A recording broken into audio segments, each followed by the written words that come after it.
Please be seated. Before we commence today's business, I wish to inform the Assembly that I received notification from the First and Deputy First Minister that Mr Conor Murphy has resigned the office of Minister for the Economy.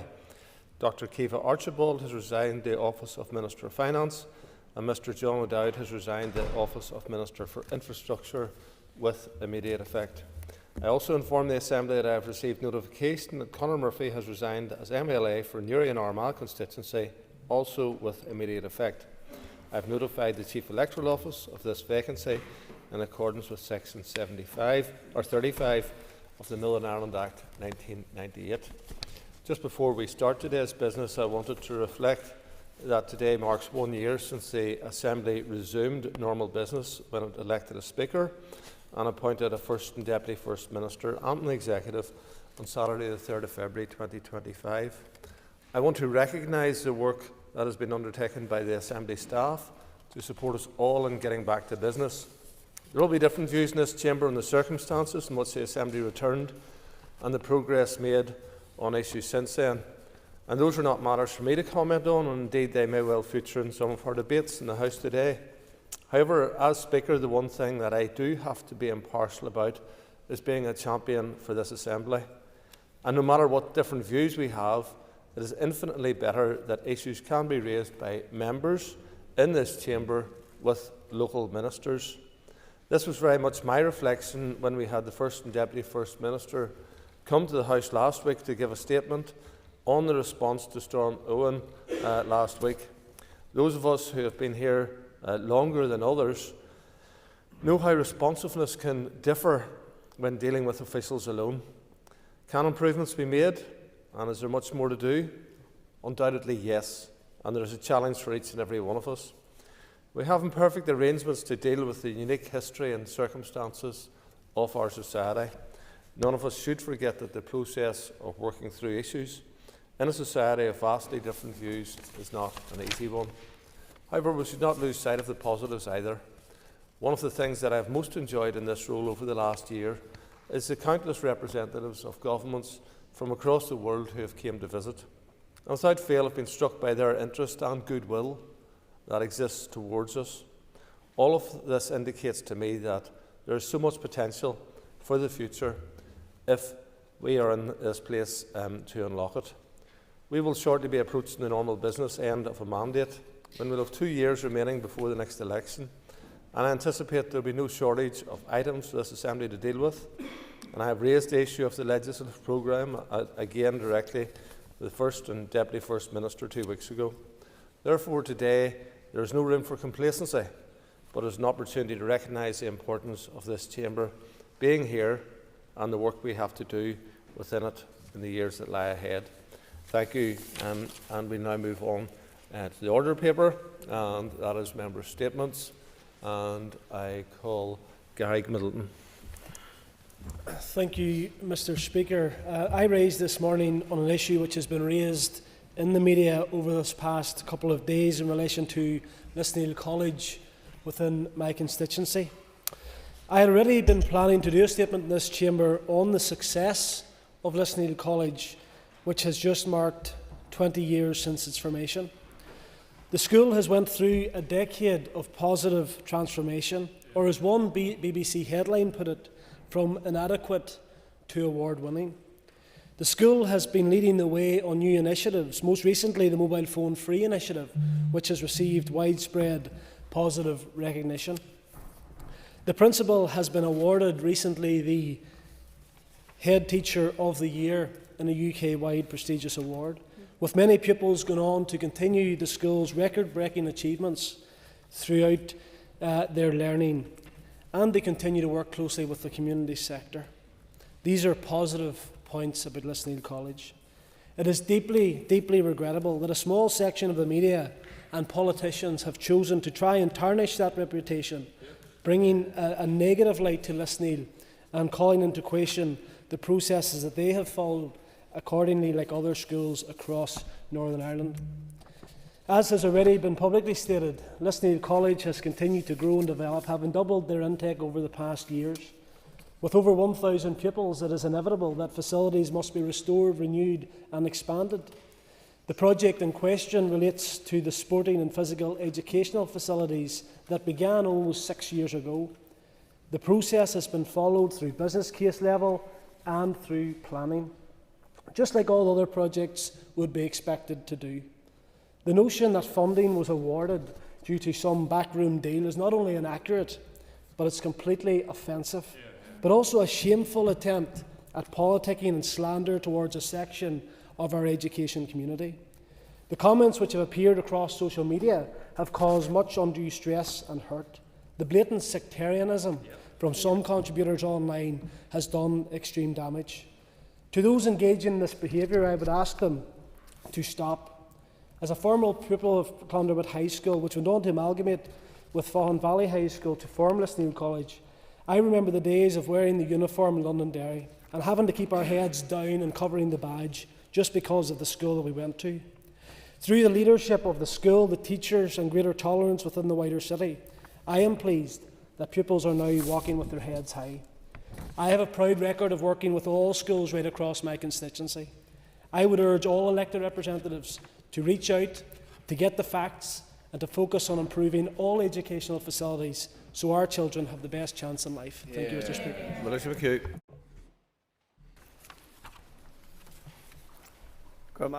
Thank you, Speaker. To one closer to you. If you want to put on the headphones. Speaker, this is Children's Mental Health Week. This gives us the opportunity in the Chamber to draw attention to the urgent action required in supporting young people with mental health issues. We know that there is a critical shortage of qualified mental health professionals to meet the rising demand for services, and that demand is rising all the time. That leads to young waiting lists for assessments and for treatments for our young people. There has been a noticeable rise in mental health issues among children and adolescents. To tackle that, Sinn Féin believes in a personalised, patient-focused and which is based on children's rights. Children must learn about coping skills and about how important it is to talk about mental health in school and in focus. It is important that they focus on the effects of mental health at school and at home. It is also important to focus on the effects of social media, to understanding the added pressure placed on young people in today's society. Various local organisations and non-profit organisations offer programmes focused on mental health awareness, resilience building and in support for families. However, it is important that children and their families are not left to rely solely on the support of the community and voluntary sector. Children and adolescent mental health services must cater for children's individual mental health needs. Early intervention and prevention are critical, and services need to be easily accessible to all. Thank you very much. Michelle Guy. Thank you, Mr. Speaker. As a member of the Education Committee, I visit schools in my constituency of Lagan Valley weekly, and they are all crying out for investment. So the story that hit the media at the weekend in relation to £710,000 being invested in a football pitch legitimately raised concerns. I want to make clear that this is not about individual schools. Every school deserves, and every child deserves, to have great facilities where they are safe, where they are warm, and where they can be educated. But the fact of the matter is we have an education minister whose credibility is under scrutiny once again. It is right that the question should be asked and answered whether the minister exerted any influence in terms of the prioritisation of that project over others. The Minister will be in the Assembly today to answer questions, and he'll be at the Education Committee on Wednesday, where we will press for answers and full transparency on this issue. Thank you. Diana Armstrong. Mr Speaker, I rise today to note it is 11 days since Storm Owen occurred, and with almost all of the affected 283,000 properties power restored, I want to take this opportunity to commend NIE for the mammoth task they have undertaken to restore the electricity network, repairing almost the entire network in 1 week. And my thanks go to everyone involved in the operation to turn the lights back on in the homes of so many families, including my own, being in the dark for 8 days. I think we can all agree that this has been a very difficult and challenging time for many people. As NIE get to the final number of properties connected by today, the restoration efforts will enter a new phase, with attention now turning to connectivity issues for many affected residents, such as broadband and mobile coverage. All major telecom providers have sustained severe damage to the networks, and unfortunately it could be some time before we see normal services resume. I have liaised with all major providers such as BT, Fibre, Sky, Vodafone and O2 with concerns from customers left without service, in particular elderly, vulnerable people who rely on connectivity to keep in touch with their families and to allow their emergency response devices to operate. This affects not only the most vulnerable, but also those who work from home, and indeed students who need to complete online assignments. Most providers are still assessing the damage to their networks and will likely have to rebuild their infrastructure entirely in certain areas where poles and fibre cable have been wiped out. In these incidents, I am aware there will be a shortage in the procurement of fibre cable and other components, and this will compound the delays being felt in many homes and businesses. As I understand, many of the big providers are bringing engineers over from Great Britain to assist in the restoration efforts, which I trust will help. However, the lack of communication from certain providers is causing much anxiety for those offline. These are unprecedented times, and whilst I understand the scale of damage to the networks, it is imperative that our rural isolated residents have connectivity restored, and I call upon these telecommunications companies to expedite repairs, to share information with the greatest urgency. Thank you. Daniel McCrossan. Thank you, Mr Speaker. As we stand here today, the Omagh bomb inquiry is ongoing in Omagh, and I attended last week to meet with the families of those who have lost loved ones and suffered the worst possible consequences of what was the most horrendous day of our very dark past. It is acutely felt, the pain and the anger and the frustration, the sense of loss, the void, the lives that were stolen from many families across Omagh. And I think, Mr Speaker, given what the Omagh families have went through in order to get this inquiry, it is important today that this House stand united in thinking on all of those who have been affected, not just those who have lost loved ones and those who have died, but also the hundreds of people that were injured and the many who were affected on that day. So for the record, Mr Speaker, and with your indulgence, I would like to read into the record the names of the 29 victims murdered by the Real IRA on that day. James Barker, aged 12. Fernando Baselga, aged 12. Geraldine Breslin, aged 43. Deborah Ann Cartwright, aged 20. Gareth Conway, aged 18. Breda Devine, 20 months. Oren Doherty, aged 8. Aidan Gallagher, aged 21. Esther Gibson, aged 36. Mary Grimes, aged 65. Olive Hawkes, aged 60. Julia Hughes, aged 21. Brenda Logue, aged 17. Anne McComb, aged 45. Brian McCrory, aged 54. Samantha McFarland, aged 17. Sean McGrath, aged 61. Sean McLaughlin, aged 12. Jolene Marlowe, aged 17. Avril Monaghan, aged 30, who was killed, as were her unborn twins. Mara Monaghan, 18 months. Alan Radford, 16. Rocio Ramos, aged 23. Elizabeth Rush, aged 57. Vita Short, aged 46. Philomena Skelton, aged 39. Fred White, aged 60. Brian White, aged 27, and Lorraine Wilson, aged 15. You can see from those names and those ages, Mr. Speaker, that so many lives were impacted and taken far too young.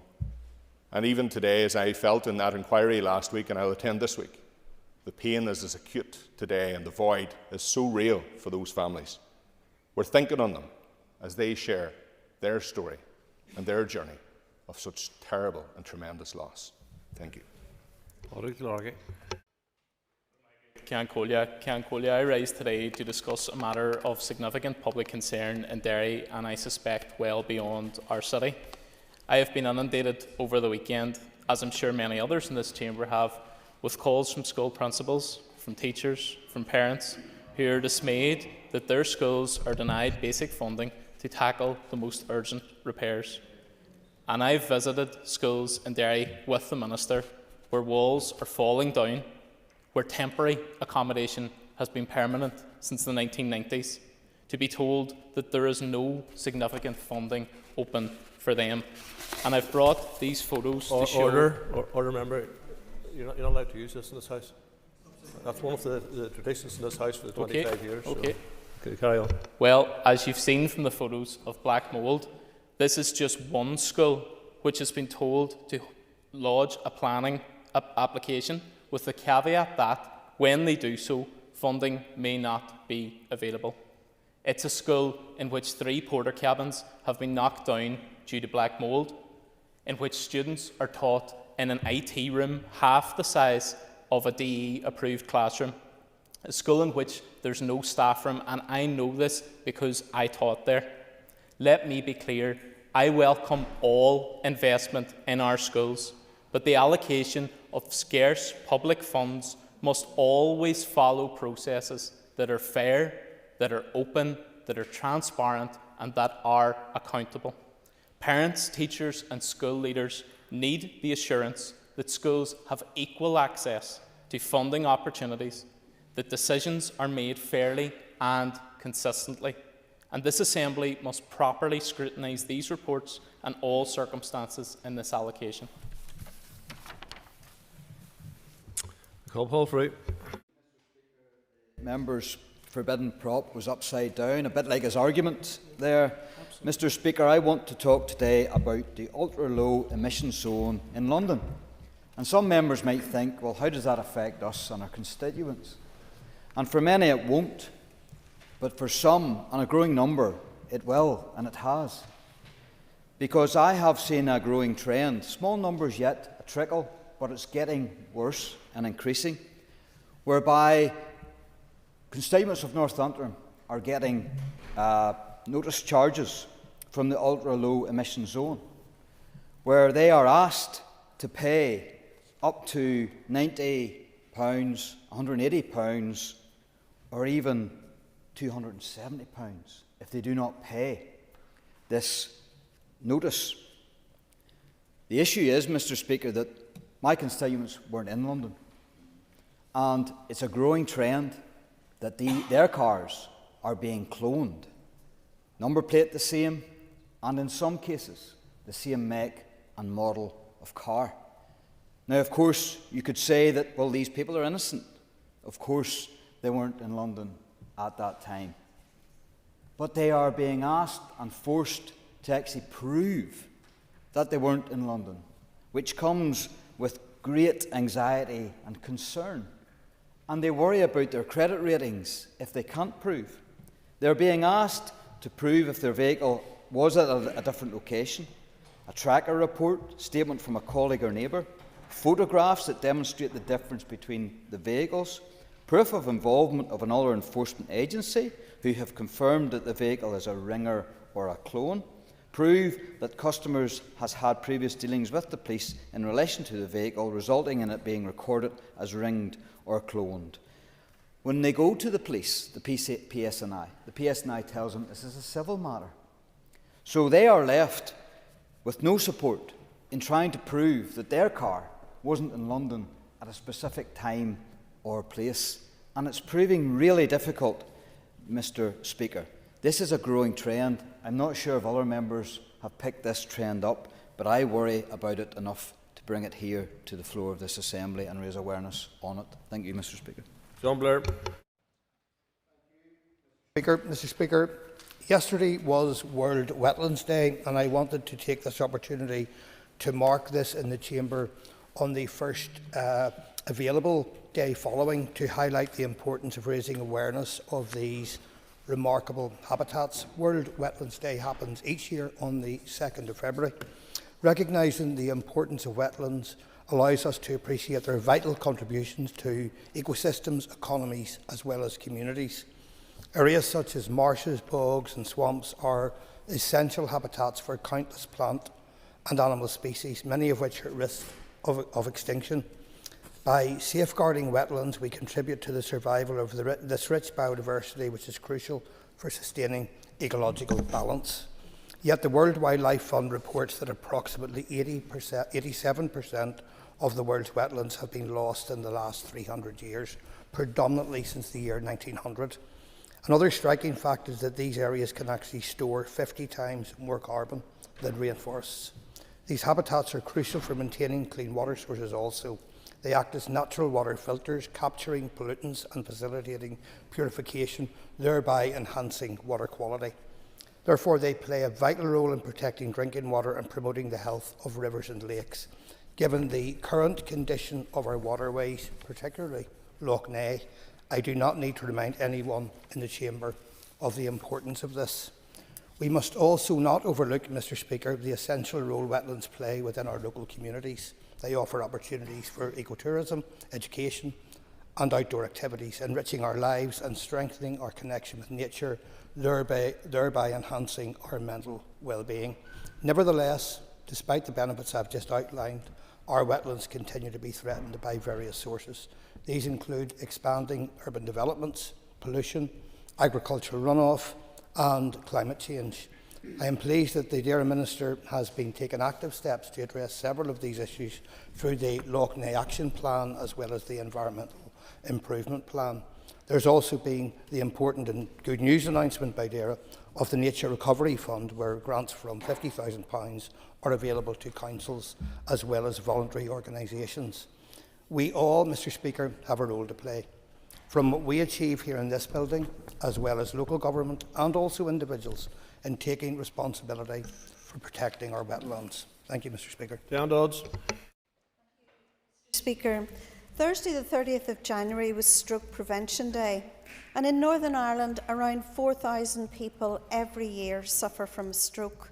And worryingly, this has been increasing over the last 20 years, particularly amongst people of working age. Stroke changes lives in an instant. It is important that we have the most up-to-date treatments available for patients in all parts of Northern Ireland to ensure the best outcomes. And the Department of Health seems to have been consulting on and contemplating stroke services for a decade, and what we now need is action. A Stroke Association survey last month showed that 43% of people did not know that high blood pressure is the leading risk factor for stroke. Perhaps more concerningly, 36% of people who have experienced stroke, either through their own diagnosis or that of a loved one, didn't know that high blood pressure was the biggest risk factor. To mark Stroke Prevention Day, the Stroke Association is encouraging people to have their blood pressure regularly checked. While stroke is most likely to impact those over the age of 65, a stroke can happen at any age. My constituent, Andrew Oliver, is from Lurgan, and he had a stroke in 2017 at just 22 years of age. 18 months prior to his stroke, Andrew was hospitalised for having high blood pressure, which was twice the recommended limit. At the time, he was unaware that high blood pressure is the cause of almost half of strokes. Andrew and the Stroke Association are encouraging adults of any age to have their blood pressure checked on a regular basis. This will equip them with knowledge on whether they are at risk of having a stroke so that they can take the steps to reduce their chances. Blood pressure checks are available via GPs and many pharmacies, and I would encourage members to share the social media from the Stroke Association about the prevention of such catastrophic illnesses caused by stroke. Dr. Steve Egan. Thank you, Mr. Speaker. Today our Prime Minister is in Brussels working on a much-needed reset in relationships between our nation and the European Union. This meeting rightly focuses on our combined need to resist Russian aggression in Ukraine and to kick-start a much-needed rearmament of the EU and the United Kingdom in order to challenge Putin's use of hybrid warfare, disinformation and his attempts to reinforce Russian power and hegemony over Eastern Europe and beyond. The war in the Ukraine has reached a critical stage. The use by Putin of North Korean forces was an unprecedented intervention into European affairs.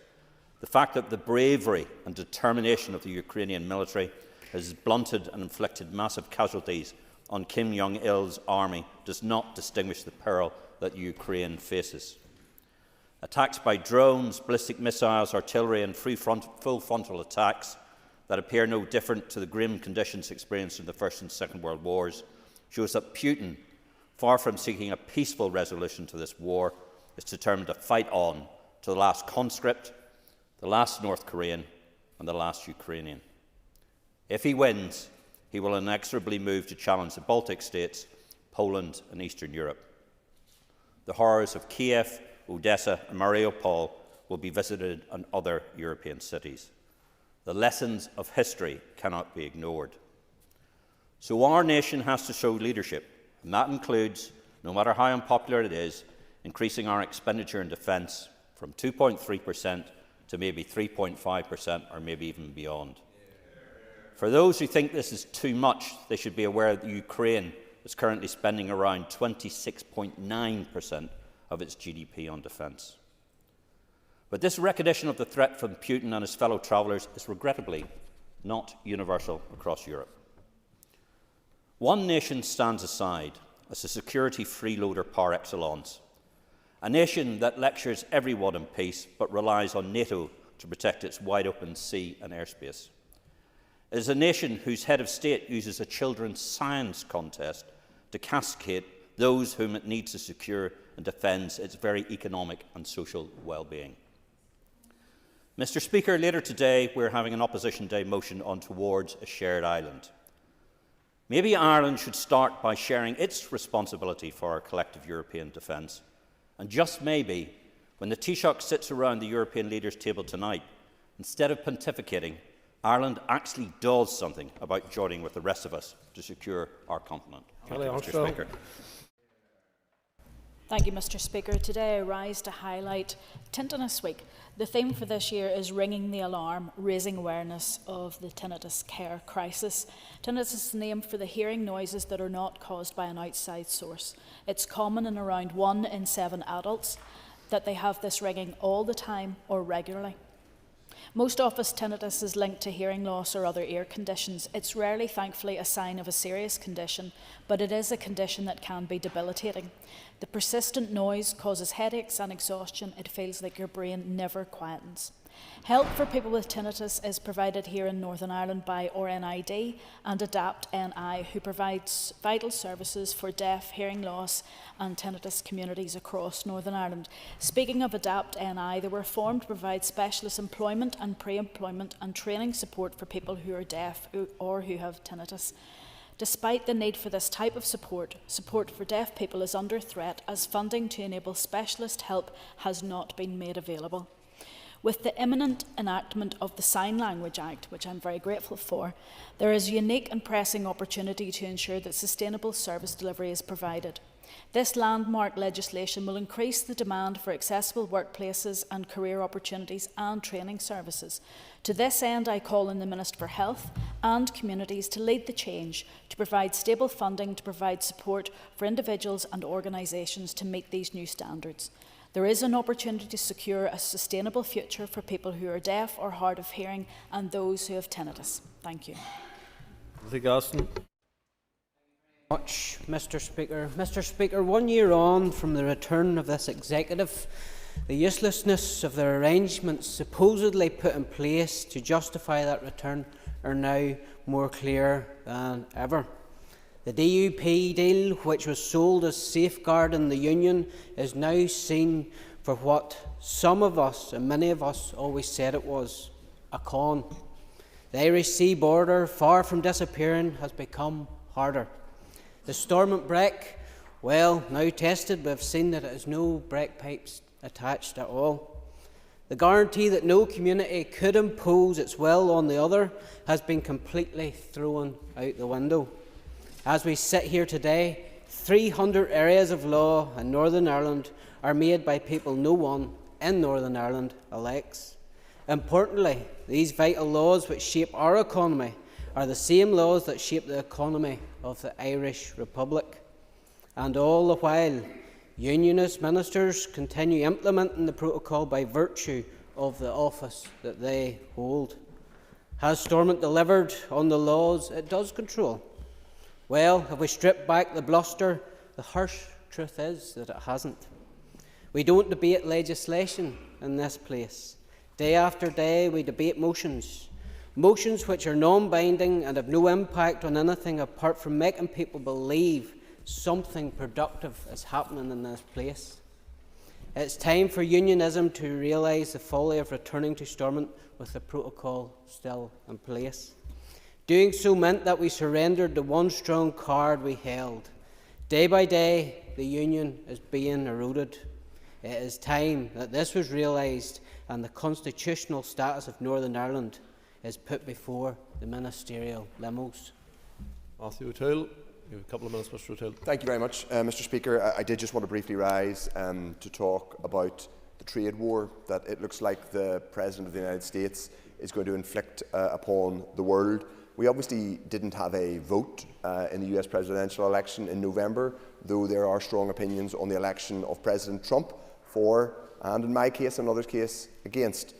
But you don't need to be a supporter or an antagonist of Donald Trump to know that unilaterally imposing swingeing tariffs on your nearest neighbours and allies and then threatening the other biggest trade blocs in the world, namely the EU, and indeed, by inference today, the UK, with tariffs and trade escalation, that is in the interests of your workers and consumers in your own country, let alone stability around the world. It is deeply, deeply concerning that at a time when the international rules-based order is under threat, particularly by President Trump and his acolytes, that we face into a very, very destabilising situation. Northern Ireland has the potential benefit of being at the turning point of two markets, the UK and European markets. I want us to take advantage of that, but in a context in which trade barriers are being re-erected by leaders, that is deeply, deeply challenging. It should worry all of us in this chamber, whatever our perspective. So I condemn the escalation by President Trump, and I hope that businesses, workers here will be protected from it. And I will be calling on the newly appointed Economy Minister to engage as widely as they can to establish protections for people here. Thank you.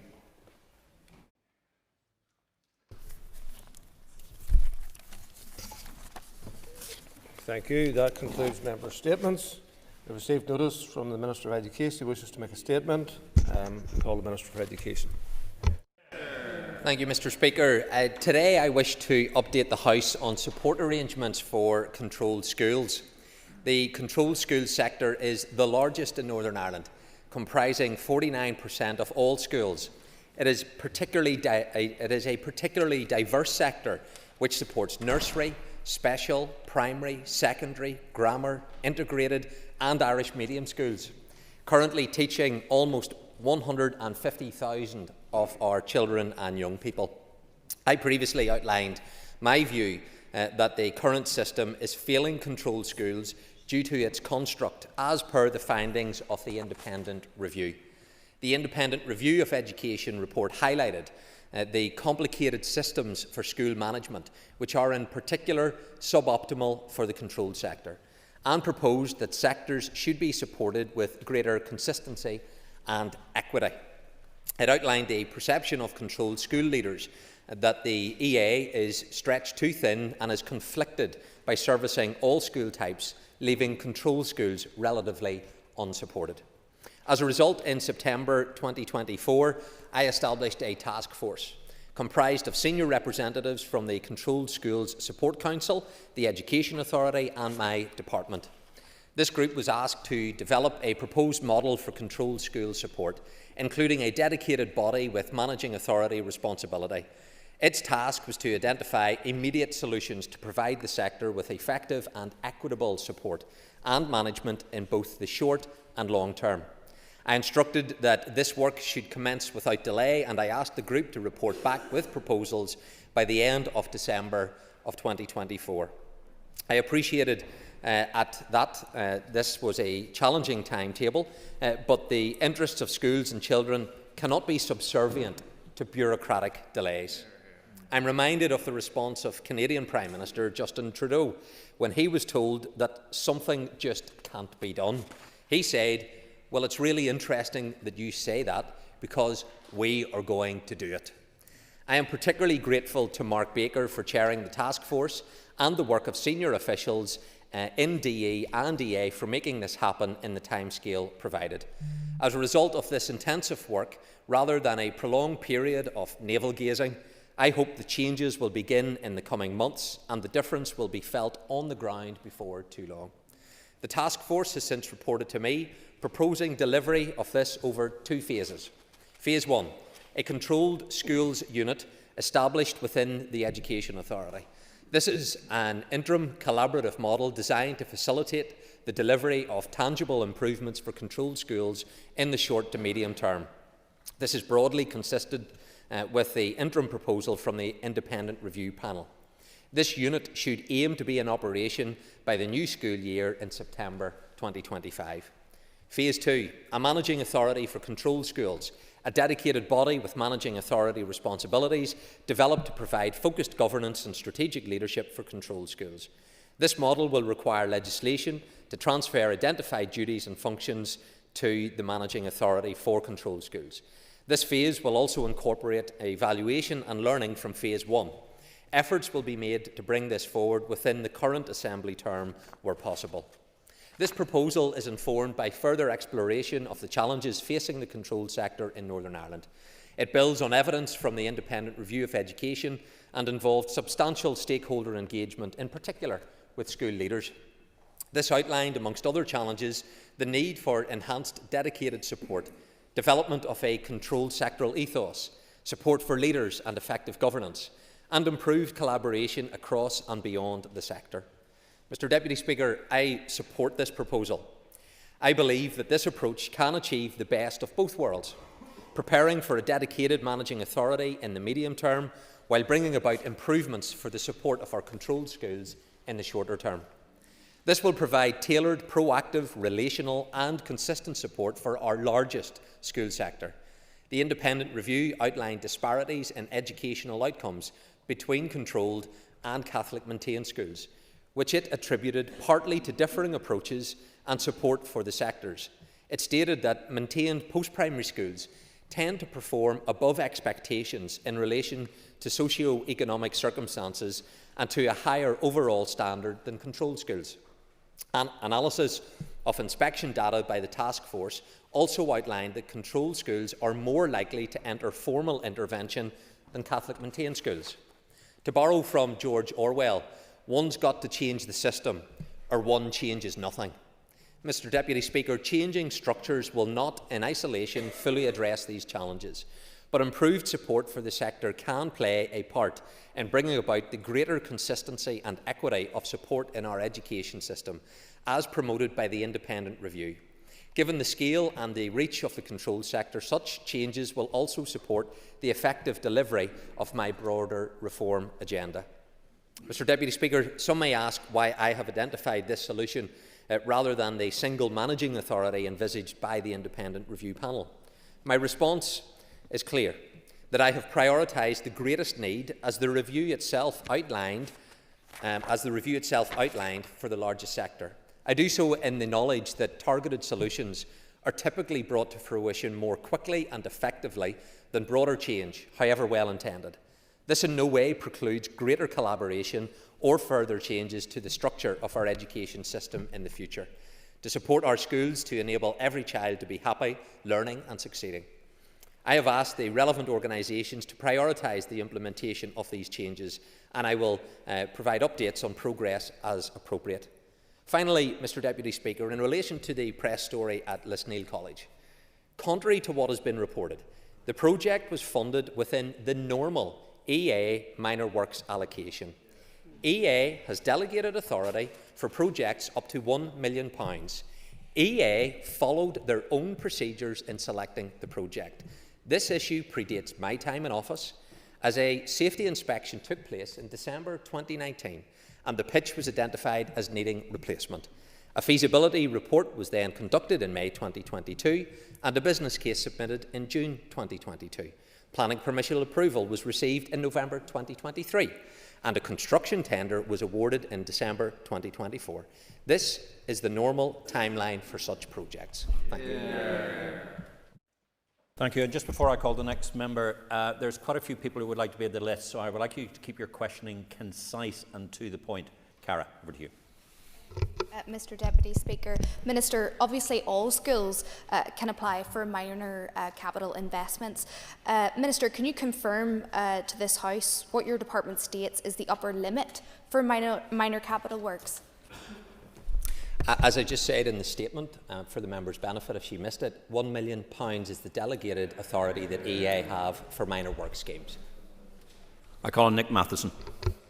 Thank you, Mr Deputy Speaker, and I thank the Minister for his statement. The EA's Chief Executive stated to the Education Committee that he did not accept the characterisation that controlled schools had been failed by the EA. We have the teaching unions have also provided evidence to committee saying that they do not consider a managing authority for controlled schools is required. And when we visit schools, principals of all sectors advise that they have difficulty accessing the services they need. So on that basis, why has the Minister not gone for the genuinely transformative intervention, which would be a single managing authority that would benefit all schools, but instead gone for this one narrow additional layer of bureaucracy in an already overloaded system? Minister. Thank you, Deputy Speaker. So as part of the work of the task force, there was research commissioned, and overwhelmingly the response came back from controlled schools that they were being failed by the Education Authority. The independent review, and I quoted it in my statement, highlighted the failings of the Education Authority towards the control sector. So I've outlined the rationale for taking this forward. What I hope from members is that they're not saying controlled schools have to be second class when it comes to our education system, because that is what is being inferred by the member's comments whenever he says we shouldn't be taking forward a narrow agenda in respect of this. The controlled sector, 49% of all schools, diverse, I outlined it. It includes the Irish medium within that sector. It is very much an inclusive sector for our education system. And I trust that the Education Committee will recognise those failings and will support the changes that need to be made in order for those principals and those schools to operate effectively for the benefit of the pupils, because ultimately it is the pupils that have to be to the core of what we're doing. The evidence has shown controlled sector pupils, particularly those from socio-disadvantaged backgrounds, and given that Protestant working class boys formed a cohort of those that are failing the most, which is not the same within our Catholic maintained sector, I really hope members are saying that we shouldn't be providing those people with the support that they need. And just before I call Danny Baker, Minister, we've got quite a few people to get through, and I appreciate your full answers, but if we could just keep them slightly more concise, that would be good. Danny, over to you. The Minister's intent in establishing a new managing authority for the controlled sector, contrary to the recommendations of the independent review, added to the case over the weekend of $700,000 investment to a school, would the Minister accept that there may be a perception that he and his department is offering preferential treatment to one education sector over others? No, what I would say to the member is don't judge me by one's own sectarian standards. All right? So don't judge me by your own standards. I've been the Minister for Education for all sectors. Okay? I have engaged with the members opposite in their own schools, listened to the concerns and provided support. I have provided support. What I would say though to the member, if you are so concerned about the capital needs of the education sector, for which I have bid well in excess of £500 million, speak to your Finance Minister who hasn't supported me. Which one? I call on David Brooks. Thank you, Mr. Speaker. And given the inferences of some across the media and indeed in this House in recent weeks that do make our controlled schools feel less than and maligned, would the Minister take this opportunity to thank those that work in our controlled schools for all the important work that they do and for all those across our community? Well, can I thank the member for that, because he rightly highlights the excellent work that is taking place in our schools, despite the structural deficits that exist within the education system in supporting controlled schools. I have been hugely impressed by the work that I see across the education system, but we have to do so much more to provide them with that support. That's why the statement today is critically important, because the Education Authority is the managing authority for the controlled sector. That is a unique function that it has. It is there to provide services to all sectors, which it does, but it has a unique managing authority role for the controlled sector. CCMS, which is not part of the Education Authority, is the managing authority for Catholic maintained schools. Controlled schools are managed by the EA, and not particularly well when it comes to the processes and the decisions that they have been taking. So this is about equality of treatment. And I often hear from people in this chamber, particularly those opposite, about equality, treating everybody the same. Well, let's just see, and we'll test that, how well people treat people when it comes to equality. Colin Crawford. Deputy Speaker, and I thank the Minister for his statement to the House today. Minister, can I ask what specific resources around staffing and funding will be allocated to ensure the CSU delivers tangible improvements on the ground, and how will you measure success? Can I thank the member for the question? We envisage that in supporting the controlled sector unit within EA, it will require around £1.2 million of resource to be provided in order to take forward that work. That will allow this to be set up and established, which will create then a better service to support our controlled schools. So that will be money well spent whenever it comes to that investment. Con Cathy Mason. Minister, trade unions are opposed to the establishment of another management authority. The Independent Review of Education recommends a single managing authority, and the Chief Executive that you appointed to the Education Authority disagrees with your assessment that the EA has in fact failed controlled schools. Why have you set yourself against these key stakeholders and expert recommendations of the Independent Review? Well, thank the member for the question. So it isn't a case of setting myself against what people have outlined, but I listen to MLAs in this chamber from all parties. And from I've been in post, every single political party has expressed their concerns about the Education Authority. But now, when it suits one's agenda, they're paragons of efficiency and efficacy. So I think people see that for what it is. Yeah. Certainly we see it for what it is.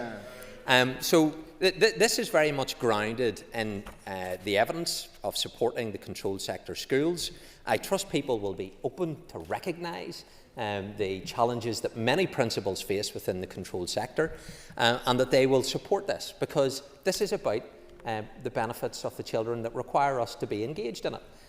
The independent review, and I quoted it in my statement, and I note the inability of members to actually quote back at me what the independent review said. This is based upon the independent review. It's an evidence-based approach. It's based upon the feedback from principals. So if members in this House want to ignore what those principals are saying, I think that speaks to the bigger problem that they have in supporting controlled schools. Open your eyes. I call on Peter Martin.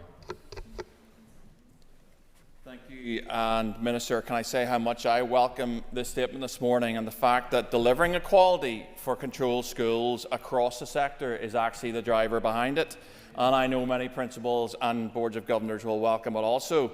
Can I ask you, Minister, if you believe the title controlled schools is misunderstood, considering that some of these schools are actually more diverse in terms of community background than schools with integrated in their name? Do you consider that a new title for controlled schools would now be appropriate? Can I thank the member for his comments, which I share. The controlled sector is schools that are controlled by the Education Authority. That's what they are. Some put a negative connotation on what that actually means, but our controlled schools are the most diverse sector within our education system in terms of its pupil background. So members, I think, need to again have a look at this without their own political agenda, and then recognise the excellent work within our controlled schools, because they do a disservice to all of those principals and teachers by the way in which they continually run down the controlled sector. That's what they hear. That's what they tell me. So I think the member raises an interesting point, and it's one that I have engaged with the Controlled Sector Support Council about. Whenever it comes to taking this forward, I think we do need to reflect on the terminology within law that defines the schools run by the EA as being controlled schools. They are schools that are there to be reflective of the community, and I would hope that in the engagement that would take place as we go forward, that is something that could be reflected, because I think schools from the controlled sector very much could be called community schools, because that's what they are. Colin Michelle Guy. Thank you, Deputy Speaker. Minister, I'm sure you'll agree that controlled schools deserve capital investment like all schools in Northern Ireland. But Minister, you'll be aware that the news story that broke over the weekend has called into question once again your credibility. The question that the public expects me to ask you directly is that did you influence in any way prioritising that investment over other schools that also require minor works? Well, I've noted the member's contribution on social media. She may want to reflect on that, as I certainly am reflecting on what she's been putting out, as others have, on Twitter, in terms of the inferences that are being made. I outlined in my statement, I had no role in taking the decision of funding this particular scheme. The Education Authority had £29 million available to it for minor works projects. I'm not involved in deciding what funding goes, because it's a delegated limit of £1 million. In fact, members in other parties have a greater say in that funding than me, because they've got elected reps on the board of the Education Authority. So I think if members want to actually ask questions of the Education Authority, the decisions that they have taken, there are Sinn Féin members on the board, there are other political representatives from other parties on the board. They have a greater say in the funding decisions of minor work schemes than I have. So let's not repeat a false narrative, because it doesn't matter how many times you want to retell the past and try and phrase the truth in a different manner. Facts are facts. And the member's opinion and conjecture on this has been completely wrong. What she should do, and others, is retract. She should apologise. And not just to me. You should apologise to Lisneal College and apologise to the principal of that school, an outstanding school supporting the controlled sector in that part of Foyle. I think that's what members should do when it comes to this particular issue. I call on Linda Dillon. Thank you, and thank the Minister for your answers so far. Minister, you referred to the independent review on a number of occasions, and I'm just wondering, the independent review's recommendation was that we look at simplifying and having one single management authority for schools. And is that part of your consideration? Was it part of your consideration? Why are you pressing on with this rather than looking at that simplification process? Can I thank the member for the question, because it is a good question to ask around their recommendation to do with a single managing authority. Before we can get to a single managing authority, we need to have equity, because you're not going to all of a sudden move to a single managing authority which will incorporate the Catholic maintained sector and other sectors. So we need to address where is the immediate short-term failings, and that is within the controlled sector. And of course, I am happy to have the conversation if people want a single managing authority for all sectors. I think that is a valid point for members to raise. But it shouldn't be to the detriment of addressing the failings that exist now for one particular sector, which is the controlled sector. So this is very much about correcting that inequality, providing the right support. But I encourage that collaboration to take place across all of our sectors. And should it lead to a single managing authority, I'm very much open to try and pursue that ultimate objective. But let's not leave the controlled sector behind. Thank you, Minister. Colin Philip Brett.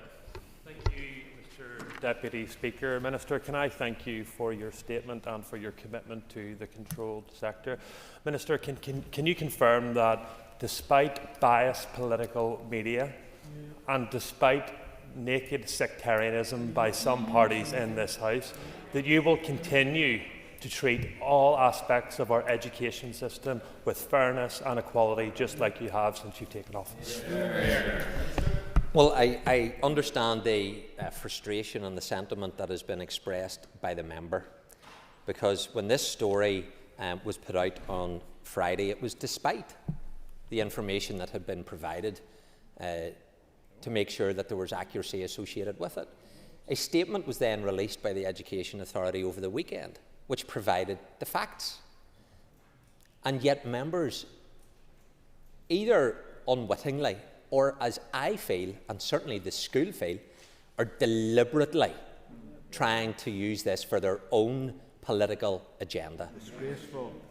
So I'm happy to be held to account by members in this House on policy, on decisions that we need to take, on things like curriculum and all the rest of it. I am more than capable of answering for that. But what I will not stand by is have my integrity and the integrity of others that would have been involved in this particular issue denigrated wrongly in pursuit of your own political agenda. On Colin Gildernew. And Minister, you referred to Lisneal. You know I've raised St McCartans in Claghern from South Tyrone on many occasions with you.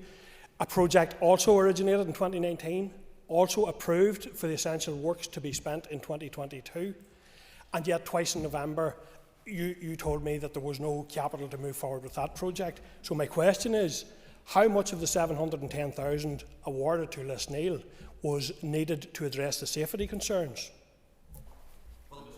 Again, I think the member is absolutely right to challenge me about the support needed for the school that he's just mentioned.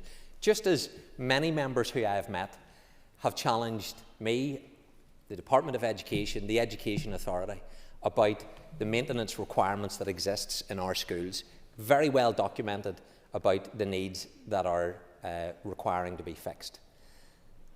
That's why I ask for way more than the capital funding that I get granted, because I know we need to get the support for our schools. So £29 million was allocated for minor work schemes. The delegated authority for the Education Authority to take those decisions is £1 million. That decision then does not sit with me.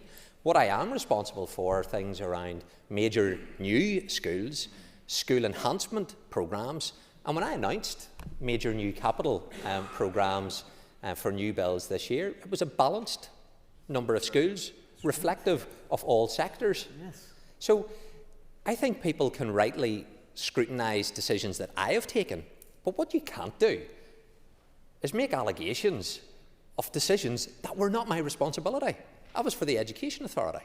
So I want to support all schools.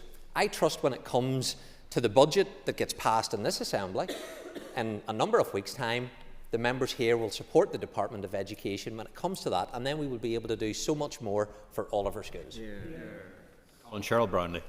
Thank you, Mr. Deputy Speaker, and thank you to the Minister for this report. So, good progress has been made, but Minister, how can you continue to keep the momentum up to ensure that our controls sector receives the support and the equality that it deserves? Well, can I thank the member for that question, because she is right. There has been a lot of good work in getting us to this point by the task force. I set them a really challenging date in order to complete their work. So to build upon that progress, I've asked the EA and the Controlled Sector Support Council and my department to prioritise this work. In addition, I've asked the task force to continue its role, which will aid effective collaboration across the organisations and beyond as these proposals are implemented.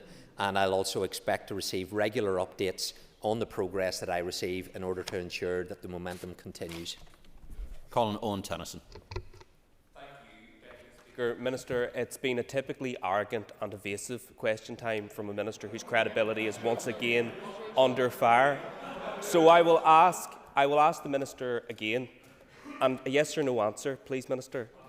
Did you, at any stage, before or after your meeting with the principal of Lisneal College, or your officials, discuss the application with the EA or its board representatives? Well, I'm sorry to disappoint the member.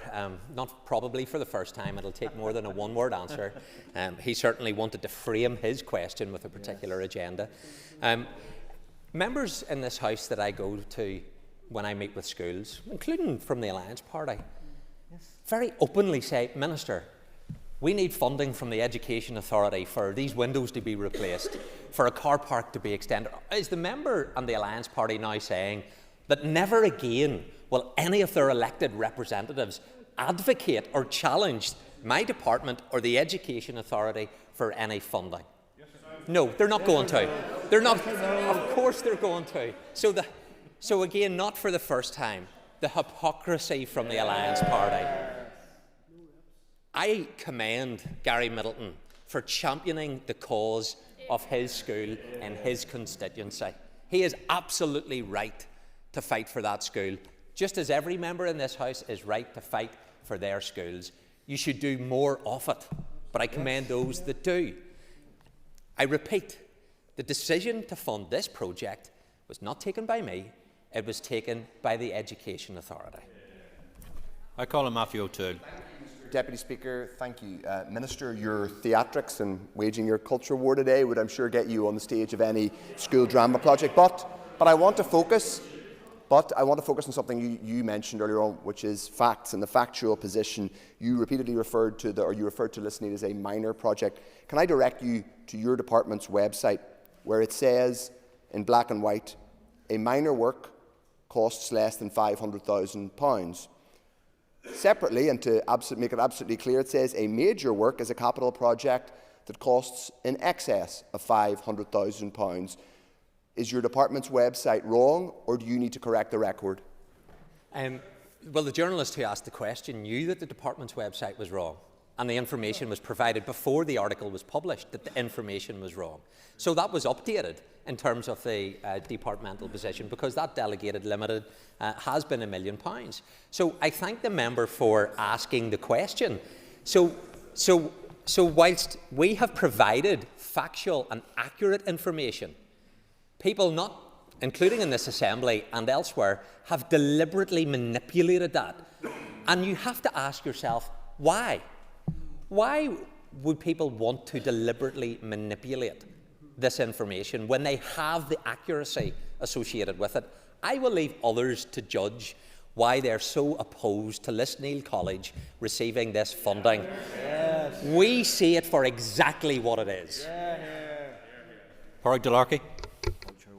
Deputy Speaker and Minister, I have taken your advice. I have championed many schools in my constituency. As you know, we were recently on a visit there. I've championed Bunscoil Clonmacilla, Gaelscoil Aidmore, Holy Child, Lumen Christi, St Bridget's Cairnhill, and many, many others. But those schools have questions around why they have not been prioritised and why one school has. So can you explain why or how this project has been funded when many other projects which have pressing health and safety concerns haven't?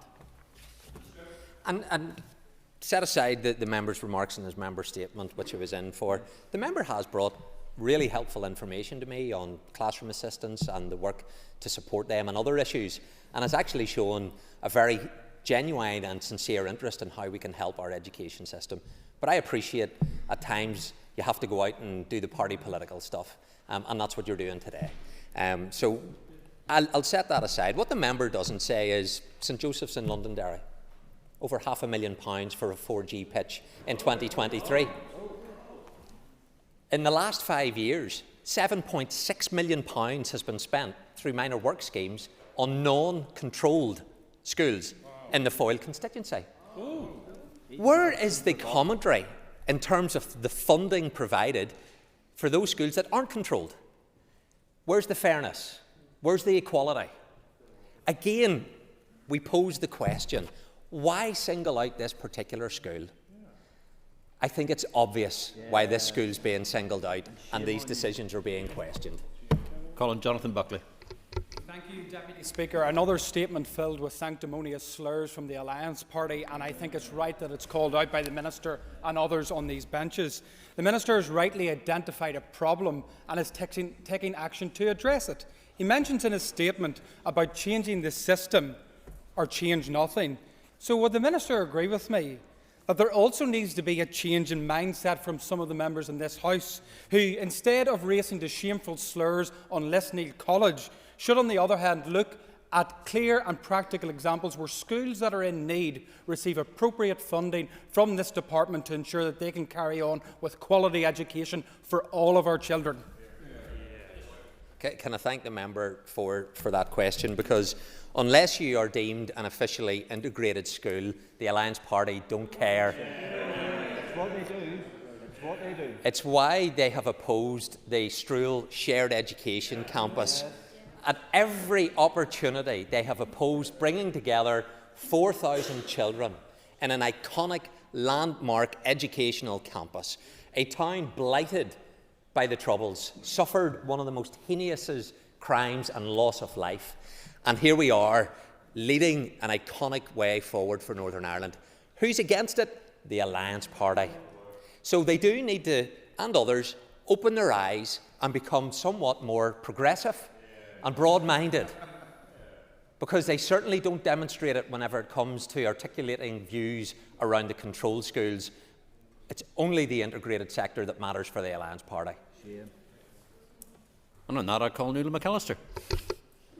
Minister, your department told the Audit Office in November, I believe, that your department could only afford urgent repairs and statutory requirements. So my question relates to Lisneal College's football pitch. And I ask you, why is a football pitch that needs to be made up to Northern Ireland Football League standards an urgent repair or statutory requirement? Genuine question. Well, I appreciate the genuine question, because certainly the churlish shaking of the head that's typical of the member hasn't demonstrated a sincerity when it comes to it. So whenever it comes to this, this was a pitch 20 years old. Life cycle normally of around 10 years, but 20 years old. Assessment carried out in 2019 that it needed to be replaced. And I outlined in my original statement the process that was followed whenever it came to the Education Authority's decision. If the member has concerns about how the EA took the decision, she has a member on the board. Ask the question of those who actually took the decision. So does Sinn Féin. You have members on the board. Ask the question. The Education Authority took the decision on this particular minor work schemes. And I would encourage members to do that. But again, you don't want to get to the facts. You don't want the truth. You want to use it as a party political tool. You've lifted Lisneal College and you're trying to use that as a rod to have a go. I think that is shameful and disgraceful. The kind of politics that the Alliance Party and, listen, Sinn Féin, the SDLP, like I'll be equitable in my judgment. I'll be fair to all. It's blatantly obvious what this is about. Please retract and apologise to Lisneal College for your disgraceful behaviour. I call on William Irvine.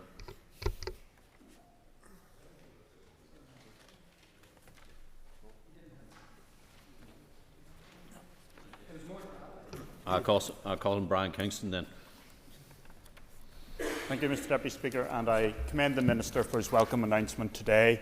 And the Minister has already highlighted the diversity within the controlled school sectors, and also that many schools in that sector are actively involved in share education initiatives with other schools, including from other sectors. Can the Minister confirm that shared education and good relations will remain a priority for him in the establishment of a new managing authority for the controlled sector? Thank you, Deputy Speaker. Very much so. The member highlights the importance of shared education, something that I very much advocate. I've said to all schools, you should be inclusive.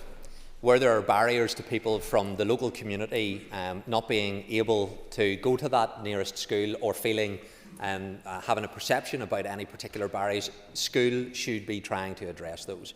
But shared education programmes are hugely beneficial. I have a statutory duty to promote them, and I will do so. I have a statutory duty to promote when it comes to the capital bills. That's why we've taken forward the development in Struel. It's one of the examples is in Limavady that we took forward shared education work. We have another one in Ballycastle that is taking forward shared education, where schools from a controlled sector and a Catholic maintained sector are part of the delivery of those campuses. So shared education is something that I encourage, and it's something that I see happening across all of our schools. Colin Sinead McLaughlin. Minister, the DUP could actually have a DUP branch meeting at the Education Authority. Nepotism is alive and well. But can I ask for a bit of clarity? What process did your department go through to establish a 50% inflationary increase on the minor works? And how and when was this increase communicated to the schools? And how many schools are currently engaged in minor works in excess of 500k? Well, again, yes, of course. Ladies and gentlemen, we're having it is a robust debate, but it's an appropriate debate. But I can't have chuntering from the backbenches, particularly from you, Mr. Buckley. It doesn't fit you. But, Minister. Thank you, Deputy Speaker. I've answered the questions. The member wants to frame this to suit her particular narrative. Again, not surprising. Well, what I would do is say to the member who represents the Foyle constituency, if you haven't been, and maybe you have because I don't know, go to Lisneal College. Speak to the principal about his feelings and the school's feelings around the way in which her party and others have responded to this. Try be an MLA for all your constituents in the Foyle, not just one particular section.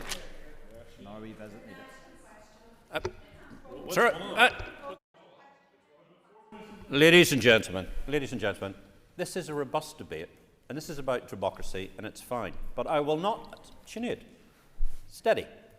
I will not put up with people chuntering from a sedentary position. We've got ample opportunity to be able to speak. Justin, I've already reprimanded them. I have no difficulty in doing such a thing.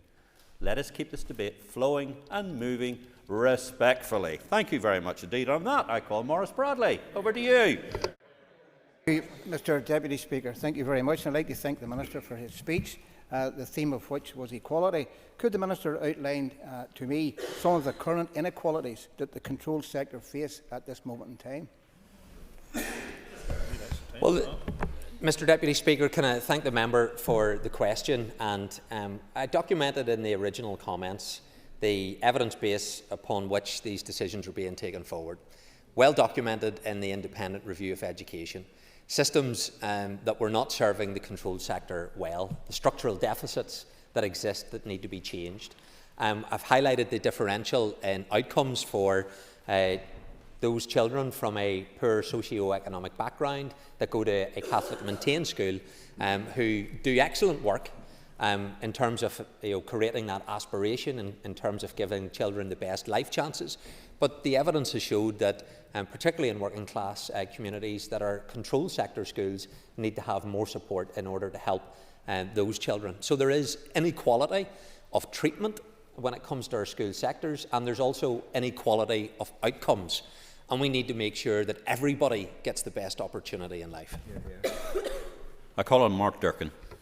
Thank you, Mr. Deputy Speaker. Minister, I have been at Lisneal.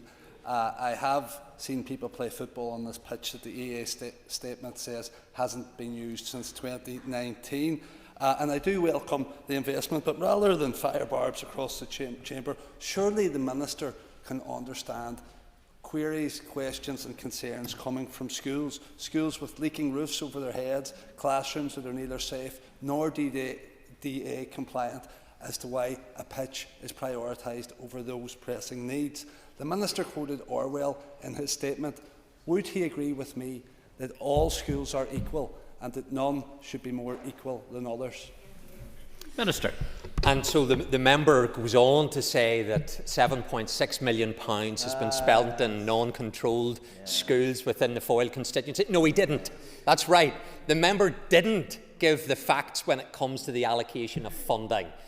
So deliberate misrepresentation whenever it comes to the way in which the member and others want to frame this particular issue. So the minor work schemes, and they are struggling to understand the facts, because it doesn't suit the narrative. Doesn't suit the narrative. Delegated limited of £1 million, decisions taken by the Education Authority. They decide what the funding is for the minor work schemes. I encourage the member in the Foyle constituency, if he has been to the school, so I trust that he has, pick up the phone, talk to the principal, and ask him how he feels having been dragged in to this very unseemly, very nasty, petty political squabble that the members opposite have introduced when it comes to the funding of this school. Call on Timothy Gaston. Deputy Speaker, I'd like to take this opportunity to thank the Minister for coming to my constituency last week to Castle Tower, and I'm unapologetic when I say that I hope and trust in future you will look on them fondly when deciding priorities within your department. Minister, one of the struggles facing controlled schools is historic deficits in their budgets, which often impact their teaching ability, which arose to and delay from the EA. Will anything in your statement address the historic deficit issue in the short to medium term to allow schools to get back to delivering first-class teaching? Member for the question, and also for the invitation to attend the schools in his constituency, and I pay tribute to the work of those schools. He unashamedly advocates and calls upon me now to direct funding towards those schools. What I would say, there's always a process, criteria that is followed, and those schools that I visited will be subject to the same criteria and processes, just like Listneil College had to comply with the processes and the criteria operated by the Education Authority. He speaks to the wider issue of the underfunding of our education system. And you have scenarios where a number of schools have surpluses, some significant surpluses, and then you have other schools that have significant deficits. However, the two do not balance out. There is a net deficit within our education system when it comes to the funding of our schools. So there needs to be greater equality of funding through the common funding formula, but that does not solve fundamentally the problem. We need to provide much greater levels of funding into our education system and push that into our schools through the normal budgetary process. That is what is undermining our schools in terms of delivering for the children and young people. And investment in education is the best life opportunity for every single child in Northern Ireland, and I am determined to continue to advocate for all of our children, irrespective of their backgrounds, across Northern Ireland. Okay, I call on Jerry Carroll. Minister, I note that there's nothing in the statement about reducing workload for those working in education, both in the controlled and non-controlled sector. I would urge you to proceed at pace with this. Minister, with the announcement of a new managing authority, presumably with new roles and positions, what guarantees can he give that those people filling those positions won't be current or former DUP elected reps? That's discrimination. Again, it's the typical cheap shot that the member and others have become accustomed to. I'm quite happy for everybody to scrutinise in great detail every single process that I have followed. I'll be at the Education Committee on Wednesday. I look forward to at least 2 hours of engagement at that committee. I hope the members of the committee are ready for it, because you've just got a flavour of 38 minutes of it. Wait till we have it for over 2 hours. You better be ready. Thank you. I call it Justin McNulty. Minister, your statements references the need for improved collaboration across and beyond the controlled sector and disparities in educational outcomes. We've heard a lot of talk about fairness and equality. Will the system be changed to work collaboratively across sectors to address waiting lists for autism assessment, with appropriate supports being put in place to ensure every single child can reach their full potential? To the point the member made around collaboration, absolutely there has to be collaboration across our education system, and the work of the task force for the controlled sector did engage with other sectors as well. And in my engagement with CCMS, they have challenged me around aspects of their role that they would want to see enhanced. And I see an opportunity to provide support, not just to the controlled sector, but to other sectors. But what we do need to then have is that collaboration right across our education system. And I want to see that being driven forward. The best way we can do that is by creating equality of treatment when it comes to managing authority status, and for the controlled schools to be better served than what they have been to date. But on the issue when it comes to statements and providing support, I will be publishing tomorrow the detailed delivery plan and timeline for the special educational needs transformation, which I spoke to only a number of weeks ago. Again, another example of driving forward changes in our education system. I call on Stuart Dixon. Deputy Speaker. Minister, in the discussion and debate on this statement of yours today, the name of Lisneil School has been mentioned many, many times. Members asking you questions haven't been asking about the school, they've been asking about the process.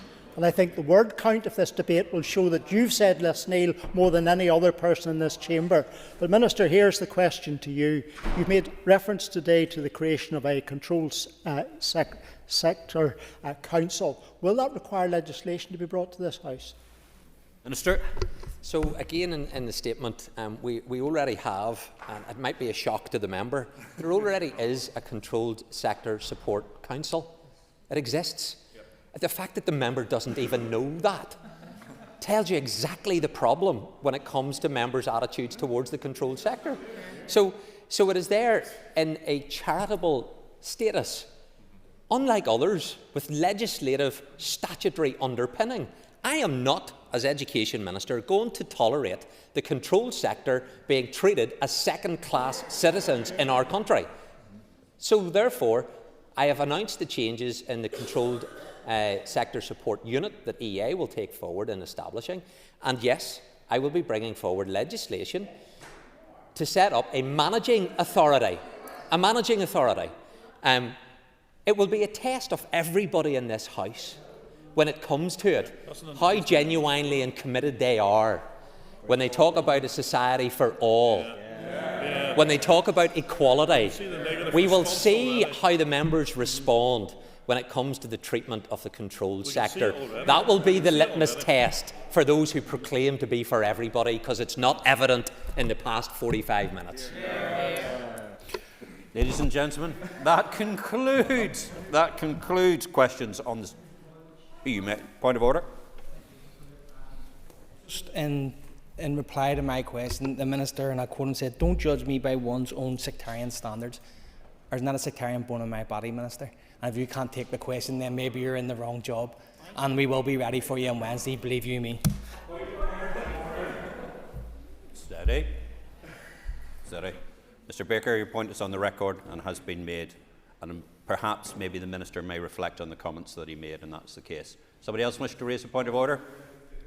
Sorry, Owen Tennyson, point of order. Thank you, Deputy Speaker.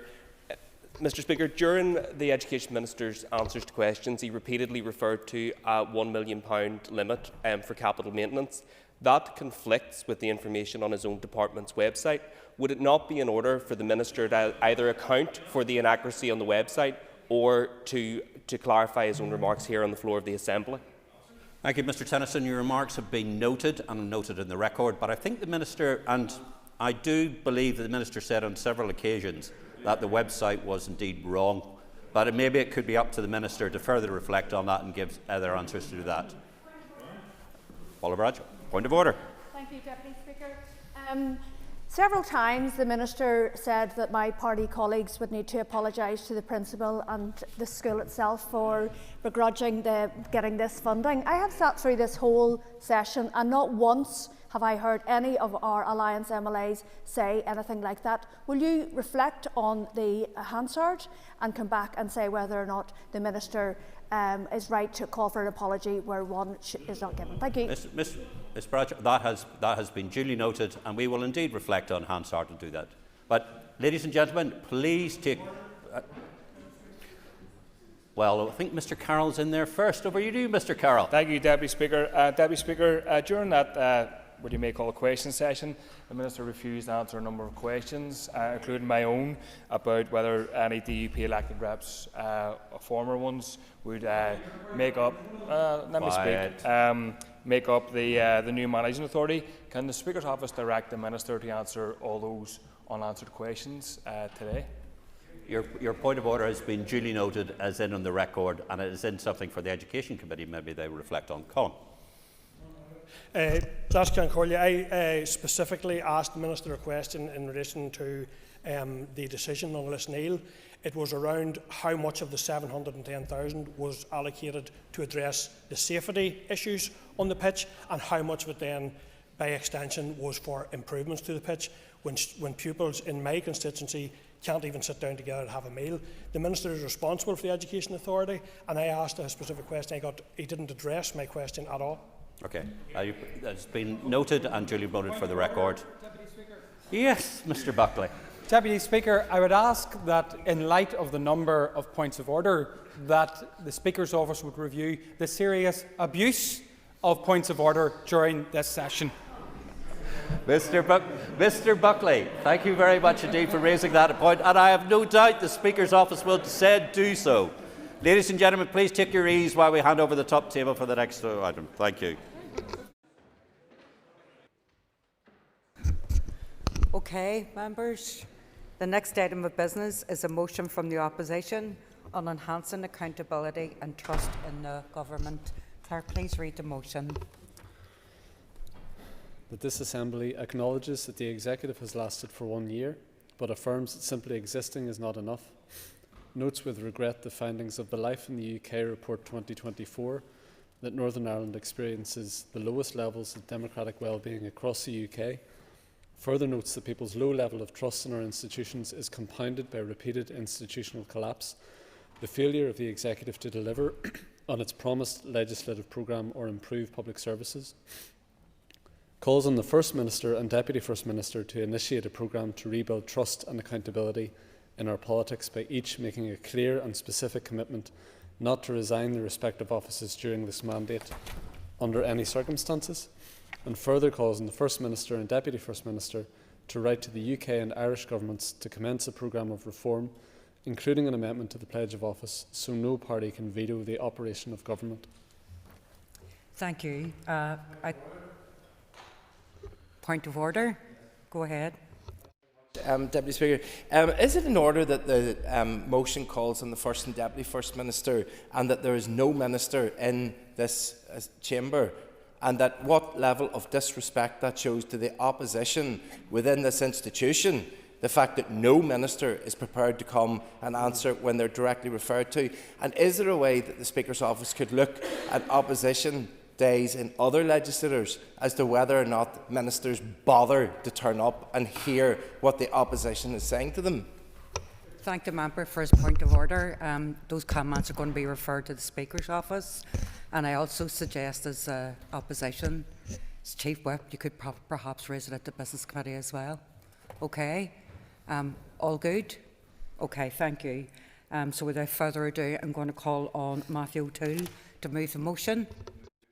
Thank you, Matthew. The Business Committee has agreed to allow up to 1 hour for this debate. The proposer of the motion will have 5 minutes to propose and 5 minutes to wind. As an amendment has been selected and is published on the Marshall list, the Business Committee has agreed that 8 minutes will be added to the total time for the debate. Matthew, please open the debate on the motion. Thank you, Madam Principal Deputy Speaker. What a difference a year makes, or not, if you're the people of Northern Ireland waiting on a waiting list, if your child is waiting for special educational needs referral, if you're waiting to get a housing development built but can't get a waste wastewater connection. In all of these areas, a year of the executive returning has not meant the kind of progress that people were led to believe they would see. We've been here for a year. The executive has been in office for a year, but rather than making progress, they have largely been marking time. As the official opposition for all of that year, we have done our best to provide real and robust accountability. We said we would be in a constructive opposition, and at every turn we have been a constructive opposition. We've brought practical proposals to the Chamber. Sometimes ministers have turned up to hear our proposals. Sadly today, as my colleague said, neither the First or Deputy First Minister nor even a junior minister has done us the courtesy to turn up. I'm sure there's a really important photo opportunity somewhere around the Stormont Estate which is detaining them. But for that year, we have done our job of accountability. We've acknowledged where ministers have made progress and there have been positive steps. For example, on childcare, there has been an intervention, and we've acknowledged that in other specific areas. But the truth is that we failed. Specifically, the executive has failed. They failed to start the work of rebuilding trust in our politics. People deserve better than a government that simply demands credit, that demands a birthday card and bunting for simply turning up, for simply saying, I'm here, we've done our job. Leading is about more than simply turning up. Some of our constituents will be preparing for their end-of-year assessments, their appraisals with their managers, and their managers will ask them, what have you achieved in the past year? And if they turn around to their boss and say, well, boss, I turned up, I've been here, I didn't resign, the boss is hardly likely to say, well done, that's great, same again next year. We need to get serious and real about what we have and haven't delivered in this place. So our motion today is about rebuilding trust and accountability in our politics. We return to the theme that we discussed on our first opposition day last year. Indeed, the question that I posed to the First and Deputy First Minister moments after they took up their office: will they pledge not to resign their seats? Will they pledge to stay in their jobs until the end of the mandate? They didn't do it then, and they still haven't done it now. So we need deeper reform of our institutions to ensure that no party can collapse these institutions and collapse government at a political whim because it suits their interests at any given moment. But we need deeper, further reform, which looks at how we do government here. Changes to the ministerial code, which is what our motion talks about today. When we came here last year, the First and Deputy First Minister said that the discussion on reform should properly be done within the Assembly Executive and Reform Committee. Sadly, that committee has met just once or twice, and when myself and another member from the Alliance Party attempted to ensure that the issue of reform is on the agenda, it was batted back by Sinn Féin and the DUP. So we need to get real. We need to endorse it at this Assembly, and we need to practically deliver it. But I want to turn to the question of delivery over the past year, and that's why reform and accountability is ultimately so important, because all of us who seek a mandate to this place have to be honest with the public about what we're going to use that mandate for. At the minute, we are treading water. Waiting lists are going up, not down. And the Health Minister hasn't brought forward a plan. His colleagues in the Executive, despite having the largest ever financial settlement, have not worked with him to produce a meaningful plan to reform our health service and get waiting lists down. Our wastewater infrastructure is crumbling. There's no plan from the Infrastructure Minister. There's a new one today. There's no plan from the Infrastructure Minister for how we're going to deal with that. What we get instead is vague waffle and aspiration. Last week, a court in Belfast said the failure 1 year on to produce an anti-poverty strategy by the Executive was appalling. Madam Principal Deputy Speaker, I'm not simply here to whine, to moan, to list grievances. I'm here to hold the Executive to account for what they deliver or don't deliver for the people of Northern Ireland. The programme for government is shockingly vague. It isn't even signed off yet. Last week in Dáil Éireann, Pearse Doherty TD said that the Irish programme for government contained very little that was new. Quote, he said it was lacking specific commitments. Quote, it was a lot of continuation of existing policy. Well, Pearse, you ain't seen nothing yet compared to what's happening north of the border. Madam Principal Deputy Speaker, we have a job to do in this place. We need to get real. We need to rebuild trust in the public and the people who send us here. We simply cannot mark time and expect the public to cheerlead us. It's time for actual delivery and reform of these institutions. Thank you very much. Thank you. Thank you very much. I call on Michelle Guy to move the amendment. Move. Thank you, Michelle. You will have 5 minutes to propose and 3 minutes to wind. All other speakers will have 3 minutes. Michelle, please move the debate on the amendment. Thank you. Thank you, Principal Deputy Speaker. The restoration of these institutions a year ago was welcome. Any sense of relief, however, was tempered by the scale of damage inflicted by collapse on already fragile and struggling public services. Waiting lists went up, transformation programmes stalled, policy development was shelved, challenges facing education, infrastructure, policing and our environment were allowed to exacerbate over time. The DUP opted to wager our public services against the thin hope that the EU and the UK government would U-turn on a Brexit agreement that took years to negotiate. The DUP lost that bet and we all had to suffer. In terms of the motion before us, we have no issue with the overarching premise. We want the executive to deliver. We want to restore public confidence in democracy here. In terms of delivery, the motion references the executive's promised legislative programme. Now, the SDLP have been in every executive since the Good Friday Agreement bar over this last year, so they know well legislation takes time. It takes preparation, requires consultation, and in the context of a reduced mandate, takes real determination to get it done. So I make no apologies whatsoever for highlighting that the only 2 departments to bring forward substantial bills so far are Justice and Agriculture, the 2 alliance ministries. I know well that delivery is how we start to regain the trust of the public. But delivery requires stability, so we must end the cycle of crisis and collapse through institutional reform. On this aspect, our amendment adds something that the original motion lacked: substance. We have had it in some specifics from our suite of reform proposals, which we tirelessly advocate for. Our party leader has recently written to both the UK and Irish governments on the issue of reform to try and make progress on this issue. Yes. I appreciate that. Member Giveaway, I just wanted to ask if she was able to update the House as to whether either the Justice Minister or the Education Minister specifically requested that the Alliance Party's reform proposals be included in the programme for government. The member for the next minute. Thank you. I don't sit on the executive, so I'm afraid I couldn't make that confirmation for you. So our advocacy for reform is not to secure a win for the Alliance Party, but because we need political stability to restore confidence, not just in the institutions themselves per se, but confidence in those of us who occupy and operate these institutions. For the Alliance Party, our focus on reform links to a wider vision and aspiration to make Northern Ireland the best version of itself for everyone who lives here. No opportunity to do that is limited for us by adherence to an overarching constitutional objective. If we can make this place better by exploiting the benefits of dual market access, we're ready to make that case.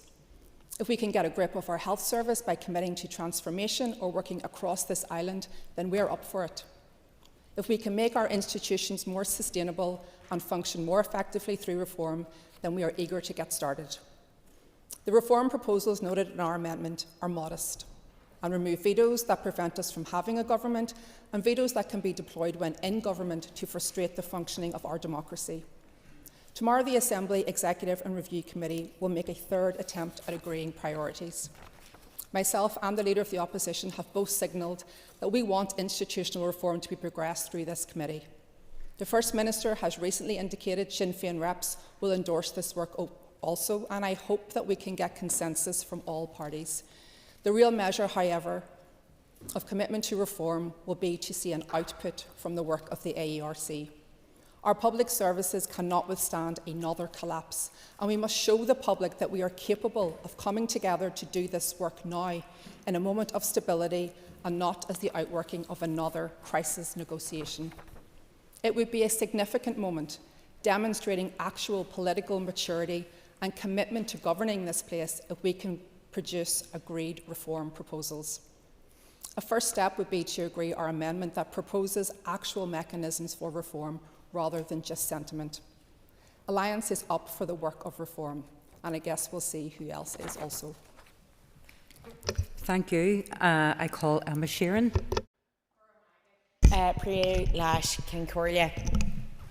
I think we can all agree that accountability in government and in governing is very important.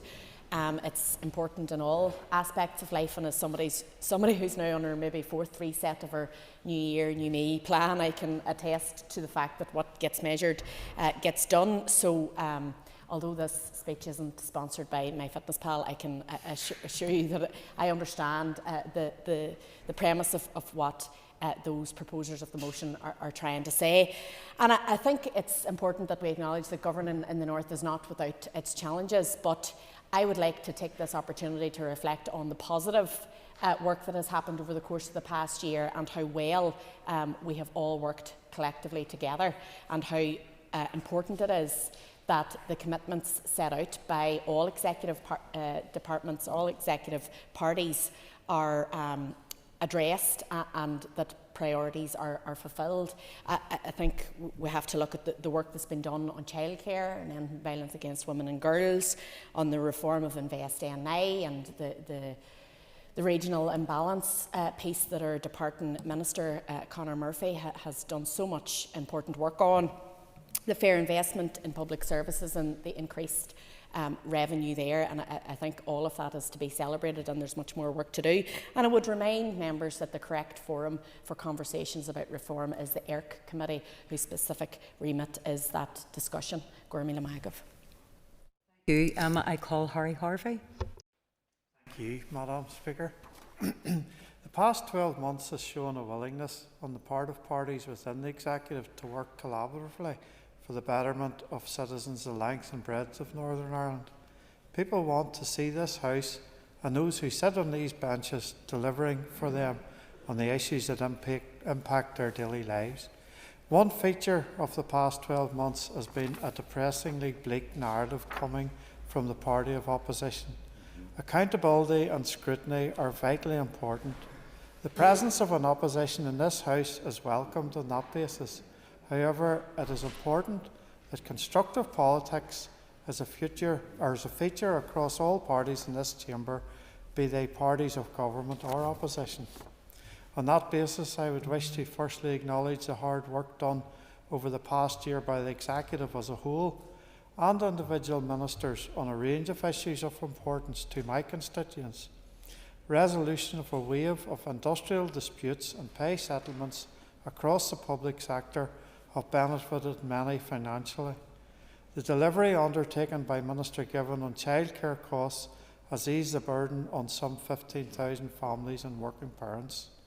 The ongoing work around special educational needs is long overdue and will have a positive impact across education as a whole. The recent publication of the Housing Supply Strategy, the extension of welfare mitigations, and the strategic framework on violence against women and girls all point to an Executive working positively to effect change. Whilst these achievements should rightly be acknowledged, there is always room for improvement. I think it was Churchill who once said, "To improve is to change, to be perfect is to change often." The DUP have proven time and again that where efficiency and reform will be of benefit, we have not been found wanting. No one denies the degree of work required to demonstrate the effectiveness of these institutions on an ongoing basis, on making a positive difference to the lives of people, but to say there has not been progress is not only inaccurate but facetious. The Life in the UK report cited in the motion before us noted no significant difference in the overall collective well-being scores across the UK. It is clear from the report, despite the attempts of the opposition to characterise to the contrary, that attitudes here largely mirror those found across the UK. The Leader of the Opposition shouldn't attempt to misrepresent the report's findings to suit the SDLP's narrative. Public trust in political institutions... Time's up, Harry. Oh, thank you. Madam Thank you Speaker. very much. Our next speaker is Robbie Butler. Principal Deputy Speaker, the Ulster Unionist Party has an unwavering commitment to ensuring that Northern Ireland has stable and credible government. That is not in question, I don't think. And emerging from a dark and challenging period in our history, the Belfast Agreement was actually a seismic shift for the people of this very special part of the United Kingdom and indeed the island of Ireland. It was built on generosity, compromise and fundamental belief that democracy should work for all. However, we must also acknowledge that it is now 2025 and we have not travelled as far as we should have done. But we do need to be clear, we're not where we once were. Progress has been made, and while challenges remain, we must move forward with determination and vision. Review and improvement should always be at the heart of good governance. But let's not pretend that all so-called reforms have served the people well. The changes made at St Andrews and Stormont House stripped away much of the original spirit of the Good Friday Agreement or Belfast Agreement, replacing it with some siloed political ambition. These changes rubber-stamped the dominance of Sinn Féin and DUP, which, unlike Mr Harvey's contention, has led to stagnation and a lack of progress. This motion, while well-intentioned, does not tell the full story. The executive is struggling, yes, there's no doubt. But much of it is down to the fact that we are yet again operating in a compressed legislative timeframe. 5 years out of the last 9 without functioning government has left Northern Ireland and its health service in crisis, our education under strain, and our public services starved of direction. And that must never happen again. We also welcome in the motion the call for a firm commitment from the First and Deputy First Minister not to collapse this Assembly. The people of Northern Ireland deserve stability, not political brinkmanship. But let us go further. If we are to talk about real reform, then let us commit to ensuring that any substantive change, just like the Belfast Agreement, must have the confidence of the people that we serve. Let us put any significant proposals to the people of Northern Ireland, because political stability cannot be built on deals behind closed doors, nor a political wish list from the Alliance Party. It must be rooted in public trust. The Ulster Unionist Party stands ready to work constructively. The Ulster Unionist Party stands... One more second, please. The Ulster Unionist Party stands ready to work constructively for a Northern Ireland that governs effectively, delivers for all, and earns back the trust of the people. And I will indeed let the member come in very briefly, because I don't get any additional time. Thank you for giving way. I just would appreciate if you could outline what our wish list is. Thank you. Member for an extra minute. I do believe that the amendment, as alluded to by the member from Lagan Valley, and admitted to, was a bit of a wish list from the Alliance Party's asks. And to be fair, in the new decade, new approach, and subsequent talks that I've been involved in, the party to my left will know very well how difficult it is to get those things over the line. And if we were to get them over the line, the reality is we will need the will of the people, not just the people in this chamber. Thank you, Madam Principal Deputy Speaker. Thank you. I call Brian Kingston. Principal Deputy Speaker, and the DUP has reiterated the need for a period of restoration and prolonged political stability prior to advancing or agreeing any proposals for reforming these political institutions. This is not to say we are opposed to improving how devolution works from day to day. As has been the case since 2007, we are committed to increasing efficiency, transparency and accountability within the institutions. The DUP supported the reduction of the number of government departments, the reduction in the number of special advisors, the reduction in the number of MLAs per constituency, and the creation of an opposition. However, in the here and now, let us be clear, the focus should be on delivering on bread and butter issues and improving the lives of everyone in Northern Ireland. That is what the electorate expects, and it is what the DUP is committed to achieving. Any programme of reform and any agreement should be led by the local parties, with a primary role for the Assembly and Executive Review Committee, and be fully accountable to the Executive and the Assembly. Where is the reference to the AERC in this motion? Briefly. I've happily joined the AERC, really enthusiastic about progressing reform, and then his party and Sinn Féin pushed it into the long grass in AERC. But I'm more than welcome, and there'll be a meeting tomorrow, and hopefully your party will be on board. Members, an extra minute. As I say, if he thinks that is an important vehicle, it's surprising he didn't mention it in his motion to this Assembly. When it is appropriate for the purposes of framing any potential changes to the 1998 Act, there should, of course, be consultation with the Government and other relevant stakeholders. However, let us be clear, the Irish Government must not have a role in directing or influencing reforms of the Strand 1 institutions.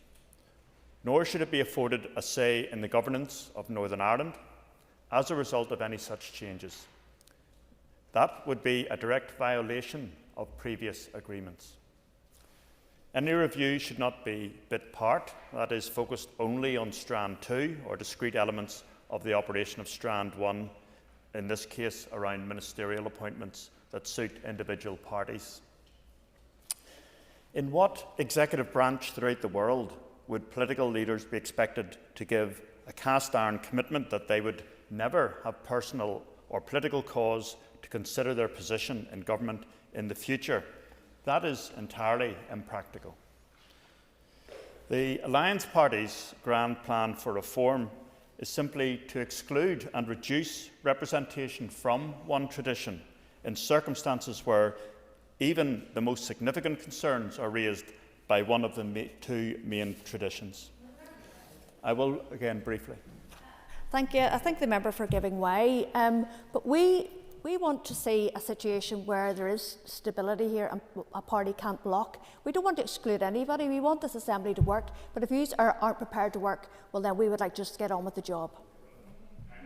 So, as I say, I do regard the Alliance amendment as being self-interested and fanciful in terms of ensuring effective functioning of government here.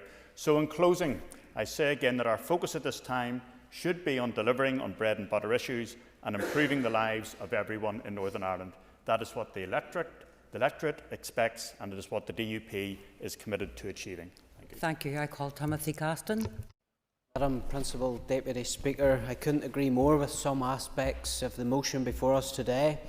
It is particularly welcome that it notes the lack of trust and accountability in our politics.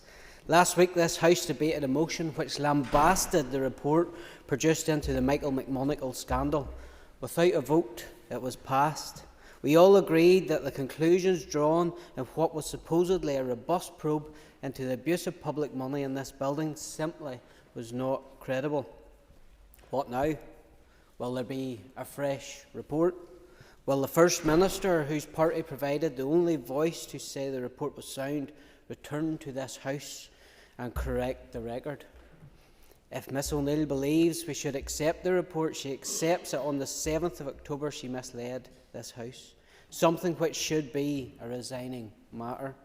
Will the other parties insist that, as called for in the motion, a robust audit system is put in place to ensure that Sinn Féin creaming off public money to fund their press operation doesn't continue? Mr. Gaston, could you return to the subject of the debate, please?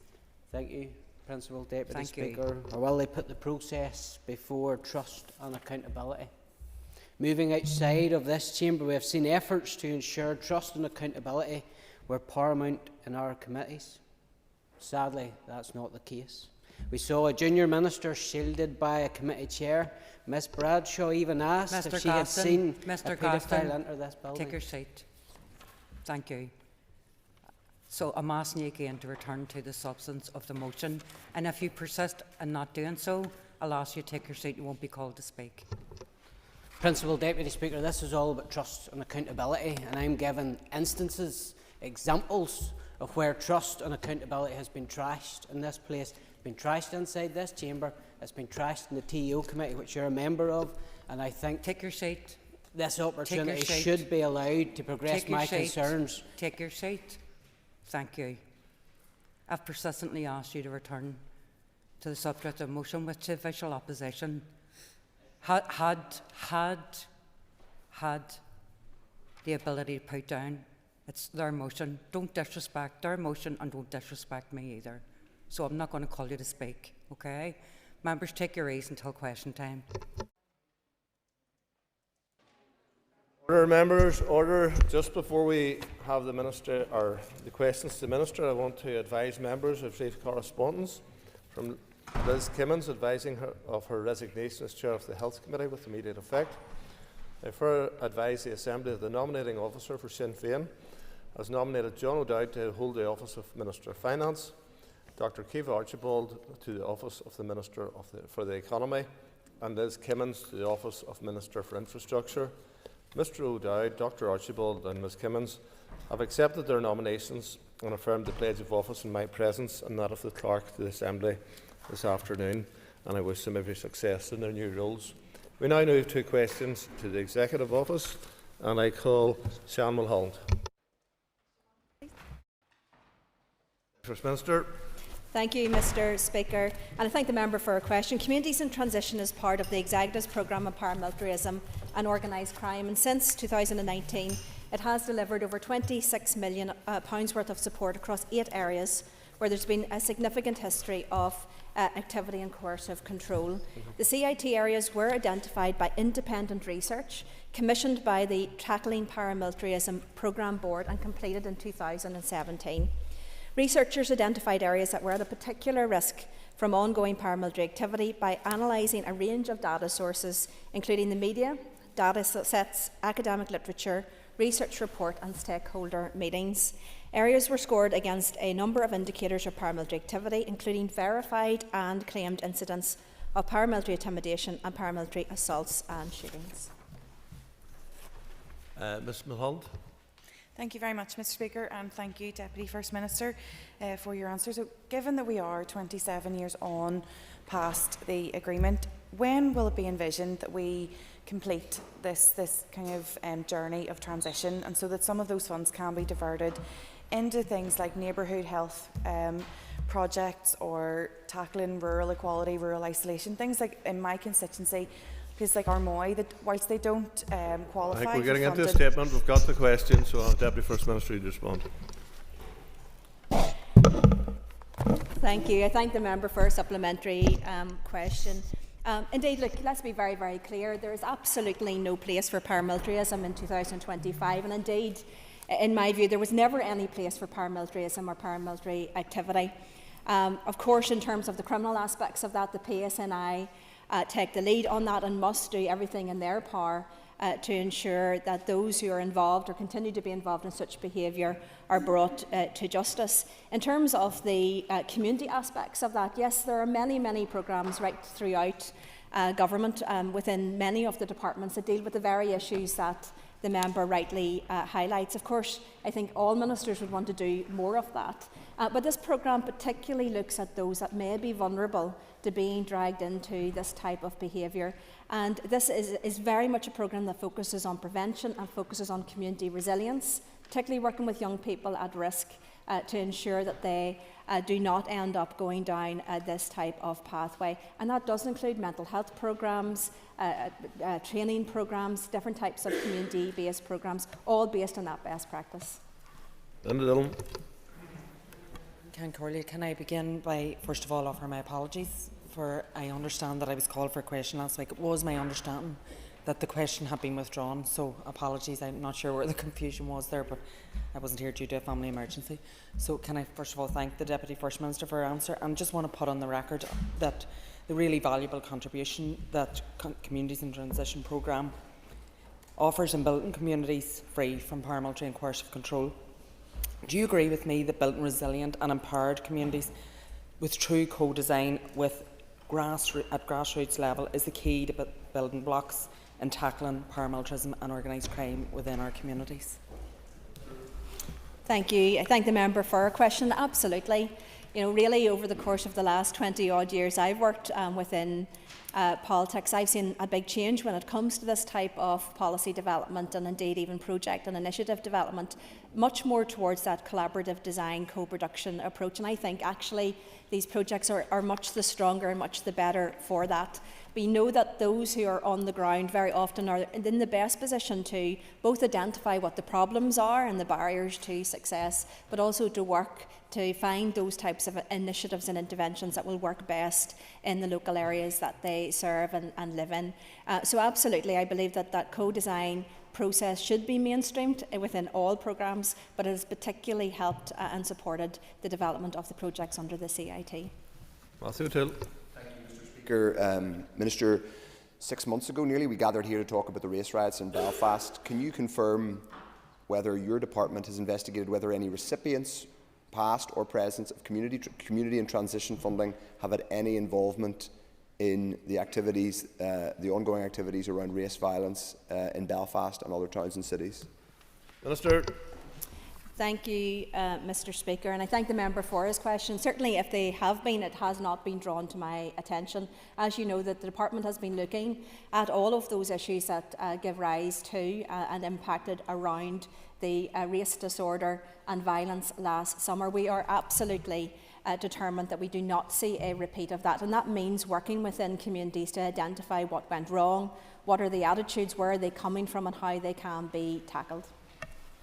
Question 2 is withdrawn. I call Sinead Ennis. Thank you, Mr. Speaker. As part of the wider $3.2 million investment, $1.2 million has been allocated to the Regional Change Fund to support those organisations with the expertise to lead on driving society-wide action. The 8 community and voluntary sector organisations funded will bring years of experience and expertise, which will ensure that the projects delivered will make a difference. The Regional Change Fund will enable the organisations to expand prevention work across the whole of society and in all types of settings. That includes schools, communities, youth groups, sports clubs, prisons and beyond. This will help to ensure that everyone understands that violence against women and girls is, well, what it is and how to prevent it, so that together we can deliver meaningful change. The Regional Change Fund is in addition to the Local Change Fund that will see £2 million shared across all 11 council areas to support community networks, grassroots organisations and provide opportunities for all to play their part in tackling violence, harm and abuse against women and girls. Ms Ennis. Gormaga Cancorla, I thank the Minister for her answer, and I want to acknowledge her efforts and that of the First Minister in making tackling violence against women and girls an executive priority and also a programme for government priority. Can the Deputy First Minister give details on why the 8 organisations that were chosen for the Regional Change Fund, why they were chosen? Thank you. Minister. Thank you. I thank the member for her supplementary question. Right from the outset, when this time last year Michelle and I took up these positions, we made very clear that this was a key priority for us. The levels of violence against women and girls here in Northern Ireland is appalling, and we need to tackle that and indeed eliminate all violence against women and girls. I am really pleased that it is a key aspect of the delivery from within our own department throughout the last year of not only producing the strategy, but of course that important delivery plan and seeing these important funds actually get out on the ground. We are working with those 8 delivery partners. They were very much those who advised us throughout this process. It was a collaborative design co-production process, and I think one that has worked extremely well. But these are the organisations designated to be experts in this particular field, and we believe that they are the right organisations to help and support us to deliver on this key initiative. And thank the Deputy First Minister for her answers so far. Today marks a year from these institutions were restored, and it was excellent to see that right at the outset violence against women and girls was recognised as a key priority. And I asked the Deputy First Minister, could you outline what work has been undertaken in this past year to end violence against women and girls in Northern Ireland? Minister. Thank you, and I thank the member for her question and for that very kind acknowledgement of the work that we have been carrying out. As I indicated in the earlier answer, there's been a significant amount. I want to pay a tribute to the team, the co-production team, and sitting within the Executive Office, but of course working across a number of different departments for the research that they carried out, for all of the incredible hard work, but most of all to those co-design partners who very often volunteered their time to make this strategy and the delivery plan what it is. So we have launched that strategy, we launched that delivery plan as well. We also launched the Small Business RI Challenge Fund. That was very much about setting out 2 challenges and asking business and small organisations to consider what could meet that challenge, how could the outcomes that we desire be best met through that different type of initiative rather than just a grant funding scheme. We launched the Local Change Fund with local councils to allocate £2 million to support local grassroots groups. We launched the Regional Change Fund, and we supported just recently the local Power to Change campaign with Justice and the PSNI to promote bystander awareness and interventions. Anna Egan. I thank the Minister. You obviously know that changing attitudes is a large part of your Ending Violence Against Women and Girls strategy. Would the Executive Office consider working with others in this Assembly for a code of practice for legislators as to what constitutes misogyny? Thank you, Mr Speaker. I thank the member for her question. I haven't heard that proposal before, but certainly we will take it away and take a look at it and perhaps liaise with the member in terms of the detail of her proposal. Deputy Gaston. Deputy First Minister, 20 years ago on Thursday past, Robert McCartney was brutally stabbed to death by the IRA. In the aftermath of that murder, his sisters were subject to a campaign of intimidation by the Republican movement, which today you partner in government. Will the Ending Violence Against Women and Girls strategy ensure that no other woman or girl will suffer the same intimidation as the McCartney sisters did? Deputy First Minister. Thank you, Mr Speaker. I thank the member for his question. It is an important one because I think when we look back over the decades of the Troubles here in Northern Ireland, violence and the targeting and the harassment, particularly towards women, but also we have to remember young people, children, those that were indiscriminately targeted by bombings, those young people who were subject to child abuse through punishment beatings by paramilitary organisations. And of course, I pay tribute to the many women who have been murdered by paramilitary and terrorist organisations as well. This all formed abuse and violence towards women and girls that was entirely and wholly unacceptable. I can stand here today and say very clearly that I condemn all of that activity. I indeed condemn all terrorist activity. There was never any justification for it. There still isn't. There was always an alternative. Mark Durkan. Question number 4. Minister. Thank you, Mr Speaker. Guard security and CCTV were put in place in Ebrington when the site was largely vacant and under development. Today, Ebrington is a thriving and, much like the city centre, a hub of activity with a wide range of both day and nighttime businesses. In the coming months, we will also see the launch of a number of different businesses, including Ernst & Young, arrive on the site. In 2026, the exciting launch of the Londonderry North Atlantic Museum will also take place. The Department remains committed to ensuring Ebrington continues to be a safe and shared space for everyone to enjoy, and the site will continue to be monitored 24 hours a day via the 34 CCTV cameras on site. This is in line with city centre arrangements, and further integration of Ebrington with the city will ensure Ebrington continues to play its part in the future growth of the city and region. Mr Durkan. Thank you, Mr Speaker. I thank the Deputy First Minister for her answer. There are concerns in my constituency that at a time when the overdue development of Ebrington is finally making tangible progress, with more people using the space as a place of employment and a place of leisure, that this decision will reduce safety for safe users, and that's been compounded by a few unsavoury incidents lately. It will also cost jobs at a site where we're trying to generate employment. Under question, Mr. Will the Durkan. ministers review this decision? Minister. Thank you, Mr Speaker. I thank the member for his question, and of course we've received correspondence from a number of members, including his colleagues and mine, on this particular issue. Whenever this was put in place, you didn't have the same infrastructure. I am really pleased that £37 million have been invested in that Ebrington site, and I think anybody who goes up there can see the transformation that has taken place. That includes a number of businesses with their own security. The security that we had paid for centrally from the Executive Office was then being passed on to those residents and leases within the site who were already then taking their own measures. So my understanding is that there was a very strong sense that this was not needed. It's monitored, of course, by that CCTV. And of course, I want to emphasise that all of the evidence that we have is that this is a very safe site. And not, as he's rightly recognised, in fact, those visiting the site and enjoying the site and using the site has actually been increasing year on year, and that's very welcome as well. And I thank the Deputy Minister for her answer so far. Would the Deputy First Minister agree with me that the Ebrington site is a key driver for the social and the economic regeneration of Derry and for the entire North West?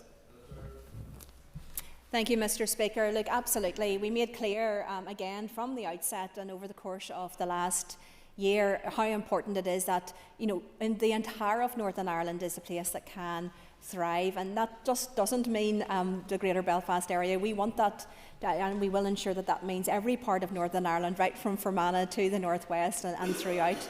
So of course Ebrington is a key economic driver of that. I think it's looking very, very well. It seems to have been a great success thus far. We will continue to work and invest in the site to ensure that it can maximise its potential. Gary Middleton. Thank you, Mr. Speaker. And can I welcome the investment by the Executive Office, not only in Edmonton, but in areas right across the Foyle constituency. And I thank the Deputy First Minister for her role in delivering those projects. Can I ask the Deputy First Minister maybe to provide an update on those investments by the Executive Office in my own constituency? Thank you, Mr. Speaker. I thank the member for his question. The Department remains committed to the investment in the Londonderry area, with some 72 million invested in the area since 2016-17. That includes over 37 million to transform and regenerate Ebrington, which is now a hub of creative industries, cafes, restaurants, a hotel, microbrewery, hairdressers, healthcare and commercial offices. However, we've also invested an additional 34 million and a range of other programmes, and that includes urban villages and good relations projects to promote good relations. And indeed, the member will recall right back at the development of the urban village scheme that we had that conversation when I visited the city then as a junior minister. And he was a great champion for the Fountain area and the city at that time. And indeed, it is amazing how those conversations can lead to the development of programmes that genuinely bring that real difference to people's lives, with many, many millions of pounds through that work now taking place and to the benefit of the citizens of that city. Declan Kearney. Minister. Thank you, Mr. Speaker. As of 31st of January 2025, the HIA Redress Board has received 4,904 compliant applications and made determinations totalling over £100 million. A total of 56 applications are still to be determined by a panel. The turnaround time for validated applications is 7.5 weeks, with a success rate of over 88% of applications that fall within the Board's jurisdiction. The Executive Office has engaged closely with victims and survivors representatives on enhancements to the wider redress process, including providing additional resources to the Victims and Survivors Service to ensure that applicants can be supported in a trauma-informed way with their statements of experience.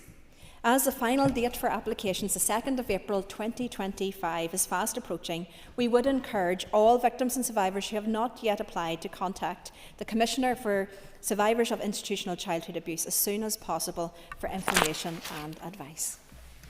Mr. Kearney.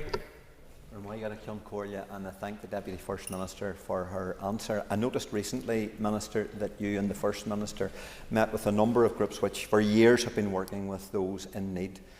Can you now give us an update in relation to the memorial for the victims and survivors of historical institutional abuse? Thank you, Mr. Speaker. I thank the member for his question. And indeed, it has been an issue that not only we have been working on for some time, but indeed, Mr. Speaker, you yourself have been also engaged on this important matter. It was a recommendation leading out of Judge Hart's report. And it is one that we are very, very keen to see implemented as quickly as we can. We know that there's been a range of different views across the sector as to what that memorialisation looks like. But we met with them, I think, had a very good engagement, and we're hopefully moving forward at pace to find a resolution and to ensure that that memorialisation can happen within this building and, of course, elsewhere as well. I want to take the opportunity to pay tribute to the huge amount of work that those organisations have done for many years now, both in fighting to get the inquiry, but of course with working with victims and survivors and communicating the needs of that sector to both the First Minister and I and to others. Austin Buckley. Thank you, Mr. Speaker. I thank the Deputy First Minister for her answers thus far. We all know that the legacy of institutional abuse continues to leave a dark cloud over many lives here in Northern Ireland. I welcome the progress in relation to the appropriate memorial, but does the Deputy First Minister accept that there is certain survivors that have criticised the Redress Board because of the re-traumatisation that it has caused, and is there appropriate action being taken to address this? Minister.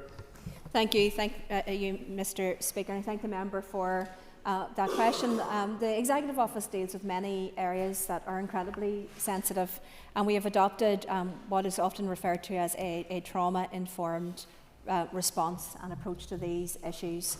I'm disappointed to hear that that has been some victims' experience. Of course, the recounting of those experiences in itself is hugely traumatic, and I pay tribute to those victims' survivors that have come forward and have put themselves through that process. But there is that safety net there in terms of the support that is given. It's not just through the training, and all of the panel members are trained in that trauma-informed response and techniques. But of course we also have that funding going through the Victims and Survivors Service that is particularly there to support those victims and survivors going through this. So I would appeal to anybody who is feeling that you need support in this area to come forward, either to the Commissioner or to the Victims and Survivors Service, to get that help and support that is there for you.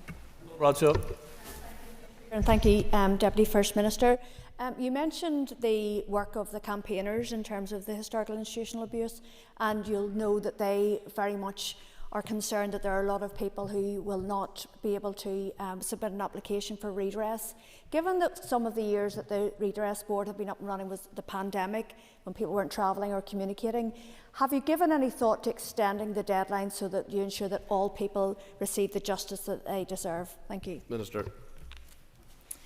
Thank you, Mr. Speaker. I thank the member for her question, and she will be aware that we are aware of this particular issue in her role as Chair of the Executive Committee and the communication around that. We are advised that in terms of the applications of the scheme that they have slowed down significantly, and that there is no indication at this stage that there is a demand out there for the extension of that in terms of the applications coming forward. Now, we do anticipate that as we head towards the 2nd of April 2025 date, that there will be a small increase in those applications, understandably, because perhaps those yet remaining will be, in light of the closure date, then be motivated to put in their applications in and around that time. But I can advise her that year on year, the applications process have decreased significantly. In 2024 to 25 year, we were down to 472 applications this year. We also have endeavoured, as she will be aware, throughout the period to publicise the scheme, including a leaflet through every single door in Northern Ireland, and working with the Commissioner in terms of online campaigns, international campaigns. So we are satisfied that we have done a significant job to publicise this scheme, but we will continue to monitor the situation just to assess to see if there is any further need. Nicola Brogan. Ceist Shay Liddell, question number 6, please. Minister. With your permission, Mr. Speaker, I would ask Junior Minister Cameron to answer this question. Minister. Thank you, Mr. Speaker. Firstly, we'd like to thank all those who responded to the 12-week consultation which closed in September 2024. The 269 responses were reviewed, and a draft report was then shared with the consultation forum to ensure that the terminology used was sensitive to victims and survivors, and a copy was also provided to the Executive Office Committee. A final consultation report was published on the Executive Office website in January this year, and while we are pleased with many areas of broad agreement, further discussions with Executive colleagues are needed on some complex and sensitive policy issues before the final decisions can be made. It's also important for us to continue to engage and listen with victims and survivors in this period. We hope to bring forward the legislation as soon as possible in this legislative year, and once pre-introduction steps have been completed. We remain committed, along with members of this House, to help victims and their loved ones get the answers and support that they deserve. Brogan. Thank you, Mr. Speaker, and I thank the Junior Minister for her answer. Outline the next steps in the Truth Recovery Programme. Liddell. Minister. Thank you. I thank the member for the supplementary question. So in terms of the next steps for the Truth Recovery Programme, following executive consideration of final proposals, the draft legislation can be finalised. We can press ahead with the introduction of the requisite legislation. Meanwhile, work is ongoing to establish the practical requirements for the public inquiry and redress scheme. Alongside this, as part of the integrated investigation, the independent panel is taking testimony from victims and survivors, and working with the Public Record Office for Northern Ireland on the issues of access to records. So officials continue to engage with victims and survivors to keep them involved with and central to the process, and the First Minister and the Deputy First Minister look forward to meeting with them in the coming weeks. Neil McAllister. Answers so far. Given the consultation really outlined that there is no consensus around the redress scheme, and given the importance that it must proceed and that time is of the essence to victims and survivors, is the Minister able to outline today when the redress scheme will proceed? Minister. Thank you. I thank the member for that very important question. In terms of that, we're not in a position at this stage to provide a definite timeline for the opening of the standardised payment, as we need to follow the Executive and Assembly processes to pass the required legislation. However, we remain committed to progressing this work at pace and are keen to ensure that victims and survivors receive financial redress as soon as possible. Justin McGilday. Minister, in June, you and your colleague, the First Minister, committed to bringing forward legislation on these issues by the end of 2024.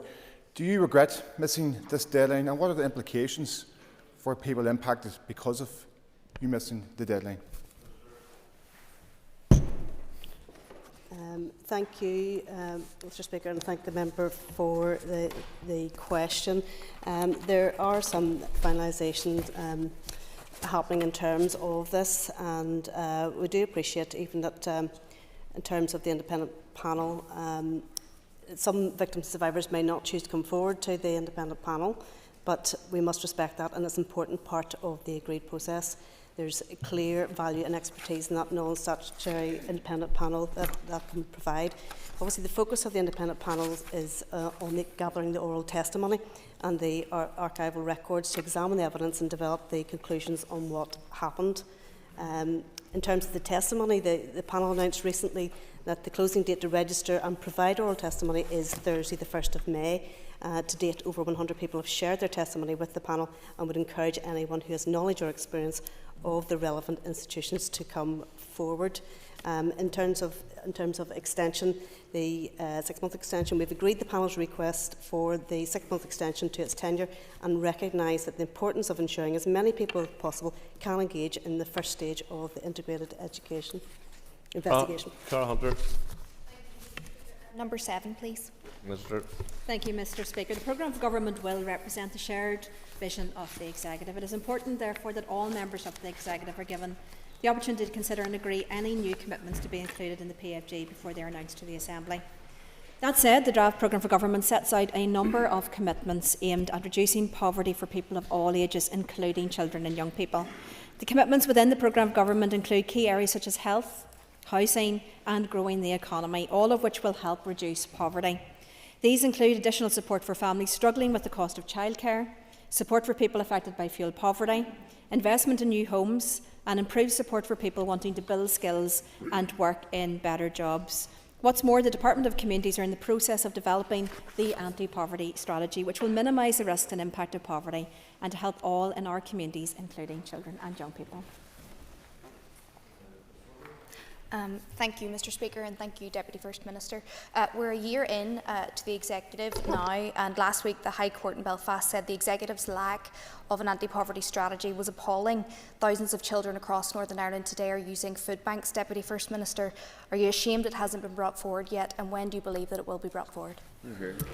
Thank you, Mr. Speaker, and I thank the member for the opportunity to make clear that the absence of a strategy does not mean that there is not a significant amount of work that is occurring right throughout every department to tackle poverty. I know that from speaking to my colleague Gordon Lyons, who supports everything from Sure Starts to neighbourhood renewal, but every single department in terms of the schemes within the Department of Education, the Uniform Financial Support Scheme. There are many, many hundreds of schemes throughout government that support those in poverty. And I was glad actually when I saw just a number of days ago the Joseph Rowntree report reporting that Northern Ireland currently has the lowest levels of poverty in children and young people across the United Kingdom. But the levels are still too high and we want those levels to reduce further, and that is why there is this commitment We know, for example, the cost of childcare takes a huge amount of money out of hard-pressed families. A scheme rolled out already in terms of key actions, but that will be enhanced, will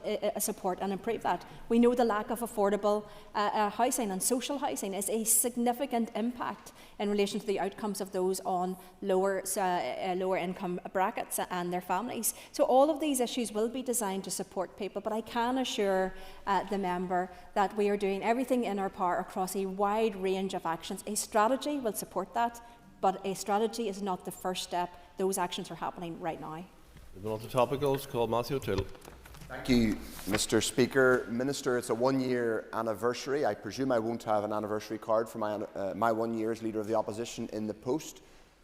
But in the programme for government, it says that the Executive will cut waiting times. Given we're 1 year in and people out there want to know when the health service will be fixed, can you explain when waiting times will be cut?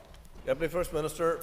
Thank you, Mr. Speaker. I thank the member for his question. 1 year in, and we have a determination to deliver against those key priorities, and that must mean a reduction in relation to health waiting lists. We understand that there has been a small reduction across a number of those health waiting lists, but it is not enough. We know it is unacceptable that too many people are waiting on those health waiting lists for too long.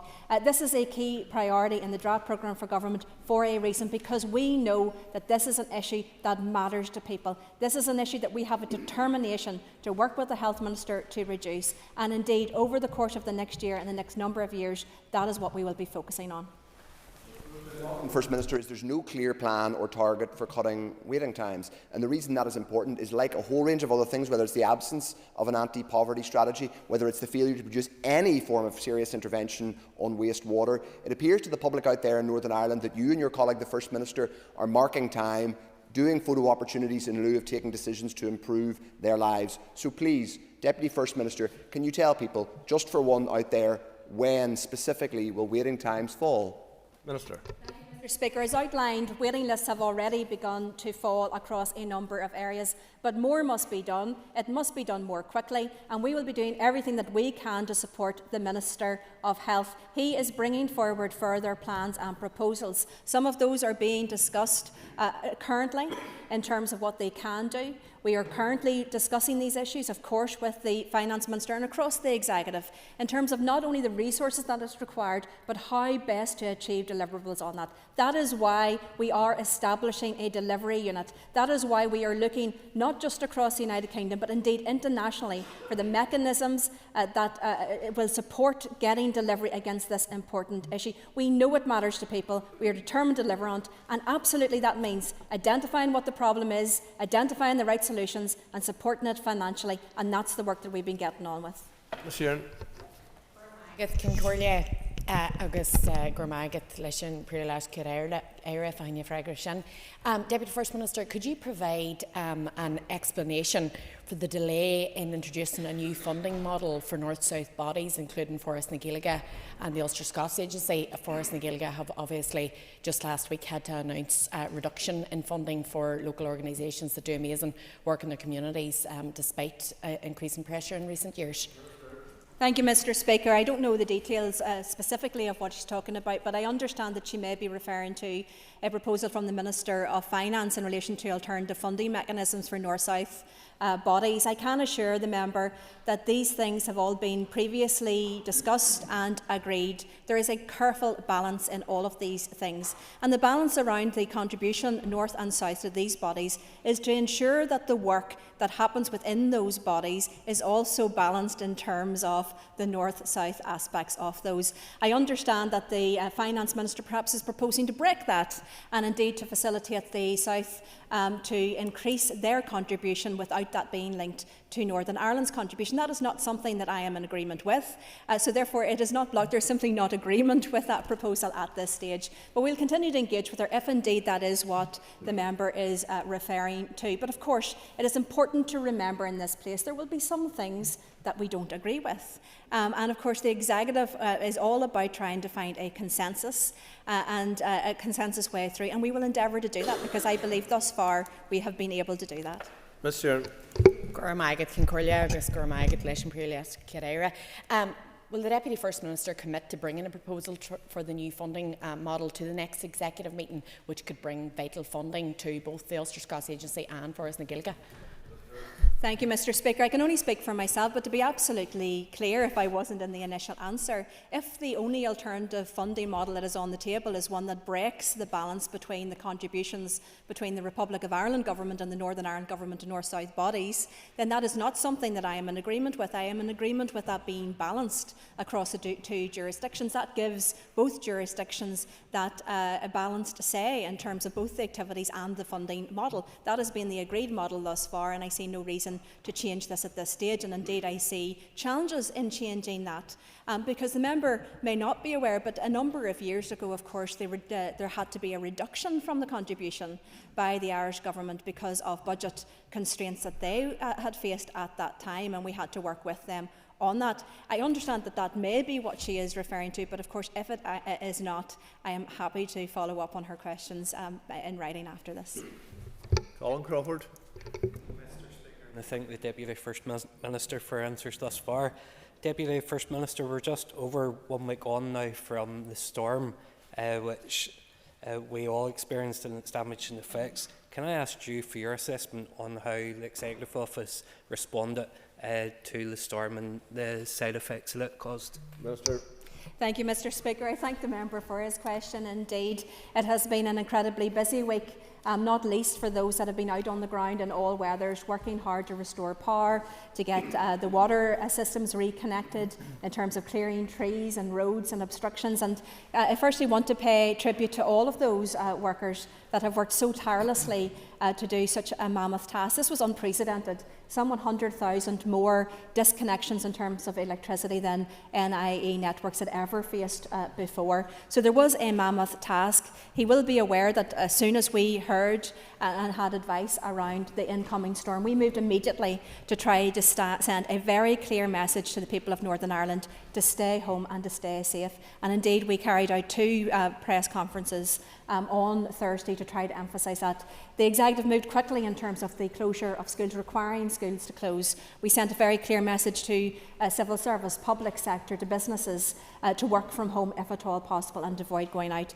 I think for those who woke up on Friday morning and heard the storm outside, they recognised actually how bad it was, and it is absolutely miraculous that there were not people who were injured or worse in terms of that storm, and I'm very thankful for that. But of course, the last 10 days has very much been about the focus on recovery and response, and we've been doing everything in our power to make sure that the reconnections happened as quickly as possible, and we identified those issues. I do want to pay tribute to Pat McFadden, the Cabinet Minister, and the entire team in the UK Government that did respond as well to our request for help, and that was everything from generators to water, to helicopters to support those lines, to chainsaws, tree cutters, and electrical engineers. So look, there was a huge effort put into this, and I pay tribute to all of those workers who made it happen. Mr. Crawford. Thank you, Mr. Speaker, and Deputy First Minister, I think we would all echo our thanks and appreciation.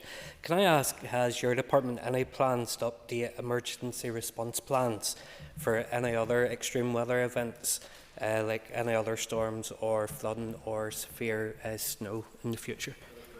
Thank you, Mr. Speaker. I think there will certainly be learning from this. I think the civil contingencies frameworks that we stood up immediately worked very well. In a red alert, it is the PSNI that takes the lead, and then that moves over to the relevant departmental leads depending on the particular issue. I felt that there was very good communication both internally, and we obviously tried to be at the forefront of leading with that external communication as well. We were in regular contact with NIE, with NI Water and others throughout that period of time, but I do think that there is learning from this. So for example, the fact that the electricity was off had an impact not just on the electricity and heating within homes, but on the water connections and on communications and mobile connectivity. So these are big issues that, I think looking forward in terms of our civil contingencies planning, we need to take into account and make sure that we have those contingencies at hand for when the unexpected happens. Brooks. Thank you, Mr. Speaker, and my colleague had snatched my question from beneath me there, but to follow on from that, Deputy First Minister, could I thank you for your role in coordinating response to Storm Owen, and ask, there seem to be some concerns around how vulnerable the blue light services would have been had the executive not taken immediate action to secure that.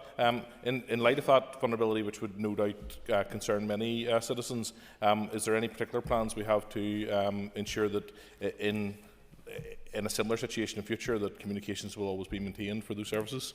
Minister. Thank you, Mr. Speaker. No, he is absolutely right.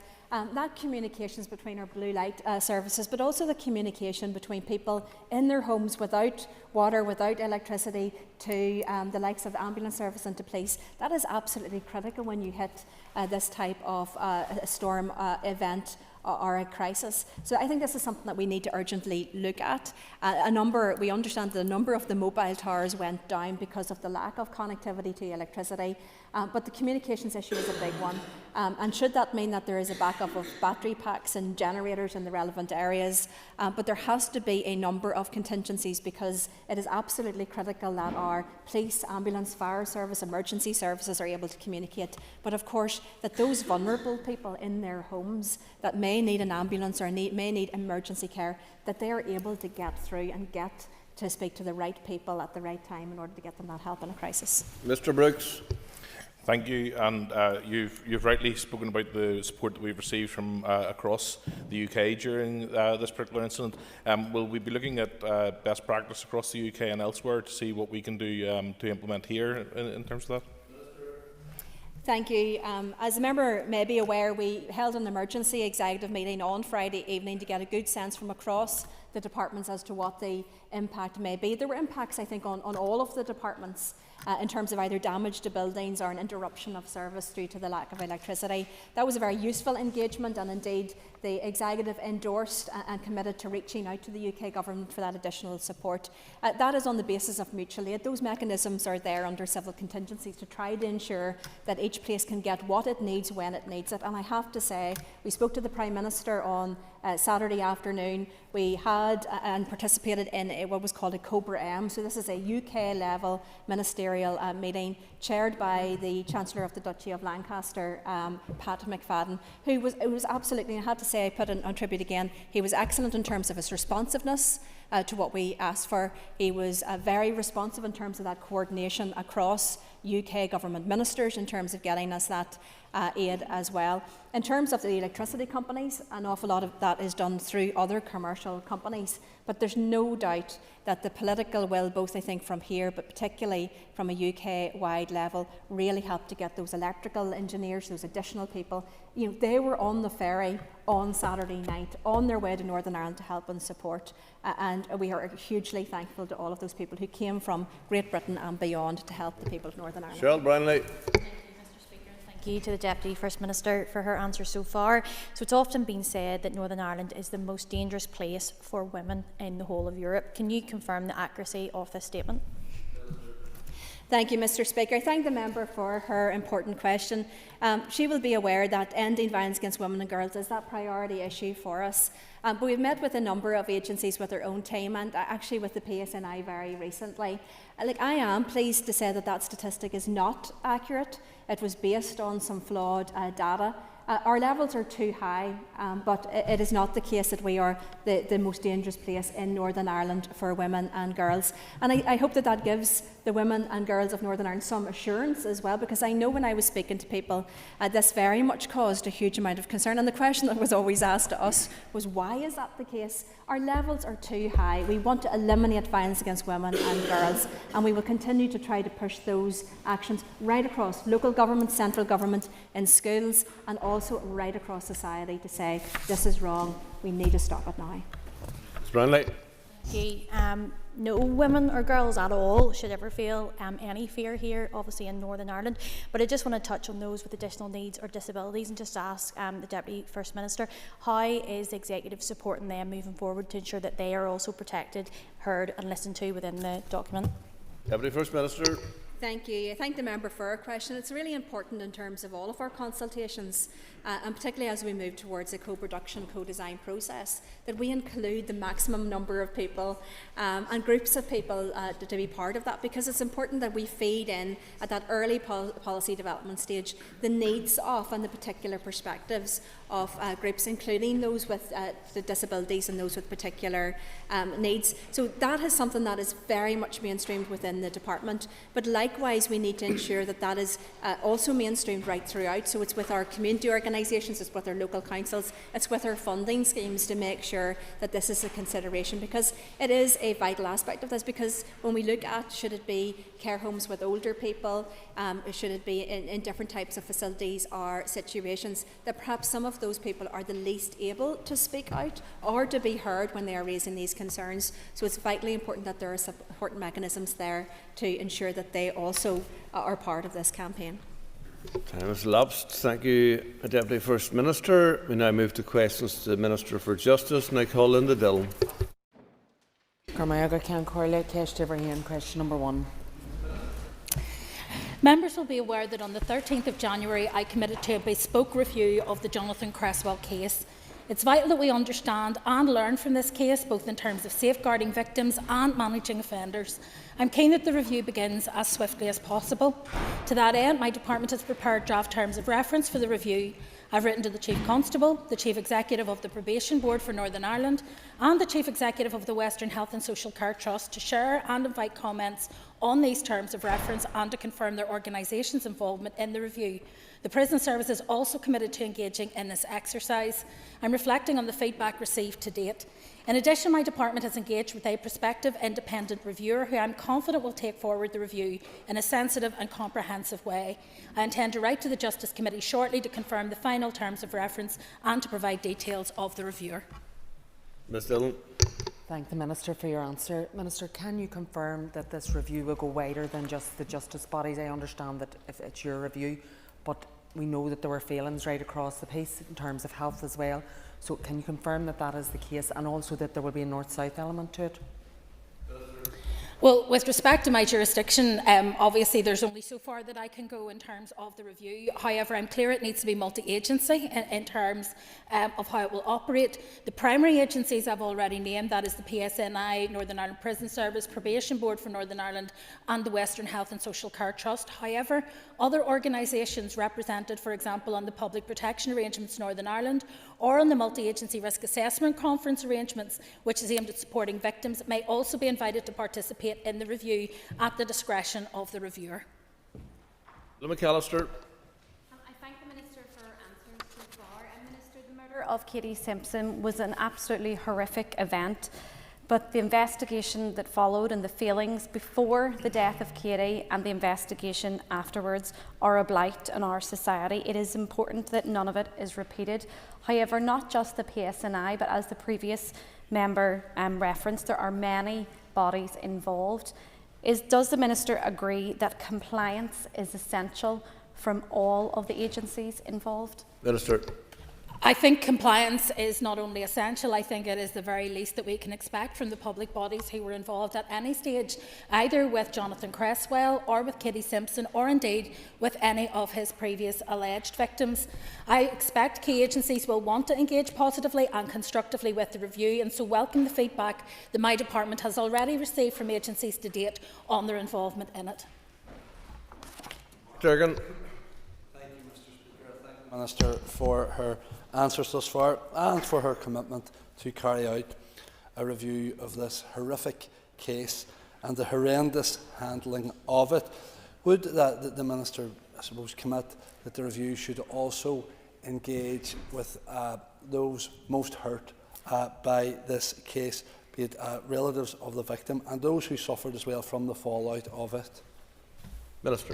Well, I think it's hugely important that we do engage with the family, and that is something that we have been doing in terms of looking at the terms of reference and how we intend to move forward. It is important that Katie's family are at the very heart of the review. They feel that their questions have not yet been answered, and indeed more questions have arisen than answers have been provided. What I want is for the independent reviewer to be in a position to engage with them as a priority as the work commences. Connie Egan. question number 2, please. In November 2024, I announced the extension of the Adult Sexual Offences Legal Advisor Scheme, or SOLA, pilot for a further 2 years until the 31st of March 2027. This SOLA service is available to all adult complainants in serious sexual offence cases up to the point of trial and has provided free, independent legal advice to 2,000 complainants since its launch in April 2021. The pilot service, which is delivered by Victim Support NI, was initially established for 2 years with the option to extend in order to test the arrangements further. My department is also currently consulting on legislative proposals for inclusion in a Victims and Witnesses of Crime bill that would allow SOLAs to provide representation for complainants at court pre-trial in certain circumstances. I would encourage all those with an interest to respond to those proposals. Thank you. Minister, could I ask for an update if you have any plans to include a similar service for children? Well, as the member will be aware, I am very keen to extend this service to young people, and I'm delighted to be able to update members that later this week I will officially launch the Children's Sexual Offences Legal Advisor Scheme in partnership with Victim Support NI. The scheme has been specifically designed to meet the needs of child complainants in serious sexual offence cases and will run for, again, an initial 2-year pilot phase. The new children's service will run in tandem with the adult SOLA service until March 2027, when both pilots will be fully evaluated to inform development and procurement of mainstream services. The new pilot will provide support to some of the most vulnerable of children and marks, I believe, another important step towards improving victims' experiences in sexual offence cases and helping them navigate the criminal justice system. One key benefit is that free advice on the criminal justice system will be available even prior to any offence being reported, which will help make victims informed about decisions and may help increase reporting. Stuart Dixon. Mr. Speaker. Minister. At the outset, I wish to put on record my condemnation of the 2 most serious recent paramilitary-style shootings which occurred, one of a teenager in Ards, the other of a pensioner in Coleraine. Such barbaric brutality has no place in our community. These attacks must stop. Statistics provided by the PSNI indicate that in 2024 there were 28 casualties of paramilitary-style attacks, a significant reduction from the 50 recorded in 2023. Within that, there were 5 casualties of paramilitary-style shootings, approximately a quarter of the number that occurred in 2023. Whilst there is likely to be a range of factors affecting the reduction, I must commend the Executive Programme on Paramilitarism and Organised Crime on the work being done to address this complex societal and generational issue. Over the last 8 years, EPOC has been testing innovative interventions aimed at tackling paramilitary harm in the here and now and breaking the cycle of violence for future generations. These interventions include those that support victims of paramilitary harm, improving outcomes for individuals and helping break the victim-perpetrator cycle. Targeted youth work delivered in a variety of ways, including through street-based initiatives and even in emergency departments, and helping to prevent young people at risk of paramilitary exploitation and abuse from becoming engaged in criminality in the first place are just some of the structures we have put in place. Mr. Dixon. Mr. Speaker, and thank the Minister for her statement with regards to the 2 recent events. May I ask the Minister to outline what interventions the programme makes to providing specific support for victims of paramilitary-style attacks? Since 2021, the programme has both developed and tested a range of interventions involving over 2,500 victims of paramilitary harm who have been directly supported by the programme. This is helping to break the victim-perpetrator cycle for future generations. Key interventions include the InSync project, the first bespoke service designed for victims of paramilitary-style attacks. It was commissioned by EPOC in 2022 and is delivered by NIACRO. As well as providing support for victims of paramilitary violence, it also is actively learning about effective approaches and informing work on tackling violence and paramilitarism more generally. The Connect hospital-based youth work project places youth workers in 3 hospital emergency departments. They work as navigators, engaging young people both when they first arrive at the hospital and with community-based follow-up. As well as the work to change the language around paramilitary violence, the programme is also helping to raise awareness regarding the specific nature of the trauma caused by paramilitaries. This may mean that more service providers are better able to identify those requiring specific help and support. Doug Biddy. Thank you, Mr. Speaker. Does the Minister agree that the statistics on paramilitary attacks don't tell the whole story? because when you add in money lending, racketeering, extortion, intimidation, it has a negative effect on society and could be just as harming as paramilitary-style attacks? Without doubt, the reach of harm that paramilitaries inflict on our communities is extensive and wide-ranging, and the member has already name-checked quite a number of the most common, but of course it is not limited to that. We know things like child sexual and criminal exploitation and many others are a feature of paramilitaries in our community. Ultimately, whilst I want to seek to reduce the harm of paramilitaries in the community, what I want more than anything is to end the existence of paramilitaries in our community. That is a permanent solution to what we face as a community, and I think it needs to be accelerated. Thank you, Mr. Speaker. Minister, one of the activities that paramilitaries have been engaged in, as well as traditional, if we can call it that, paramilitary attacks, is hate crime, particularly race hate crime in South Belfast. What is her department specifically looking to do to address that, including the provisions for standalone, it's not going to be standalone, but for hate crime legislation? Is she looking at that in her department? Minister.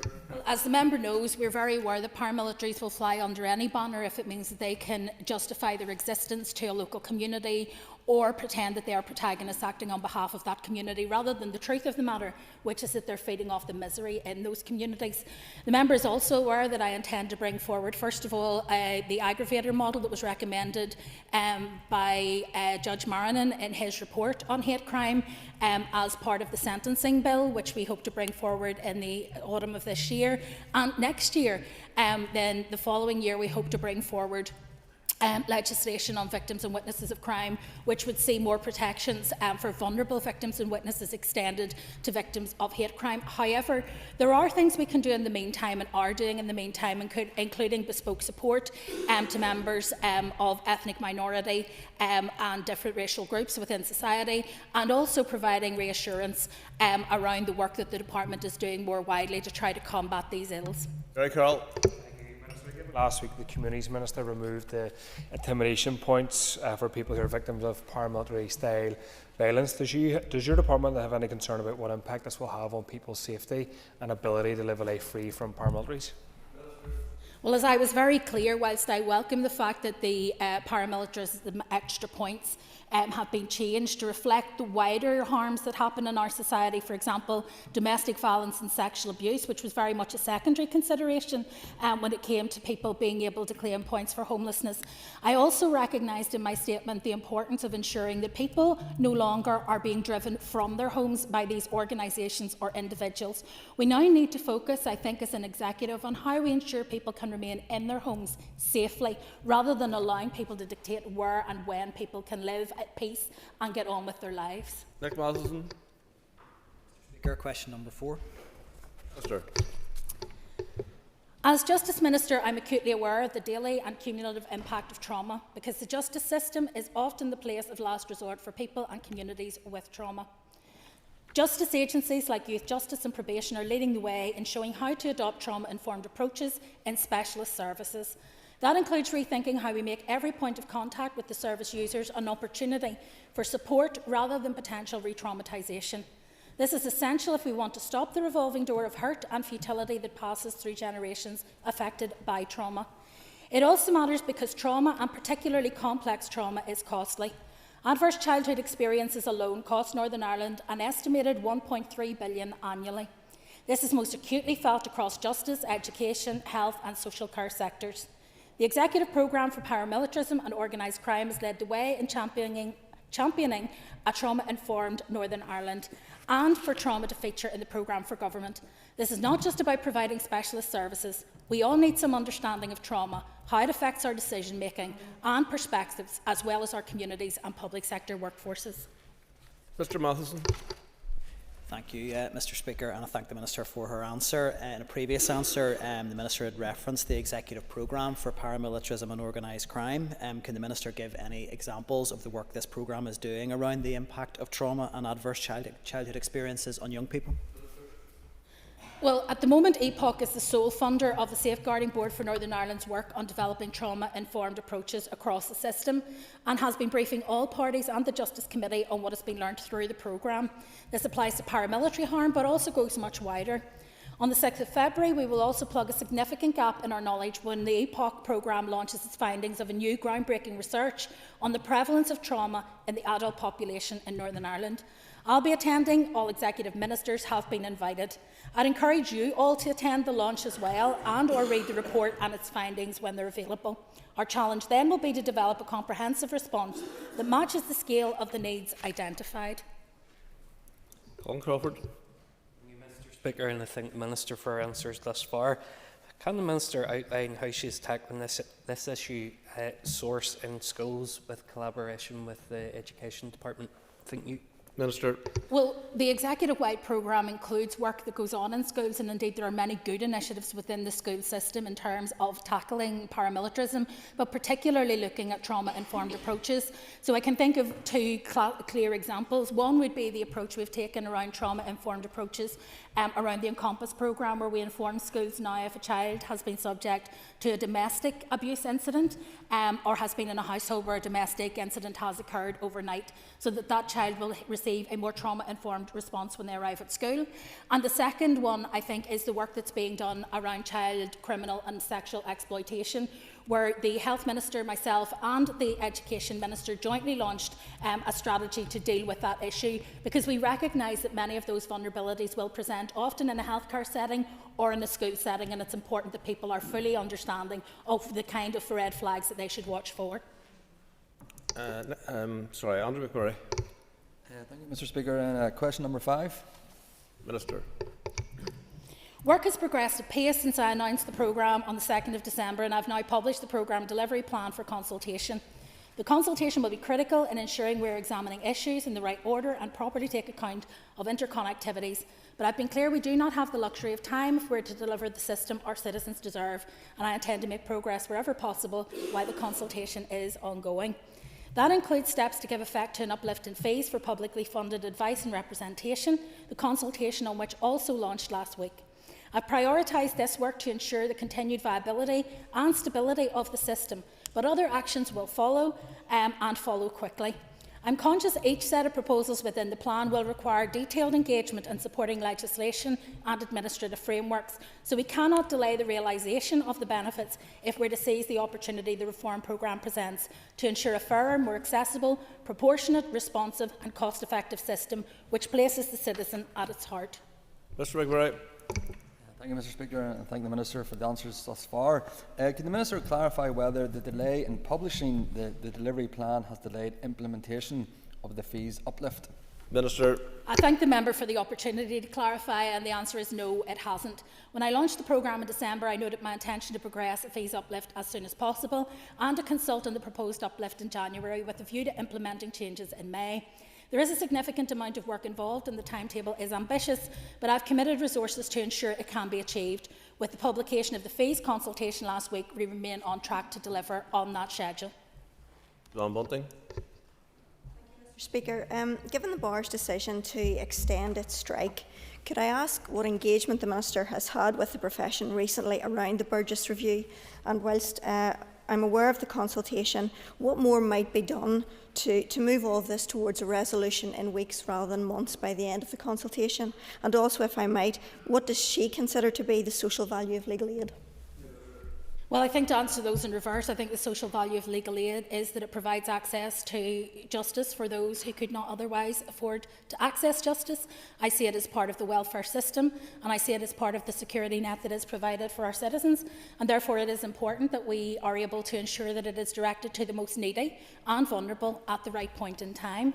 When it comes to engagement with the criminal bar, we have had ongoing engagement, both myself and the department, over recent weeks and months. I will be meeting with the Law Society and indeed the criminal solicitors tomorrow, and we'll also be meeting with the criminal bar tomorrow afternoon. And my objective is to bring this action to a close, because I believe that we have moved some considerable way. I was asked originally, the demands were the Burgess report would be published. It has been published. I was asked that whatever Burgess asked for by way of uplift would be provided. I've said 16% will be provided. I can't do it immediately, which is the latest request. It's impossible to do so, but I can do it. And then the third aspect of the ask was that we would implement Burgess. And if you look at the wider enabling access to justice landscape, that has been met. Indeed, one of the reasons I delayed until this month rather than going to consultation in December was to take account of concerns that the criminal bar had raised about some of the measures that we were proposing in that programme, and I have therefore adjusted the programme to take account of that in order to try and meet resolution. However, when you seek to meet someone halfway, Mr Speaker, it is important that that person then doesn't regress from that position if you're going to have any success. So hopefully tomorrow we will be in a position to actually close the gap rather than simply move the gap to a different place. Diana Armstrong. Thank you to the Minister for her answers to this point.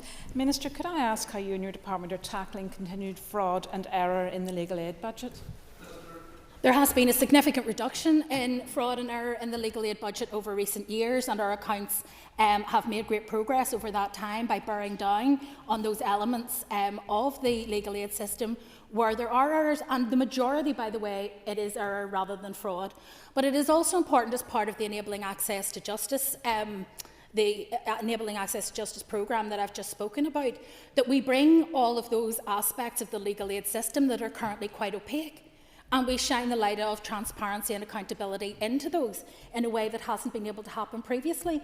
And so that is part of the reform that I want to make, so that we can account for public money in a way that the public can see, where we have full insight into the mechanisms that are being used to grant legal aid, whether that's by the courts or by the Legal Services Agency, and that we have confidence that money is reaching the people in greatest need at their point of greatest need.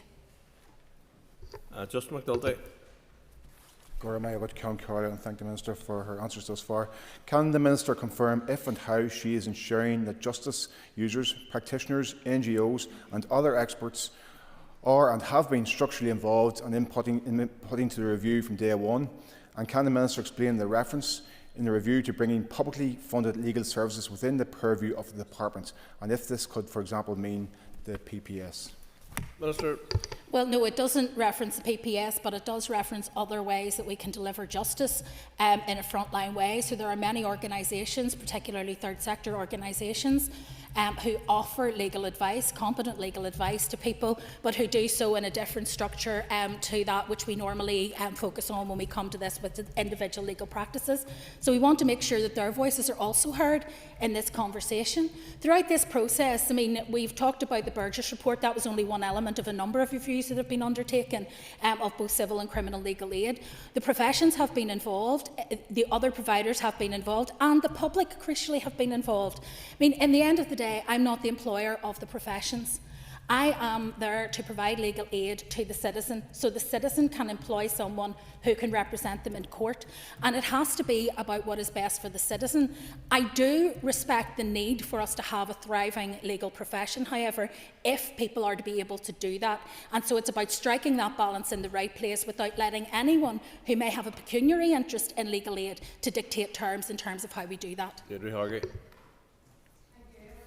I suppose I welcome the fact that you're meeting with the associations tomorrow in terms of the legal aid issue, and you said, Minister, that a 16% uplift will be provided. Can you give details as to when? Well, the intention is that the legislation which will underpin it will be completed. It will complete its passage. It will be secondary legislation by May. That's the intention. As you know, I've foreshortened the consultation on it to 8 weeks because I believe it's a targeted consultation, given that it affects a more narrow group of people. And we will obviously have further conversations tomorrow about the commencement date for that particular 16% uplift. What's important, however, to recognise is that I didn't pluck that 16% uplift out of the air. It was a recommendation based on evidence in the Burgess report, and therefore those who are now telling me that it's a paltry sum and that it should be discounted and I should go with some other more inflated figure, I think need to come to a point of realisation that without an evidential basis, that simply is not on the table. So we've got to look at what Tom Burgess actually recommended. We've got to get it delivered, and I've said as quickly as possible we will do that, and then we've got to get people back to work, because at the core of all of this, There are victims who are being re-traumatised by delay in the criminal justice system. And these are people who are using the Crown Courts. We're talking here about rape victims, about murder victims and their families. We're talking about people who are awaiting trials to take place. And it is incredibly re-traumatising for them, not just to be told that their case is adjourned, but indefinitely adjourned because there is no end in sight. I want to bring this to a conclusion. I don't believe strike action was necessary, given that I was about to publish my intentions around this. I believe we have moved some considerable distance since I did. I don't believe the extension is necessary either. But I'm going to sit down tomorrow. We're going to work through this because I think it's in all our interests, including the criminal bar, that we bring this to a conclusion. Donald Buckley. Minister. The work of prison officers is challenging, complex and often overlooked, but critical to the safety and security of Northern Ireland and to the people held in custody. In 2020, there were 32 assaults on staff. In 2021, there were 71. In 2022, 66. In 2023, 59. And in 2024, 96. The prison service experience is that a higher population and crowding are the most significant factors contributing to prison instability, incidents and violence. Any assault on a prison officer, Mr. Speaker, is unacceptable. And the prison service continues to maintain a clear focus on the safety of staff at establishments. In addition to the support services available to all civil servants and in recognition of the frontline challenging role of prison officers, the Northern Ireland Prison Service provides additional support to officers through the Police Rehabilitation and Retraining Trust. Mr. Buckley. Speaker, and I thank the Minister for her answer. Like her, I agree, every single attack on a prison officer is beyond comprehension and should be condemned rightly in this place. But to treble the number of attacks in 4 years is quite astonishing. So can I ask the Minister for her assessment in perhaps the numbers within specialised prison officer units that deal in combat with extreme and violent prisoners? Is there enough people being recruited to this particular aspect of the prison life? And overall recruitment within the prison service, has it been impacted by this startling rise in attacks? Minister. Well, to be clear, in 2020 there were 32 assaults on staff when we were at a period where we had our lowest prison numbers during COVID. To compare what happened this year with that year, when we are now at our largest ever prison population, I think is an unjust comparison. So, for example, if you look back, last year it was 59, the year before 66. It goes up and down each time, but what we do know is that the size of the population will directly impact on the level of volatility within the prisons. In terms of training, I have to say to the member that every prison officer is trained to deal with conflict, with de-escalation, with restraint, and ensuring that violence within the prison is contained as quickly as possible. And it's important that that is the case because prisons can be a volatile place and therefore that violence can happen. We have recruited additional numbers of prison officers, and we continue to do that, and there is no indication that the level of violence in our prisons has been one of the issues that has in any way deterred people from applying. In fact, when we go out to seek out prison officers during a recruitment process, we're normally well oversubscribed. Robbie Butler. Speaker, I thank the Minister for her answer and her interest in the prison service. She's right to say that it is often oversubscribed, but staff retention is incredibly difficult, and I would contend that one of the reasons for that is that the circumstances that are held within the civil service staff handbook. The Department of Finance has said that it is no longer appropriate for those details to be held within the civil service handbook. Would the Minister for Justice agree? Well, I am not aware of the Department of Finance having changed its position with respect to the employment of prison officers under the normal Civil Service Code. However, the governance in prisons is, as you know, through the normal prison rules and the application of prison rules. And where someone assaults a prison officer, we expect that that will be prosecuted where that is possible. So that pertains in the prison system. We also have additional measures in place that would not be available to the wider civil service when it comes to support for officers who have been subject either to psychological trauma or to physical trauma. And what we're finding is, I think more and more, the people are actually taking that up and are very welcoming of the support that they get. Blair. Thank you, Mr. Speaker. Question number 7. Sir. I'm very keen that there should be greater openness, transparency and accountability in the conduct of court business, as I believe that increasing the public's understanding of what the judiciary does and how judicial decisions are made will enhance confidence and trust in the justice system. One initiative which I believe would assist in delivering this would be to permit the recording and broadcasting of certain court proceedings.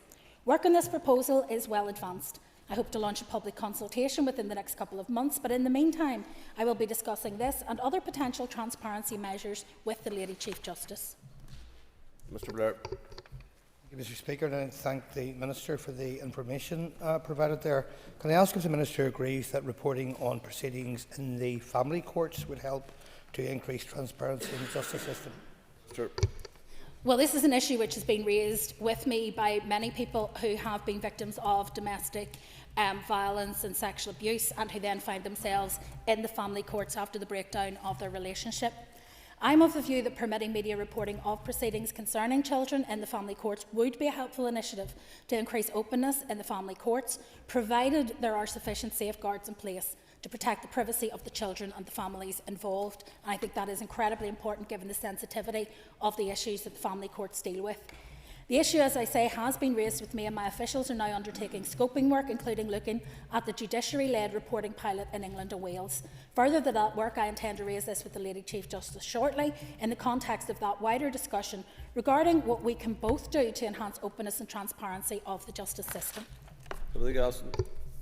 Question 8. Sure. My department is not in the business of putting people into boxes, nor is it a responsibility of the department to define the number of gender categories that exist. Our responsibility is to support everyone who comes into contact with the justice system, regardless of their gender, ethnicity, socioeconomic status, health, disability, age and sexual orientation, and many other considerations. Many of those who come into contact with the justice system are among the most vulnerable within society and have a range of very complex needs, including addictions, poor mental health and physical health. Indeed, many have suffered trauma or have been victims themselves. It is for this very reason that all those who come into contact with the justice system are treated with respect as individuals with their own needs and complexities, irrespective of how they identify. Moving to topicals, call just McNulty. Minister, I met with the Criminal Justice Inspectorate last week and they told me that there are now 120 women in prison here, more than half of whom are on remand. Can the Minister explain why the number of women in prison has increased by 200% since before the pandemic, when there were just 40 women imprisoned? Minister. There are a number of reasons why there are more women in prison today as opposed to during the pandemic. First of all, there was a concerted effort to remove people from the prison system during the pandemic, and many people have brought people forward, cases forward post-pandemic that might otherwise have happened during that period. So that's one reason in terms of delay.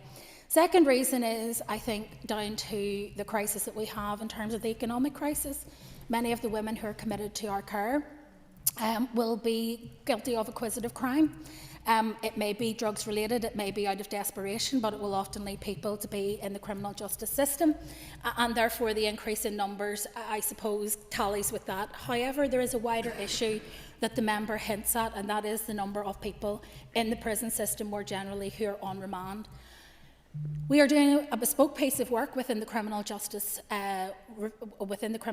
Board to look at the reasons for remand, because they do seem to be incredibly high. They are incredibly high throughout the UK, but they are higher again in Northern Ireland. And it's something that I think we need to look at in terms of the reasons as to why people are committed to prison rather than given community-based sentences. And also as a department, we are looking at how we can build in more confidence in community-based sentences that will allow judges then not to send people to prison, where an alternative and potentially a better alternative for rehabilitation in the community may exist. Thank you, Minister, for your answer. And just it was before the pandemic, not during the pandemic, which the question related to. Can the Minister outline what measures her department and her executive colleagues are adopting and implementing to tackle the reasons for offending, including challenges faced around housing, addiction, poverty, trauma and employability? Well, as the member, I think, demonstrates in his question, many of the issues that will prevent offending are not the responsibility of the Department of Justice. They fall to other departments, whether that be Department for the Economy, whether it be Department for Communities, or indeed other departments beyond that. It is important, however, that we do take a trauma-informed approach. We recognise that our women's prisons and those within our women's prisons are a different category of offender, often driven by different motivations and behaviours, and therefore it's important that we factor that into the rehabilitation of those women who come into our care, and that is something the Prison Service has been leading on, in addition to all of the work that goes on while people are in prison, to ensure that rather than recycling people through the system, we can successfully rehabilitate people outside the prison system by finding them accommodation before they leave prison, by assisting them with access, for example, to key services like the health service, the housing executive and others, whilst still in prison, to set up a path for success rather than a cliff edge for failure. John Mulholland. Thank you, Mr. Speaker, and thank you, Minister. Earlier you alluded to some of the issues at the heart of the Criminal Bar Association's withdrawal of services. Could the Minister please clarify the Criminal Bar Association's current demands as you understand them? Well, as I've noted previously, the demands do appear to have evolved over recent days. I believe that I met the demands which were set out in November: publication of the Burgess Review, implementation of an uplift in fees without delay, and a timetable for reform. Further requests were then received in December. That included that I abandon the legislative and governance processes to uplift the fees immediately, that the Burgess Review be implemented in full, including the appointment of independent chairs to working groups and legal aid advisory boards, and that I abandon my proposal to review the approach to cases left on the books. I have addressed those issues, Mr. Speaker, insofar as is possible. I delayed the publication of the delivery plan to respond to them. I reiterated my commitment to implementing the 16% uplift at the nearest opportunity. Consultation to enable that to be implemented in May launched last week. That uplift cannot be applied any sooner, and I cannot and I will not circumvent due process. It would not be appropriate for me to do so. I also cannot abandon the exploration of policy issues. Evidence suggests might produce better outcomes and a better use of resources for the public. Policy development cannot be subject to a veto of one stakeholder group, but I have sought to reassure that, as always, exploration will be in conjunction with stakeholders. Each of the proposals in the delivery plan will be subject to detailed consultation in their own right, and having listened to the professions, I've amended that plan to reflect that I'll consider some issues in slower time to allow that engagement to come to fruition. Ms. Mulholland. Mr. Speaker, Minister, do you consider that those demands could be met? Where I can meet demands, or at least offer compromises, I have already sought to do so. I am willing to continue to try to do so. However, some of the demands, such as an immediate change to legal aid, is simply impossible. I will be making it clear to the Criminal Bar Association, as I have in this House when I meet them tomorrow, that I am willing to meet them halfway. I want this to be resolved. I want people to be back at work. I want cases to start to proceed, because whilst I focused in my last answer on the impact on victims, be under no illusions. When victims withdraw cooperation from the PPS and cases fail, the guilty and the innocent both walk free. And that is not good for society. That places us all at risk, and we're talking here about serious criminal cases. The impact this is having on the service providers right across justice is not insignificant in terms of victim and witness care, for example, in PPS, and in terms of victim service.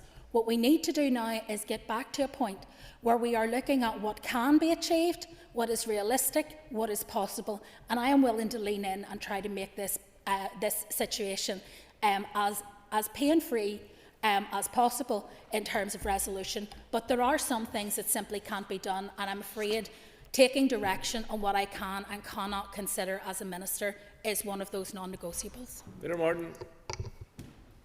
Thank you very much, Mr. Speaker. Can I ask the Minister if she can provide reassurance to the House that there are no plans to either run down or close the PSNI station in Holywood? Sure. No, because it's not my decision whether or not PSNI stations remain open, closed, or are refurbished, or anything else. The estate strategy is entirely a matter for the Chief Constable, and he is answerable to the board for that. So I can't provide the reassurance that the member seeks, because it isn't within my purview, and I would encourage him to engage directly with the PSNI about the matter. Mr. Martin. Thank the Minister for her answer. Could I therefore ask for an update, if she's aware of one, in terms of the new PSNI Kinnegad training facility, and at what point that process is at?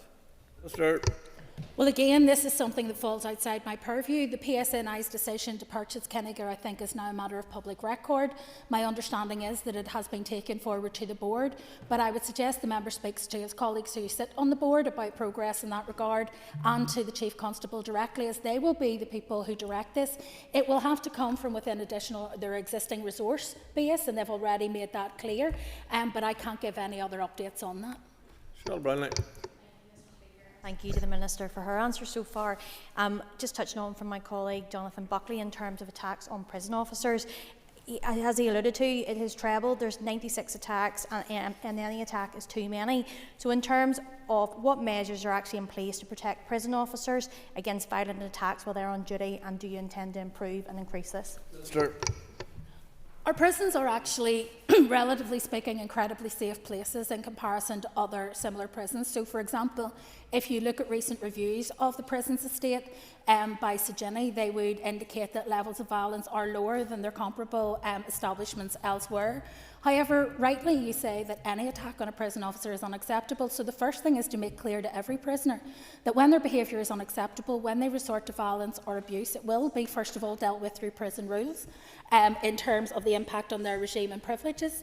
It will also potentially be escalated to a police investigation where that is possible, because it is important that if people abuse a prison officer, or for that matter a police officer while they're doing their job, we actually hold them to account. And one of the things obviously that I'm hoping to do in the sentencing bill, which I hope to introduce at the end of the year, is to introduce an aggravator for those attacking somebody who works in the public service or is delivering a service to the public, which I hope will act as an added deterrent. In terms of training, people are trained in terms of de-escalation techniques. They are trained in terms of restraint. They are also trained in terms of use of protective measures, so that they're able to keep themselves and their colleagues and other prisoners safe. And we intend no significant changes in that regime, because to date it has been reasonably successful and without serious incident. Ms Brownlee. Thank you to the Minister for her answer. Do you believe that there is sufficient health and well-being supports for officers that have suffered attacks within the prison? Minister. Well, I think we can always do better, so I would never want to stand here and say, yes, I think it is sufficient, but I think there is good support in place, whether that's through the work that's done within the prisons in terms of resilience, whether that's the training of new officers, or whether it's access to PRRT. And I think if you look at the uptake, both from serving and former officers, for that service in particular, you will see that people actually do value the ability to be able to get both psychological support and physiotherapy and other physical interventions that may help them either to return to work more quickly, or where that is not possible, to be able to be rehabilitated and find other opportunities to work in the community. Thank you, Mrs. Speaker, and thank you, Minister. I was really pleased to see the launch of the Power to Change campaign, and I wonder if the Minister agrees with me that in order to eliminate and prevent violence against women and girls, not just to address it, it requires a societal changes to attitudes and behaviours completely across society. Minister. I completely agree with my colleague. As no one will be surprised to hear. But I have to say that having prioritised violence against women and girls, domestic and sexual abuse and violence throughout my time as Justice Minister, I think it was important when I took the proposal to the Executive to say that we wanted to have a strategy to tackle violence against women and girls, that it wasn't for the Justice Department to take that forward. It was a matter that should be taken forward by the Executive Office on behalf of the whole Executive. Because if we know anything about violence against women and girls, we know that it is about challenging not just actions, but the microaggressions and the attitudes which are the foundation on which those actions and violent attacks are built. Those insidious attitudes and behaviours that underpin gender-based violence. And so it's important, I believe, that we work not only with women and girls, but that we listen carefully to the voices of young men and men in general as to the contribution that they have the power to make to changing society and ensuring that women and girls are better protected. Many young men are now being radicalised online by a form of extremism around misogyny, incel culture, call it what you wish, but it is an incredibly dark place on the internet. And I think it's really important that PSNI, the Executive Office and my own department have come together with this programme, which hands the power back to people in real life to challenge those sorts of attitudes, those sorts of behaviours and those sorts of microaggressions that can make young women and young girls feel safe. Ms Nicholl. Thank you, Minister, for your answer and for the important work you're doing in this space. Can I ask how the campaign will evolve going forward? Minister. Initially, the focus is specifically aimed at encouraging men and boys to consider their attitudes and behaviours towards women and girls, and also to challenge attitudes and behaviours which they find unacceptable around them, giving them mechanisms to do so in a way that is safe. The campaign will then evolve to cover the steps that wider society should take to end all gender-based violence, and I think there are real opportunities through using the toolkit that's online for us to open up a wider conversation around how we treat women and girls in society. It's not enough that women and girls have to raise these issues. These are not women's issues, they are societal issues, and until women and girls feel safe in our community, we still have much work to do. Paula Bradshaw. Thank you, Mr Speaker. Minister, can you please outline how your proposed enabling access to justice reforms might help support work on speeding up justice? Thank you. Brief response, please, Minister. The Enabling Access to Justice Reform programme is seeking to ensure that processes and procedures aid efficiency and incentivise early resolution. So the programme is looking at supporting ongoing work by the Criminal Justice Board to reduce delay and enable structured early engagement by ensuring remuneration structures support those objectives. The procedures add value and expedite and encourage resolution and aid transparency. Thank you, Minister. That brings to conclusion questions to the Minister for Justice. Good, you're a bit better this month, Minister. We'll move on to... sorry? Okay. The members take their ease for a moment. Oh, here we are. Deborah Erskine has given notice of an urgent oral question to the Minister for the Economy. I remind members that if they wish to ask a supplementary question, they should rise continually in their places. The member who tabled the question will be called automatically to ask a supplementary. Clerk, please read the question. To ask the Minister for the Economy to outline the steps being taken with mobile and broadband companies to restore connections across Northern Ireland following Storm Éowyn. Minister. Thank you to the member for raising this important issue. Mobile and broadband connectivity is absolutely vital to people's ability to communicate with family and friends, to access services and to run their businesses. The loss of connectivity as a result of Storm Éowyn has therefore caused real hardship. However, telecommunications is the responsibility of the British Government, with the Department for Science, Innovation and Technology holding policy responsibility. The restoration of connections on telecommunications network is led by the private sector telecoms companies. The Department for the Economy has no contractual relationship with any telecoms companies apart from fibrous networks. However, my officials have been working closely with the Electronic Communications Resilience and Response Group and with the Civil Contingencies Division in the Executive Office, who have been engaging with the telecoms companies regarding restoration of the networks. The telecoms companies are working closely with NIE and services are being restored where it is safe to do so. A post-incident review of Storm Éowyn led by the London Government will take place on the 10th of February and will assess the impacts, lessons learned and future impacts following the storm. Ms Erskine. Mr Speaker, and I congratulate the Minister on her new appointment. 10 days ago, the storm took out 5 telecoms masts, even threatening a critical blue light communications. Yet customers, many of whom are elderly, vulnerable, running businesses, are still without broadband and mobile services with no estimated restoration time. While NIE have been able to provide restoration times, these multi-million-pound companies like Vodafone, BT, EE, Fibres have failed to do the same. People in my constituency are forced to travel to access networks at their own expense. This is not a time for telecoms companies to hide.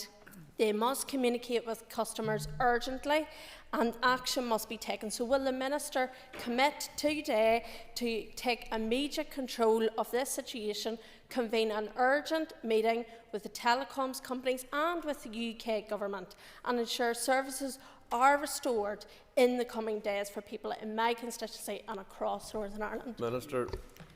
And I concur with much of what the member has said. I think there is real inconvenience that has been experienced by so many people. The impact of the lack of connectivity is really significant, not just for households but also for people, particularly in rural communities, trying to do business.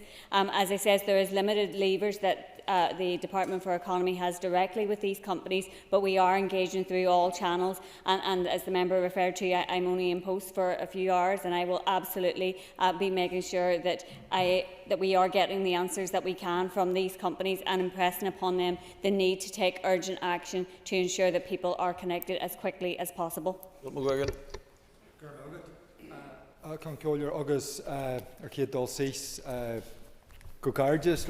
to congratulate the Minister on her new job. Appointment and the best of luck. Minister, given the response that you've already given about taking urgent action and encouraging the broadband companies and telecommunication companies to take urgent action, will you, on top of that, encourage both broadband and telecommunication companies to compensate customers who have been left out without connectivity for long periods of time? I think that I have seen that some of the companies are already doing so, and I think that it is only right that where people have faced that significant inconvenience at this point for quite some time, that compensation is forthcoming, and that those companies should certainly look at how they can do that and support the customers. David Honeyford. Mr. Speaker, and welcome the new Minister and wish her all the best. When you're talking about that compensation scheme, that just to follow on from what Philip said, with this comes to talk about NIE and coming from the telecommunications, it's absolutely vital that comes out of the profits of the company and not out of the householders that are the ones that are affected.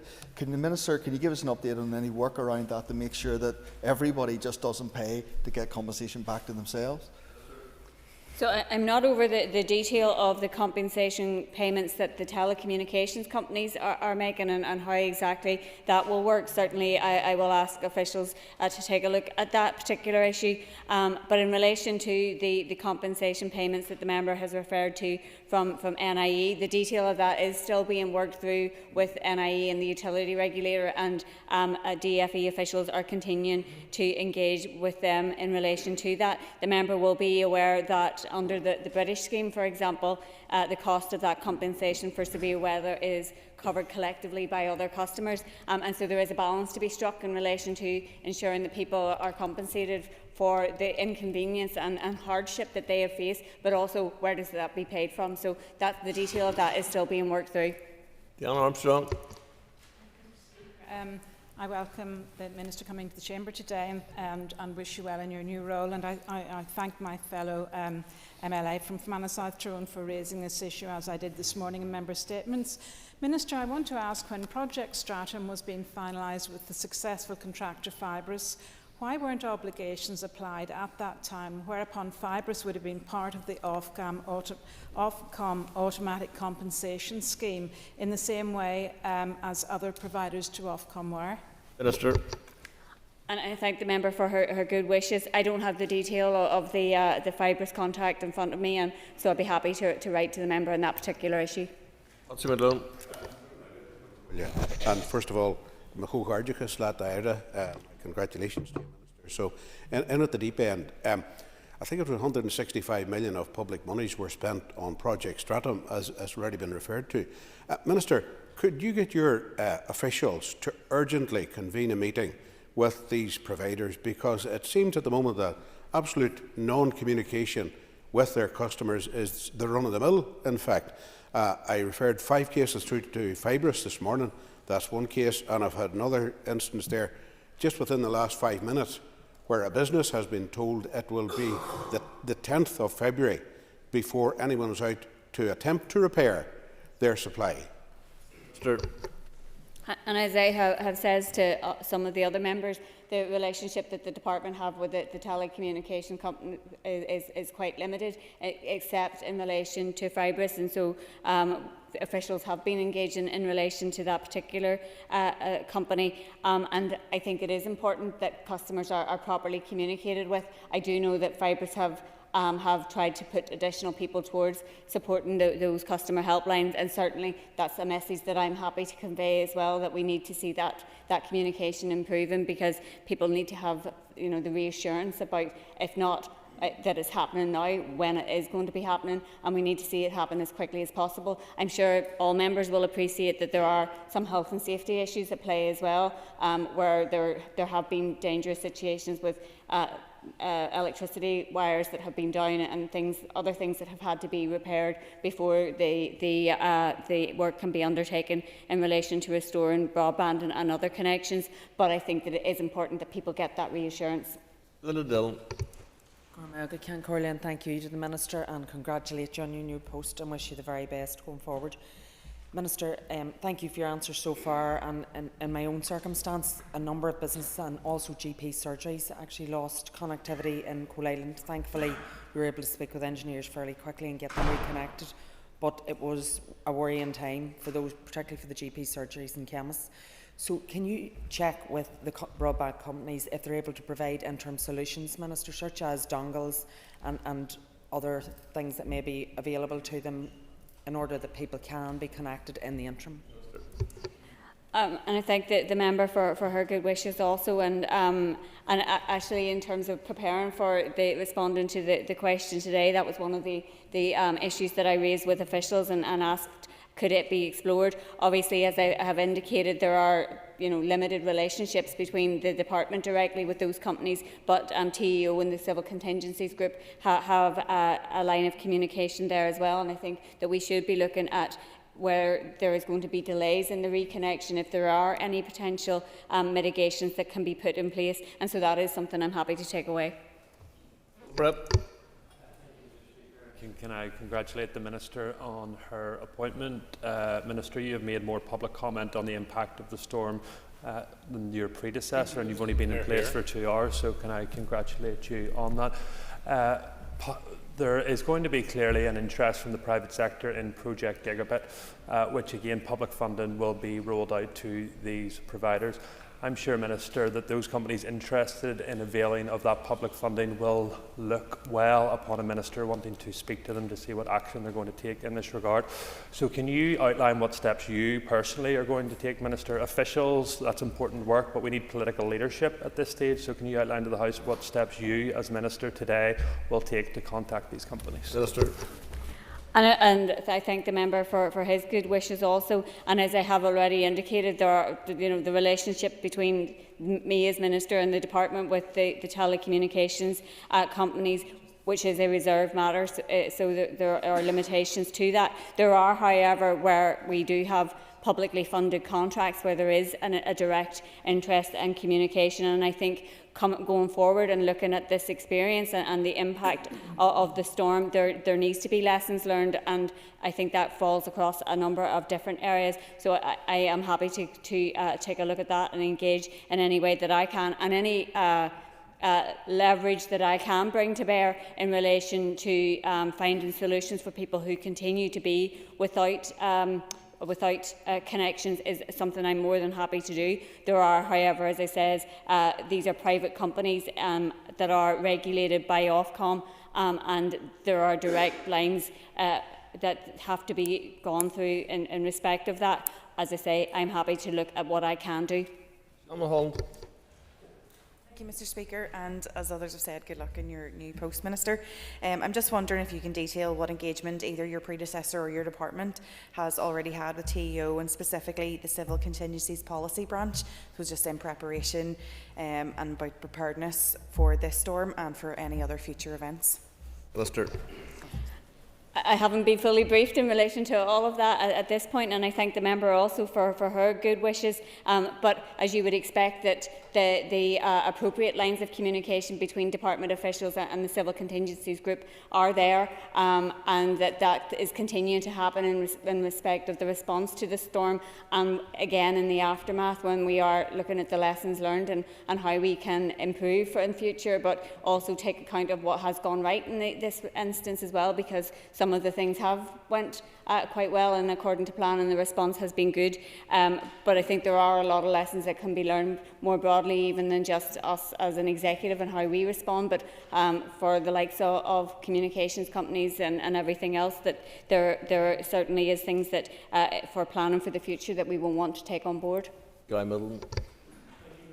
And can I too wish the Minister well in her new role, and I support my colleague Deborah Erskine's call for a meeting with providers.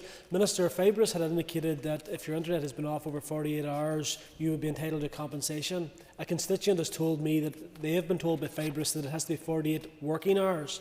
Does the Minister agree that that would be an unacceptable situation, and will she agree to raise that with Fabris? Minister. Well, I think that would be unusual. I think if you're without communications at home, or even if you're a small business owner, 48 hours is 48 hours. So I'm happy to take that one away and get to the bottom of it. Steve Egan.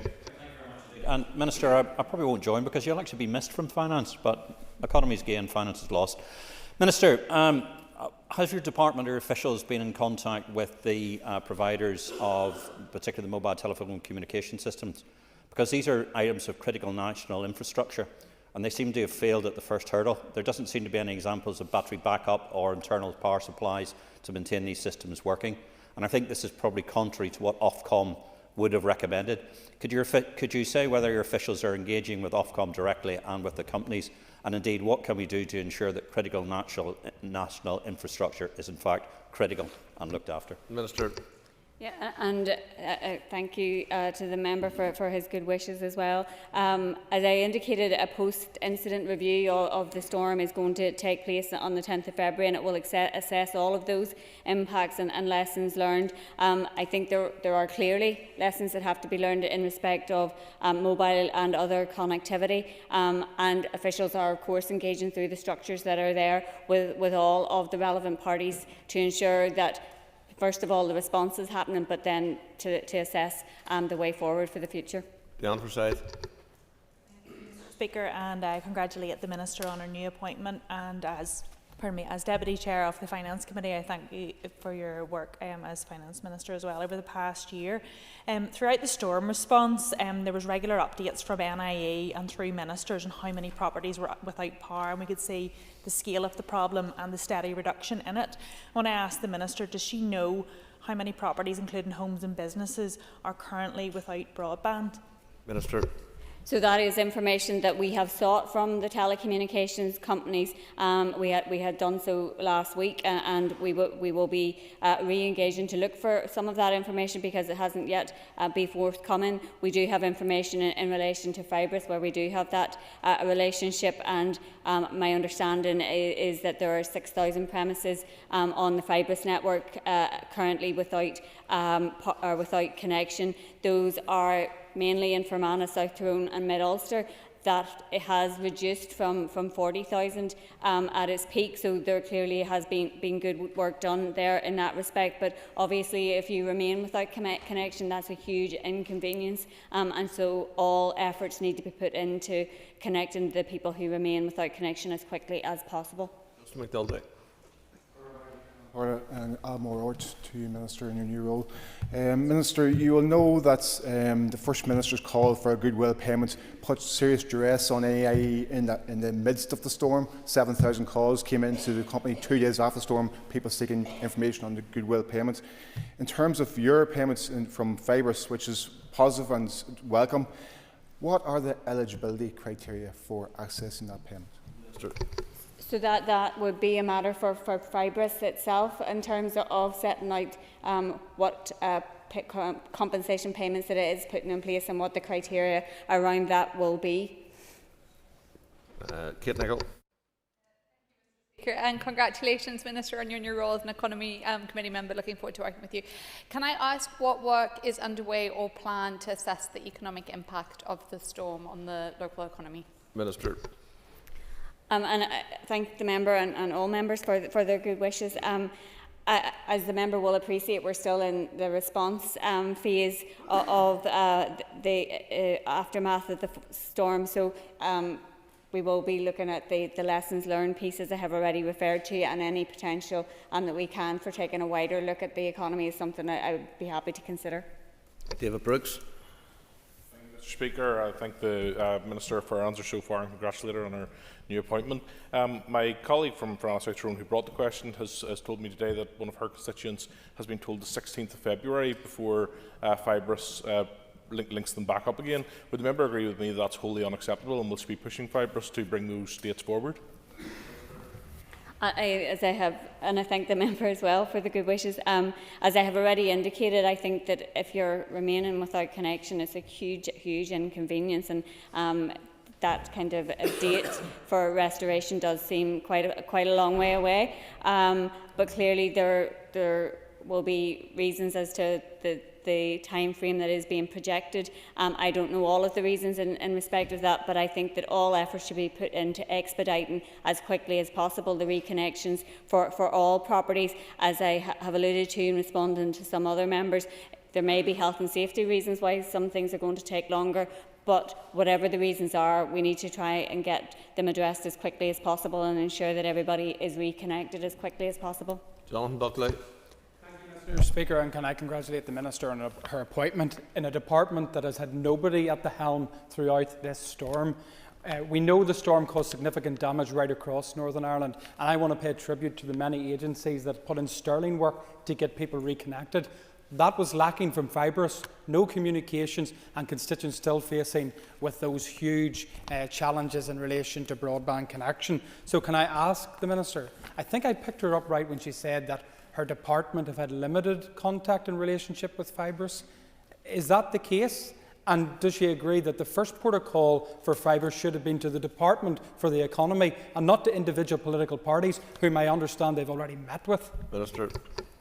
And I thank the member for his good wishes. I don't agree with his comments in relation to the department. And what I actually said was there is limited levers that the department has with a number of the telecommunications companies. They are private companies that are regulated via Ofcom, and telecommunications is reserved. Fibrus is the company that we do have a relationship with, and there has been that engagement with them. And I'm happy to relay the comments that are being made today, and I'm sure that they will be taken on board, and we need to see those reconnections happening as quickly as possible, and as other members have referred to, an improvement in that contact with staff. I'm sure that they would tell us the reason that perhaps has been lacking is that the efforts are going into the reconnection efforts. However, I think people need to be reassured about the work that is going on and the timeframes in relation to reconnections, and clearly there's a need to step up that communication.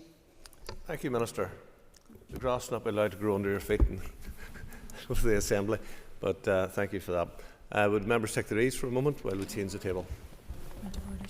Point of order. Mr. Speaker, before question time and my contribution to the debate on enhancing accountability and trust in government, this was cut short by the Principal Deputy Speaker by ruling my remarks out of order.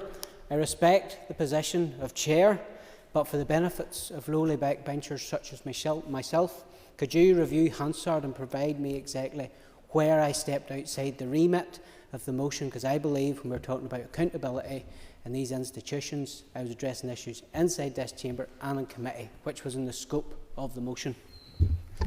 I think, and I haven't had the opportunity to address it, but I think for members in a general, generally, whenever you're participating in a debate, you need to focus your remarks on what is actually contained within the actual debate itself. And if you have a motion that's before you, you need to be addressing your remarks to that motion. Now, there's always a degree of flexibility, and members will always test that flexibility. And I think the member himself has tested it quite considerably over the course of his period here. But you do always need to realise and recognise that when you're asked to come back to the scope of the debate, that you attempt to do that. And if you don't attempt to do that, then a speaker, of course, would be their duty to do that and to bring you back into order. I will look at it, but essentially it would be within the framework that I have just outlined. There will be no discrimination against any member in this House, I have to say. It will be on the basis of whether they fall within the scope of the debate or they don't fall within the scope of the debate. And it's for the Speaker, or indeed the Deputy Speakers, to make those judgment calls. We're in this chair. Thank you for the point of order. We will now take our... Okay, members, we're going to resume the debate. Our next speaker is Paula Bradshaw, who will wind on the amendment. And just to advise you, Paul, you've got 3 minutes. Lovely. Okay, thank you, Principal Deputy Speaker. So I rise to move or wind on our amendment. And while agreeing that we would like to get on with governing more than just administering, as Matthew O'Toole said, there's a case for raising the simple reality that meaningful change takes time, and I'm sure he'll agree his colleague Nicola Mallon, when she was Infrastructure Minister, realised that when she was on the last executive. Michelle Guy set the tone well by emphasising the scale of the challenge left by collapsing the institutions, which is why it is essential to address the ability to use the sectarian veto to collapse the whole thing. It should long ago have been apparent to the SDLP, not least in the absence of any Executive Office Ministers at this debate, that appeals to Sinn Féin and the DUP will be ignored. Michelle also raised the importance of doing this in a managed way, and I just would like to put on the record that my party leader, Naomi Long, has written to the British and the Irish governments very recently there to raise the issue again of the need for reform. And if we accept Emma Sheeran's view that we have made some good progress, there should be no delay in confirming that her party will not collapse the institutions, and indeed in agreeing a system which disables any minority party from doing this. Likewise, Harry Harvey made a case for his 2 ministers' work over the last year. If their work has been so effective, there should be no delay in ensuring that devolution cannot just be collapsed.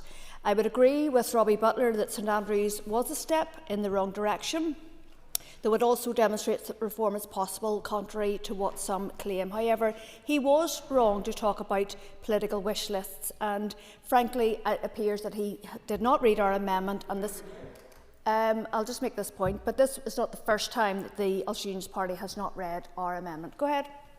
Forgiven way, it's good to hear that the member's leader has written to the British and Irish government, but really, the Belfast Agreement, as I pointed out, was mandated by the people of Northern Ireland. Those are the people that should decide would the member not agree.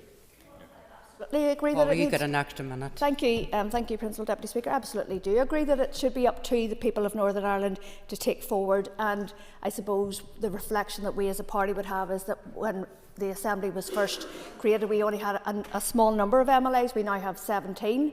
And our mandate is growing and will continue to grow, and we feel that we are disenfranchised, and the people who vote for us are disenfranchised because of the current system.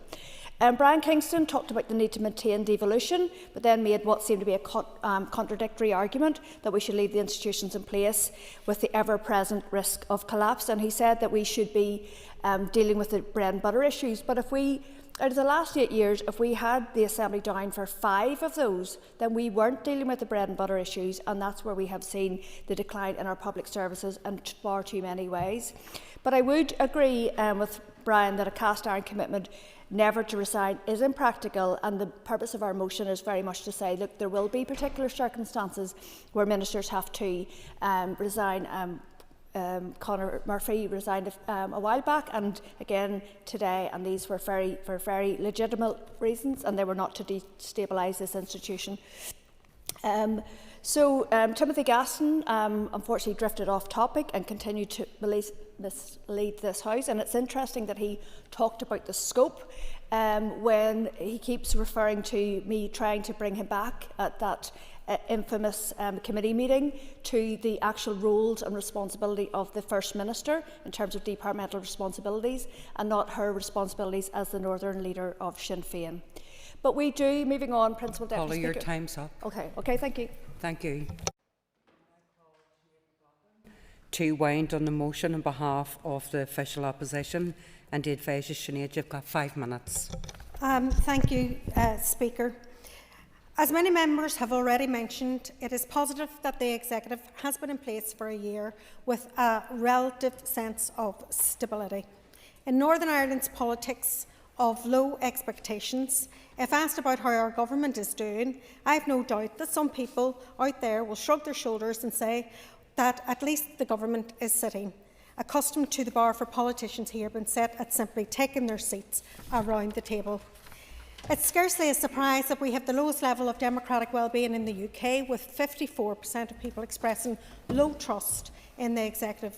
Those low levels of trust are the direct consequences of political cynicism and poor faith that all too often has characterised how the biggest parties have treated these institutions. And I think today fairly well illustrates that. The fact that we have no ministers here from the Executive Office is showing contempt for the opposition. And indeed, the debate earlier this morning where the Education Minister practically called most of the members of this House sectarian because we questioned the decision mechanism process regarding school funding. The politics that has prioritised dramatic stop-start cyclical collapse over the hard graft of good government. People out there know that politics has real consequences. The longest waiting lists anywhere across these islands, with people in all our communities waiting in chronic agony for years. Childcare costs that have spiralled to more than £10,000 per year, and that is after the interventions that have been made. Housing bills that fall far short of the targets that we have set, and no clear pathway to tackle poverty in our communities, allowing the gaps of the haves and the have-nots to grow bigger. It's shameless. These are the consequences of the lack of reform. If another crisis comes along, we will see those metrics fall further behind still. No one can say what that will be, but we all know that it could come tomorrow. And these institutions are as stable today as the day before they last collapsed. I wish to concentrate my closing remarks on reform and how we do government. 27 years on from the Good Friday Agreement, it still feels like we are shackled by our past and by a politics that belongs in the past. So let's change the approach. On the anniversary of the institution's return, it is the right moment to press the issue of reform once more and demand accountability and leadership from the two biggest parties in this place on this issue. Despite warm words on the day Stormont was restored, the First and Deputy First Ministers were unable to give a commitment not to collapse this place, and they should have corrected that today if they were here. And then they should start the work of putting right the instability of this place through a proactive programme for reform, so that we can guarantee the public that veto is no longer the name of the game, and that finally government is treated as a serious business in Northern Ireland. When it comes to the exact form of that reform, of course, that is the subject of the process itself. I would say it might be in other parties' interests that the post of First and Deputy First Minister simply passes on to the next biggest party. But this is about the interests of people and not parties. And the SDLP has put forward very clear proposals for the common good.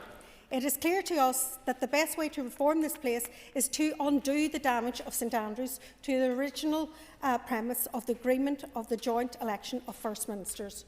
We should end the veto on government for good through reforming those formal processes, unlock progress and allow for this place's evolution, as well as reforming the manipulated and misused petition of concern and making substantial changes to cross-community voting to end the excessive focus on designation. And we should make fundamental changes to improve the way this place delivers. and through a new budget committee to strengthen oversight, accountability and improving the pledge of office to emphasise collective action. These changes are in all our interests, and they are the most importantly in the interests of the people of Northern Ireland. But this is also an opportunity to go further. Each of the agreement strands are interlocking and independent. Reform of the agreement is renewable of all three strands, and to that end, ARC is a toothless committee, and to pretend otherwise is disingenuous. This is an opportunity for the acceleration and deepening of cooperation between all parts of these islands, including deepened formalisation of north-south structures. Thank you. Much appreciated. So the question is that the amendment standing in the names of Paula Bradshaw, Michelle Guy, Stuart Dixon and Kate Nicholl be made. All those in favour say aye. Aye. Contrary of any noes? Clear the lobbies. The question will be put in 3 minutes.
Order.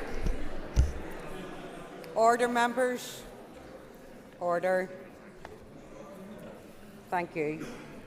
The amendment standing in the names of Paula Bradshaw, Michelle Guy, Stuart Dixon and Kate Nicholl be made. All those in favour say aye. Aye. Contrary of any noes? No. Okay.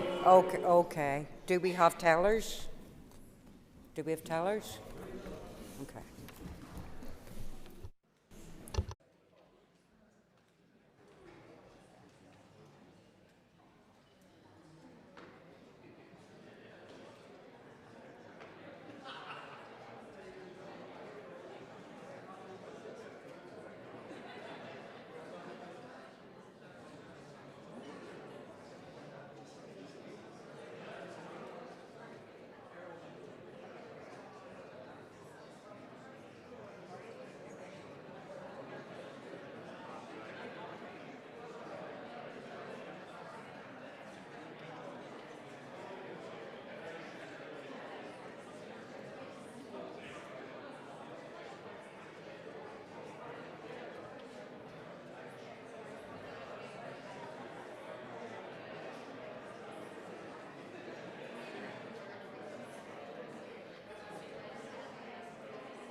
Okay, order. Tellers have been appointed as follows. Tellers for the ayes are Andrew McMurray and Stuart Dixon. Tellers for the noes are Harry Harvey and Brian Kingston. Clear the lobbies. The Assembly will divide. Ayes to my right and noes to my left.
Secure the doors.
Order, members.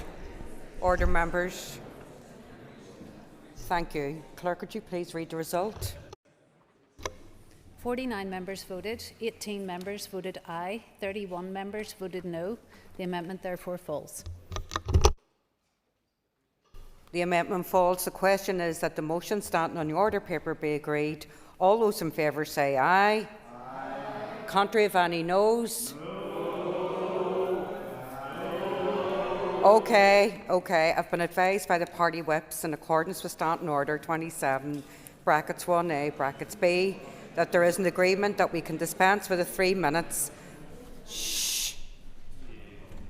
3 minutes and move straight to the division. So I now call for tellers. Do we have tellers?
Okay, tellers have been appointed as follows. Tellers for the ayes are Patsy McGlone and Sinead McLaughlin. Tellers for the noes are Harry Harvey and Brian Kingston. Clear the lobbies. The Assembly will divide. Ayes to my right and noes to my left.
Secure the doors.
Order, members. Just please take your seats. Clerk, would you please read the result? 56 members voted, 26 members voted aye, 30 members voted no. One member who voted in both lobbies is not included in these results. The motion is negatived. Motion is negative. Okay, the next item of business is a motion from the opposition on fixing the health crisis. Clerk, please read the motion.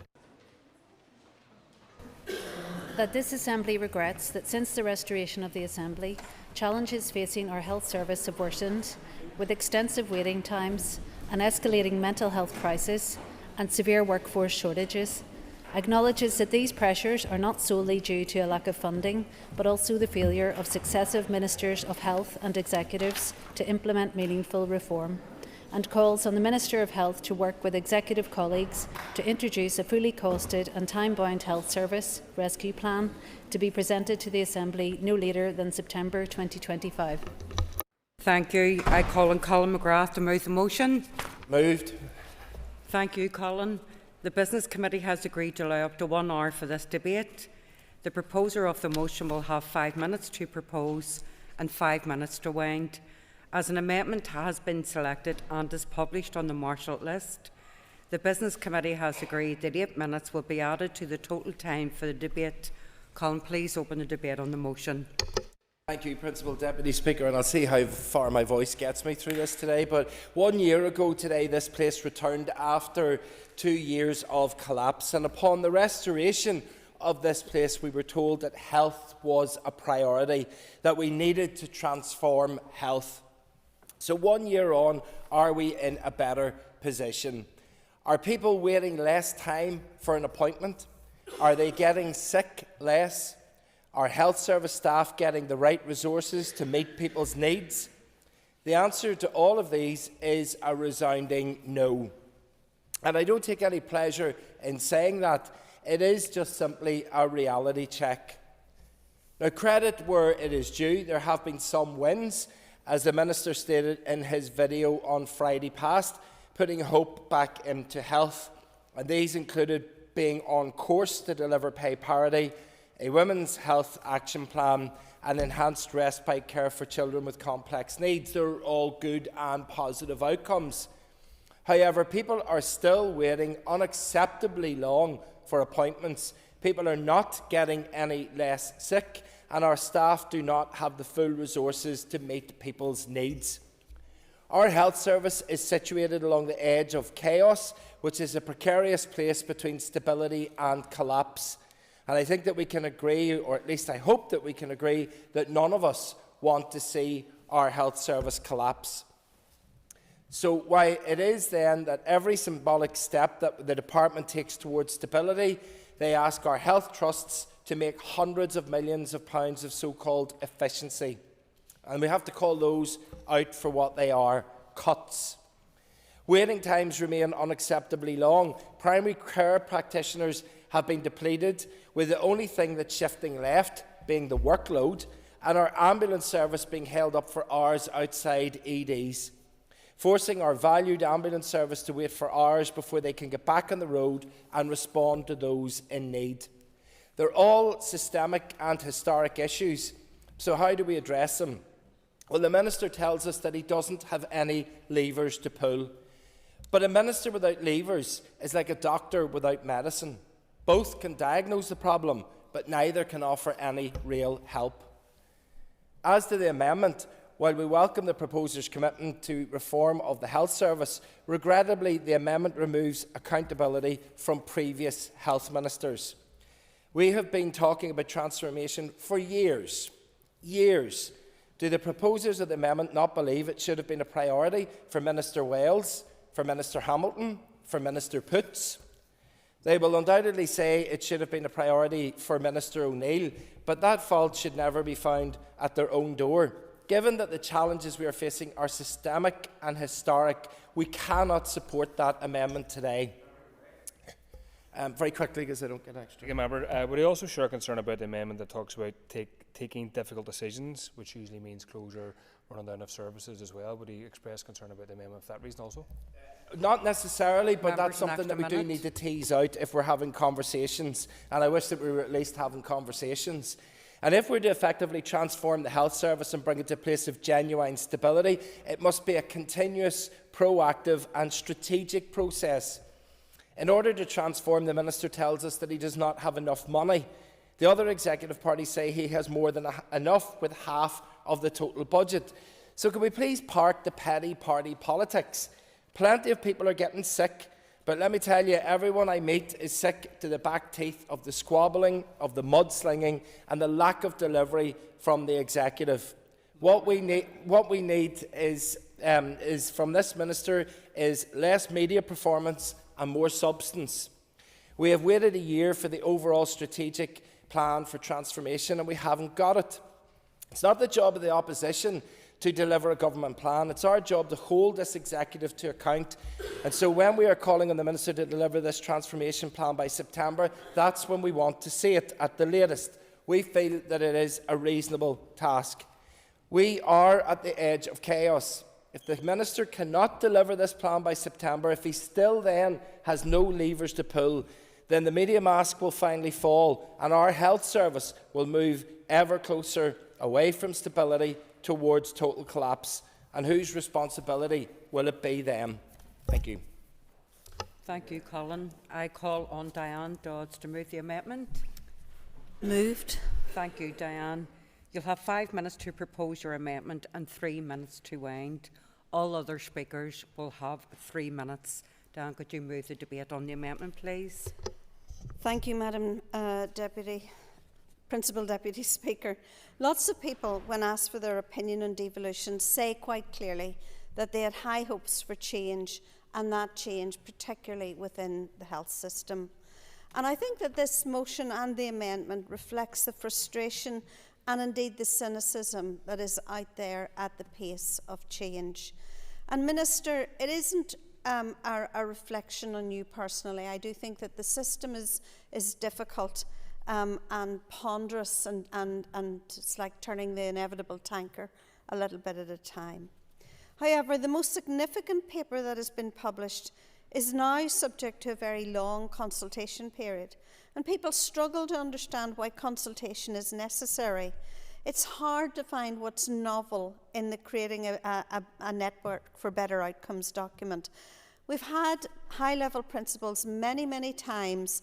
Everyone knows that change is required, and 8 years on from the Bengoa report, the Minister's officials should be clear about what represents the best configuration of services for Northern Ireland. It simply requires the Minister and the system to get on and deliver that. Currently in Northern Ireland, we have the largest number ever of people waiting for a first-time consultation. Quite frankly, waiting times are a disgrace. Yet sometimes when officials appear before the committee, it's a bit like there's an acceptance of long waiting lists, that they are inevitable given the current situation that we're in.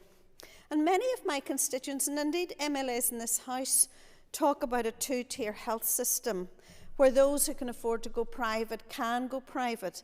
But I think it is actually more broken than this.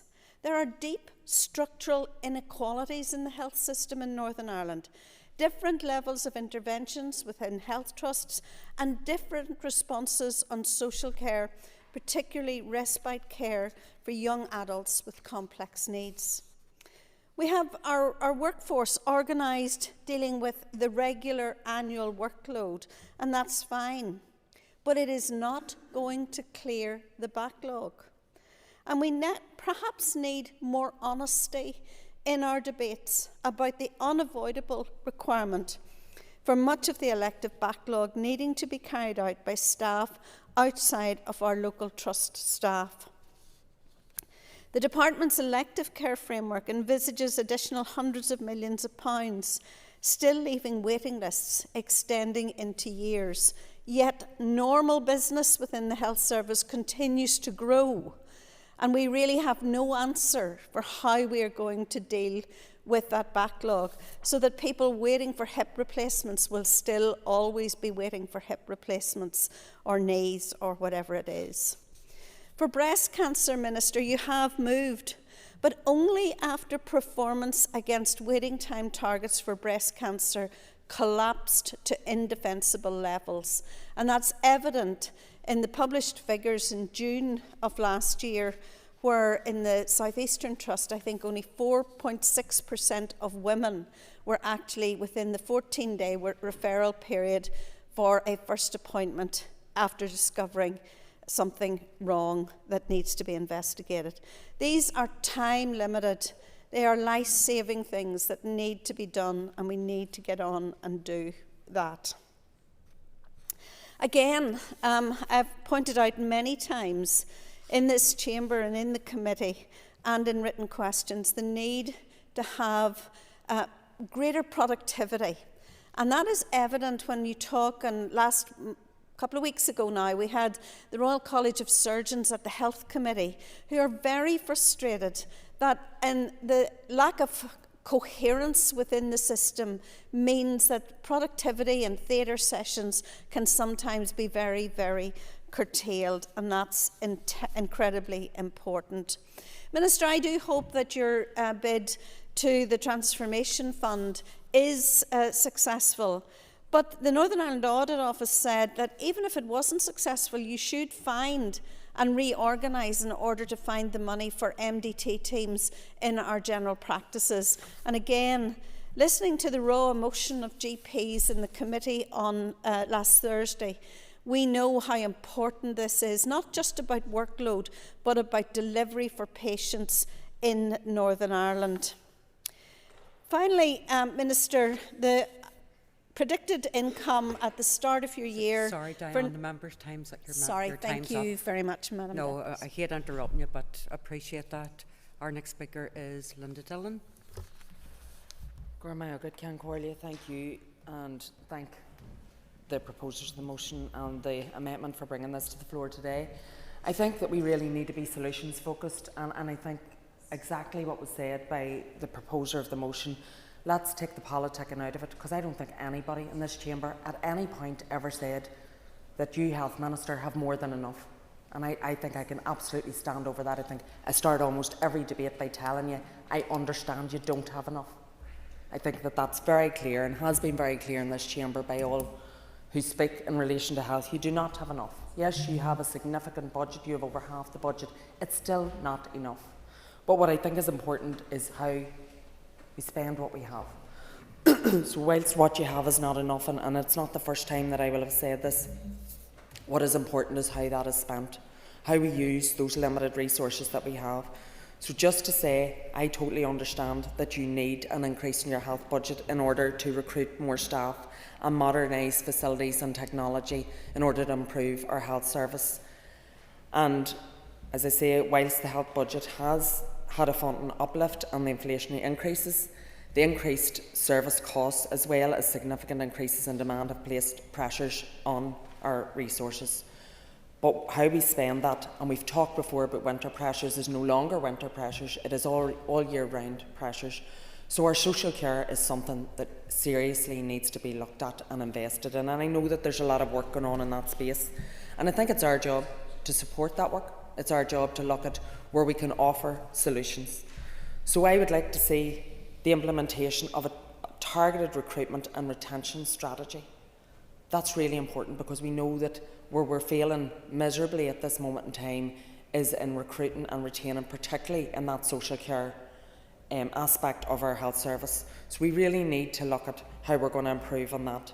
We need to address those staffing shortages right across our health service. So that's everything from our social workers to our doctors to our GPs to our nurses to our domiciliary care, healthcare workers, right across the piece. We need to ensure that we have better recruitment and retention strategy.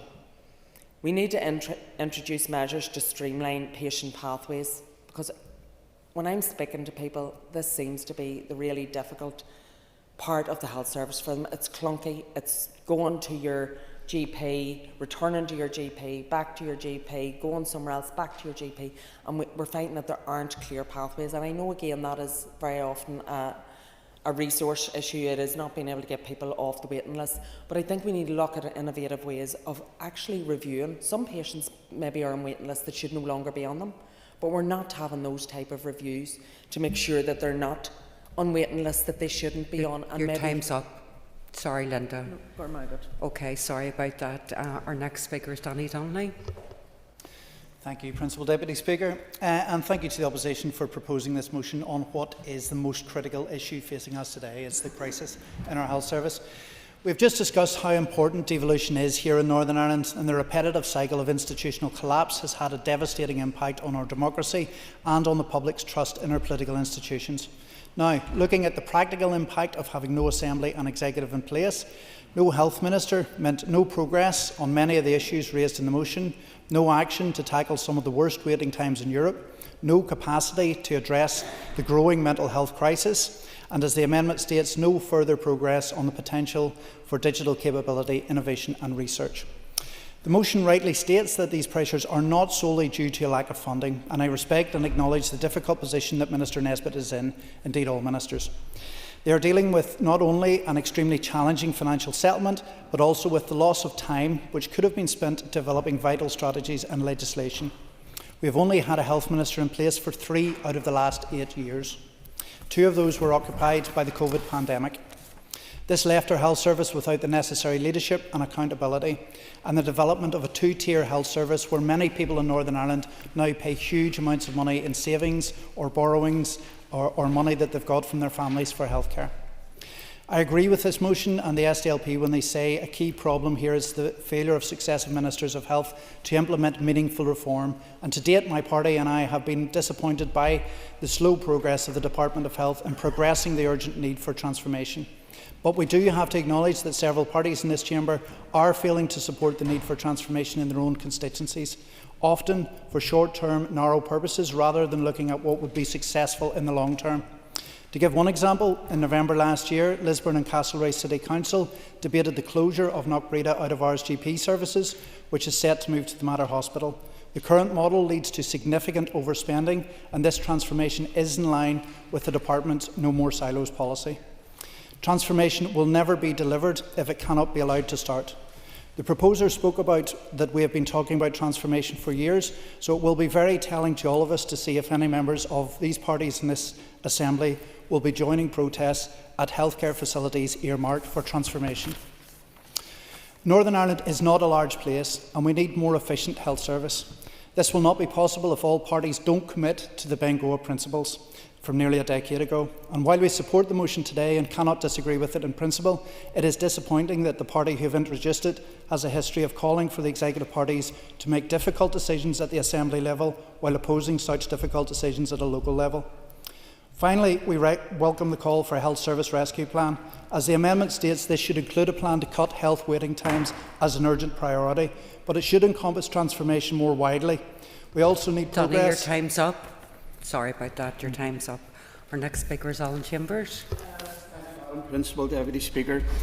Opposition has a crucially important role in any parliamentary democracy, scrutinising and, when necessary, putting forward alternative policies.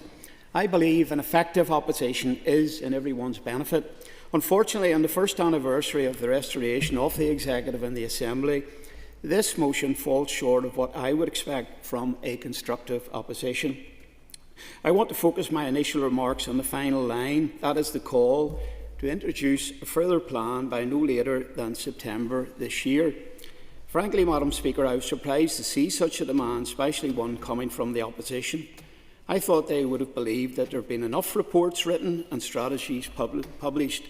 Instead of more reports, patients and staff, I'm quite sure, would much rather prefer to see the multitude of existing reports delivered in full, including the 3-year plan that was published in this very chamber less than 2 months ago.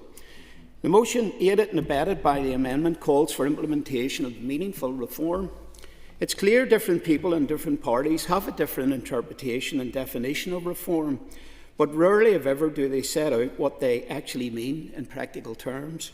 Equally, when the proposers of the amendment call for the delivery of digital capability and efforts to tackle health inequalities through primary, community and social care, they must be doing so apparently unaware of the progress that has already been made in this area. Madam Speaker, not a single patient or health worker will benefit from today's motion. Instead, it smacks of political parties trying to score misguided political points. The health and well-being of our society are far too important to be used in such a manner. Thank you, Madam Principal Deputy Speaker. Thank you, Alan. Our next speaker is Timothy Gaston. Principal Deputy Speaker, thank you very much. I wish to focus my remarks this afternoon on a local issue in my constituency of Northampton, which I believe falls within the remit of this motion. In September 2024, I spoke about this mental health charity in my constituency, which provides an invaluable service in crisis intervention, counselling and family support. As of today, Turning Point NI and Ballymena remain without secured long-term funding, despite continuing to provide an essential service right across Northampton. At the end of March, the lottery money, which directly pays 4 members of staff, stops, and with the next round of allocations not being assessed and awarded until September 2025, that puts this vital charity at risk of closure.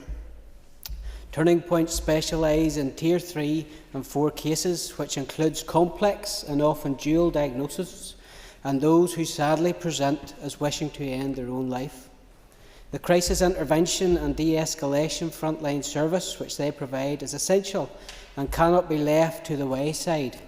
Indeed, it is the most complex of cases which are oftentimes referred to them by the Community Mental Health Team under the banner of the Northern Trust, CAMHS or other public bodies. Yet, none of these agencies have directly offered or provided funding for this work to be continued. Last September, it was estimated that the work carried out by Turning Point had saved the Trust in the region of 70,000, Mr. Gaston, and that figure continues to rise. Mr. Gaston, could I just ask you to return to the scope? I appreciate you've mentioned very much needed services in your constituency, particularly around mental health and de-escalation. But could you please return to the rest of the scope of this motion for your remainder of your time, please? The motion before us talks about how do we fix the health service, how do we fix the way of issues with mental health service, and I believe that my comments regarding this charity fall within that. To me, it's clear that the Northern Trust are simply not well enough resourced to deal with the most complex mental health needs, and yet it's expected that a charity in my area should continue to pick up the slack for free. I would dread to think what would happen to the people failed by the system should Turning Point disappear from the landscape. Where would they turn? Who would care for them? Where would almost 100 people that are currently on their waiting lists go? Who would intervene when they are most vulnerable? Perhaps we can look at other trusts who are doing and have crisis intervention and de-escalation, and perhaps at the second time of raising this issue in this House, along with the other letters of support from elected representatives, local authorities and statutory agencies, it might finally be taken seriously. I invite the Minister to visit Turning Point NI to understand the issues and address them accordingly before it's too late. This charity was based and created on the back of too many lives being lost in the Ballymena area, and I trust that we'll not get to the point where we'll see that increasing because this charity runs out of money. Okay, thank you. Our next speaker is Jerry Carroll. Deputy Speaker, it's abundantly clear that our health and social care system is in crisis.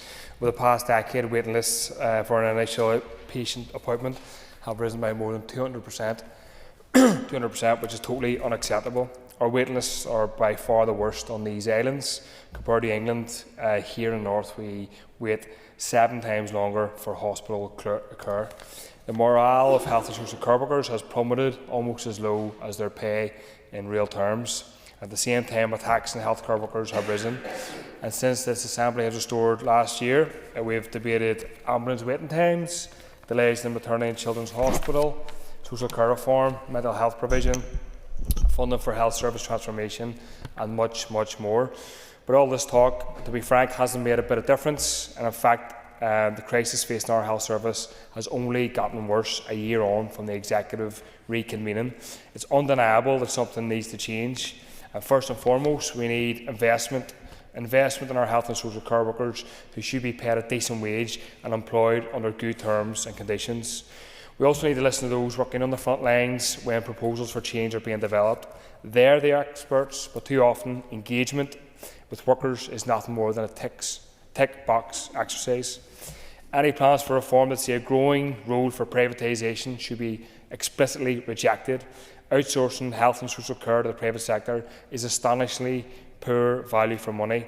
Yet some parties are content to pump millions each year into the private sector in the hope that multi-million-pound companies somehow have a sincere interest in solving our waiting list crisis, one that's not motivated by profit maximisation. The amendment, Deputy Speaker, calls for the Minister to take difficult decisions about reconfiguration of services, and too often this is simply code for closure of local services, and for that reason I'll be opposing this amendment, and people should be protesting against these forms of reconfiguration of services. Shutting down maternity units, minor injury and urgent care centres before clear and safe alternatives are put in place shows a complete lack of care for the communities who work in and use these services. And finally, Deputy Speaker, the small but growing private healthcare sector in the north is a massive red flag for where this crisis is headed. Between 2019 and 2023, private hospital admissions in the north more than tripled. Those who have the means to pay out of pocket or through private insurance plans are fast-tracking their way to treatment. Those who can't afford to go private languish on waiting lists whilst their conditions get worse, and many will die waiting for treatment. This health crisis has a real human cost, and that cost is death and disease, especially for those who don't have the wealth and privilege to pay for private care. Thank you, Jerry. Our next speaker is the Minister for Health, Mr Mike Nesbitt, to respond. And Minister, just want to advise you have up to 10 minutes. Principal Deputy Speaker, thank you. I'll not hang about then. I normally welcome debates in this House. I've got to say, not so much today. I think the tone and the content were a bit disappointing. I have never, ever argued that it's all about the money. Never.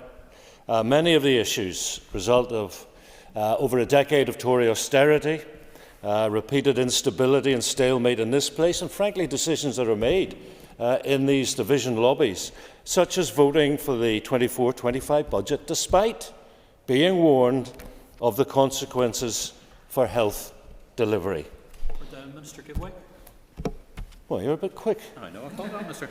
Minister, just for clarification, since we both sat at Hillsborough Castle many times, when health wasn't a priority from all the other parties, health was the priority. Could the Minister reflect on those things from the other parties? I am aware before restoration of the executive that all parties appeared to prioritise health. I heard this morning Jane McCormick of the BBC saying in her first conversation with the First and Deputy First Minister that they said if they could achieve anything, do one thing well in this mandate, it would be childcare, which is not part of health. So this motion calls for yet another plan. I'm surprised at that. I thought members, especially the opposition, have had enough of plans. I certainly have. From the day I entered the department, I made it clear I want the focus to be on delivery, not on focusing on plans, promises, not on strategies which don't have the budget for the annual delivery plans. But just to be clear, I already have a plan, a 3-year plan published less than 2 months ago. It outlines my ambition for the health service for the remainder of this Assembly mandate. Moreover, there are several other detailed plans in place, the elective care framework, for example, cancer and mental health strategies. As for costings, these two have been produced, and for the 3-year document, I'm going to make some headway now. I'm committed to publishing an annual implementation plan once budget allocations have been agreed. I previously identified my priorities for the mandate: delivering reform, tackling waiting lists, improving cancer services, addressing mental health, and above all, confronting persistent health inequalities. These priorities are based on 3 pillars, and that's driven by the finances and the budget. Stabilisation comes first. Can we preserve what we already offer? And then can we achieve reform and delivery? And that is going to require more investment in all parts of the system: primary, community, social care, as well as secondary care. Then we go stabilisation of services, which includes mitigating the inevitable challenges as a result of budgetary pressures. I'll give way to the member briefly. Thank you, Minister. Would the Minister agree with me that the mental health strategy cannot help to combat the mental health crisis we're in when it is not being funded adequately? I absolutely agree. This year's action plan has provision for a spend of 42 million. The actual spend is 5.9. Next year, I have to warn the member and the members of this House, Principal Deputy Speaker, the gap between what we can spend and what we are hoping to spend will widen. We might get up just over 6 million, but the plan is for delivery over 75 in the financial year. Now, members will recall I welcomed back Professor Ben Goa last October, and he reflected on whether Northern Ireland was on the right trajectory. And some members think Ben Goa sat on the shelf to 2016. It has not. His view is that we're heading in the right direction. And hearing from him that Northern Ireland is not an outlier in international terms was heartening. But I'm very clear it's not an excuse to relax or take the focus off what needs to be done. I am focused. And it's important to be clear, root and branch reform is not something that can happen quickly. We need to involve both the yous and those who deliver the services when we develop and implement changes, and I'll return to comments from Diane Dodds in a moment. My department has already taken further action to deliver my ambitions, for example, in elective care. We've established more mega clinics, more elective care clinics, and we're investing further in 2 rapid diagnostic centres. We're driving forward targeted measures to ensure the trusts are delivering 100% of all commissioned sessions and that efficiency and productivity across the elective care centres is maximised. Principal Deputy Speaker, members will recall I've already said we took £2.3 million off a trust for the non-delivery of 100% of commissioned sessions. And in the most recent plan, I've challenged health and social care trusts to deliver 46,000 additional outpatient assessments and 11,000 additional treatments annually by the end of the mandate. Now, somebody talked about pathways. Mrs Dillon talked about 2 things, recruitment and retention, and wanted that prioritised. And I absolutely agree with her.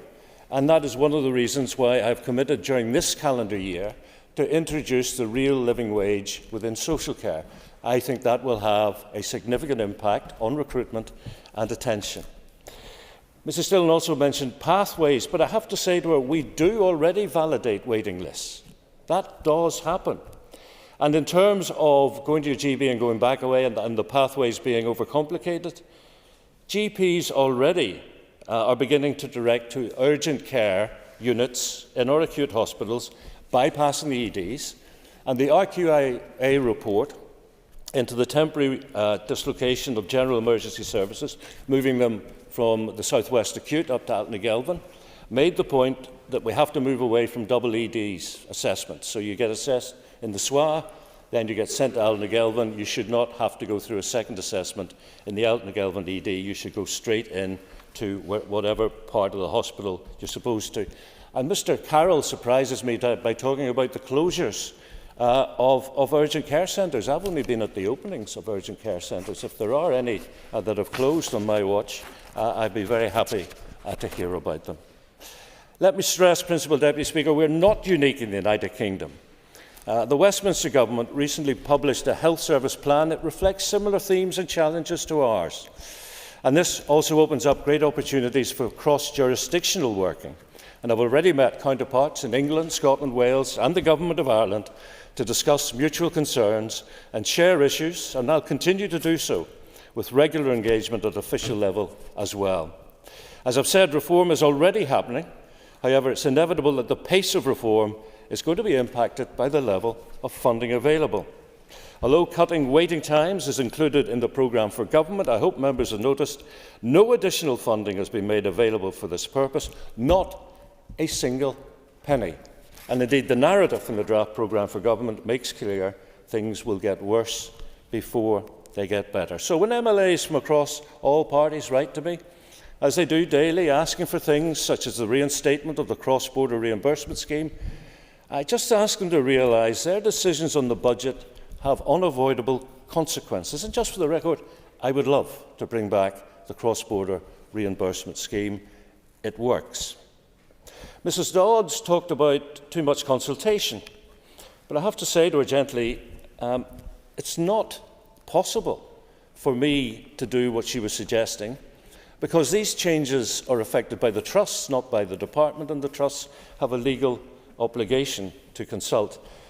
And if you look at the resistance to change against the Northern Trust over one proposal to move one service from the Causeway to Antrim Area Hospital, if you look at the resistance down in Fermanagh about the temporary closure of one service being moved from the South West Acute to Altnagelvin, then I think you get a measure of how difficult it is to achieve reform. And if you listen to Mr Gaston pointing out the really invaluable service delivered by a community and voluntary sector group in his constituency, he emphasises the fact that all healthcare is not just personal, but it's local. People want everything locally.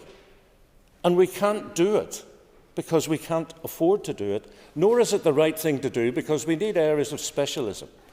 Where you need a service, you're going to go somewhere where they do it day and daily. And finally, the mover of the motion said efficiencies are cuts. What an extraordinary statement to make. If none of the 200 million saved this year by the Trust is not an efficiency, then no efficiencies are needed. So the debate is worthless because the health and social care system is perfect. Who would go for a cut before an efficiency? But yet you're saying that they are all cuts. Well, that's why I find the debate a little bit disappointing, because some of the comments I'm hearing I just don't think stand up to first contact with logic. In fact, I'll have a glass of what you're having without the water.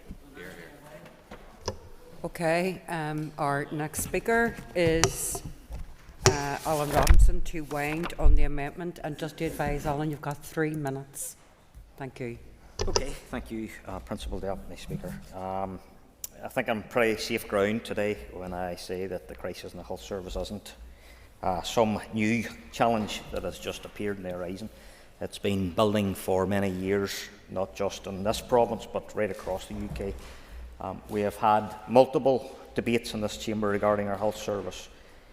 But so far, we still have not seen a lot of changes that we wish to see. And the facts for this place speak for themselves. Waiting lists in the province are the worst in the UK. 500,000 on waiting lists to have a first appointment. Tens of thousands are waiting more than a year, and some even longer, much longer, for treatments and surgeries. And our constituency surgeries are crammed with examples of people living in pain, a parent unable to care for their children, or someone faced with having to leave their job because of their health needs. We have debated this, but so far we still are not seeing the changes that we need. And our mental health services are in a dire state within Northern Ireland, with the province having the highest rate of mental illness in the UK. We have young people waiting months, even years, for mental health interventions. What about the health workforce? Nurses, doctors, paramedics and care staff exhausted and demoralised, staff overworked and stretched to the very bone. People will even say that the health service is surviving on goodwill. Some staff are being asked to do the impossible every single day. I speak to staff. And some are leaving the profession because they cannot take any more, or because they can receive better pay and working conditions elsewhere. We've debated this too, but we're not seeing the big changes. Access to see a GP is in crisis. Access through your A&E is in crisis. Ambulance service in crisis, through no fault of their own. Social care in crisis. Yet we see millions of pounds being lost in Children's Maternity Hospital, and new revelations of millions being spent on consultants. And so the circle continues. We just aren't seeing the changes that we need to see. And the health service is awash with multiple reviews on top of reviews, strategies, consultations, including the Bangor report. And they've all outlined the changes that we need. In relation to next year's draft budget, members will have been a little bemused to see the department complaining that over £8.4 billion resource will be inefficient and hundreds of millions short. It might be one thing to argue you're under pressure to make sure you come in on budget for the end of the current financial year, but this is £8.4 billion up until the end of March 2026. So there ought to be ample time to prioritise spend. Not everything the department invests in is in frontline care. Professor Bengoa put it relatively politely when he was here in the autumn. If there isn't a changed approach, the department will soon be asking for 100% of all the of member's time's up. Okay, Thank you, Alan. Daniel McCrossan is our next speaker to conclude and wind up the debate on the motion. And Daniel, just to advise, you've got 5 minutes. Thank you, Speaker. As many colleagues today have said, this is the year since the Assembly and the Executive has returned. What's very clear, there is absolutely nothing to celebrate in relation to the critical issues that face our people. And indeed, what people forget as they talk about the return of the Assembly a year ago is that we should have been here 3 years ago, when we were originally given a mandate by the people across Northern Ireland to come in here and do the work we're elected to do, which is fix the problems in the health service and a wide range of other serious issues. In fact, Madam Speaker, if health was such a priority for either of the two culpable parties that collapsed these institutions on separate occasions, it would never have collapsed at all. That speaks to the truth. Health is not a priority for some parties in this House. They just talk about it and react to it, but there's no proactivity whatsoever when it comes to bringing about solutions to the critical issues facing our people. The truth is that the health service is in crisis. It's a word we hear a lot in this House. But also a fact is that since the Executive has returned, the situation has worsened. And the Executive parties are pointing at each other instead of sitting down and saying, what can we actually do to resolve this problem? We talk about a lack of funding. Yes, we all agree. We know there's an issue in relation to funding, but it's not the issue in isolation. There's wider issues as well in relation to management. There's things that can be fixed. There's things we could see more progress on. And the truth is, and I know the Minister is frustrated because I hear it in his voice, and I know he is frustrated with us about our tone and content in relation to this motion. But the fact is, we're reflecting the feelings of the people across our constituencies that are sitting in hospitals, that are suffering on waiting lists, that are dying, that should be here, that should have received treatment in a timely fashion. These are taxpayers. These are people that pay their contributions every single month and work tirelessly to pay into a system that, in truth, is failing them. It is adding to their suffering. So it is not good enough to sit in this House time and time again and listen to the same old excuses. And as the Minister rightly points out, it's 8 years since Bengoa. He says it hasn't sat on a shelf, but what is frustrating for anyone that remembers 8 years ago in this House, the concerns that the Minister raises today are the exact same concerns raised by the former Health Minister, Michelle O'Neill, when Bengoa was launched in this House, when the now First Minister forgets to mention that as well. The problems that we face here, yes, may be similar to other areas, but they've been worsened by a lack of political responsibility, a lack of leadership. Parties here are duck and diving around the critical issues, but the truth is, when it comes to health, it does not discriminate. It will affect every single person in this House. And in turn, because of the lack of action and resolution to some of the problems we are facing, it is now having a direct impact on the health and well-being of the very people we're relying on to help us, our healthcare workers, that are burnt out and exhausted. And I have to say, whilst I listen to members across the House, and I agree with all of the various frustrations, because I know this is actually an issue that unites us. It's actually an issue that we want to resolve. But let's stop talking about these things and get down and do it. This is a very small place. It's 6 counties, it's 11 council areas, it's 18 constituencies. This is not rocket science.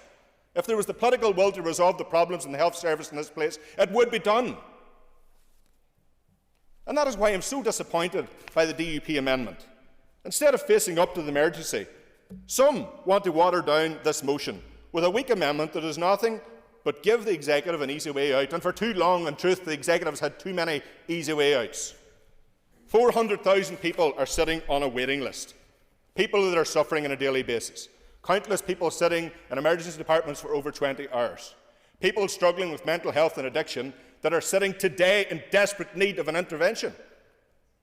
And whilst all that suffering continues and our people plead with us as their elected representatives turn to us in desperation, all we say to them, it's been looked at. We recognise the problem. It's not good enough.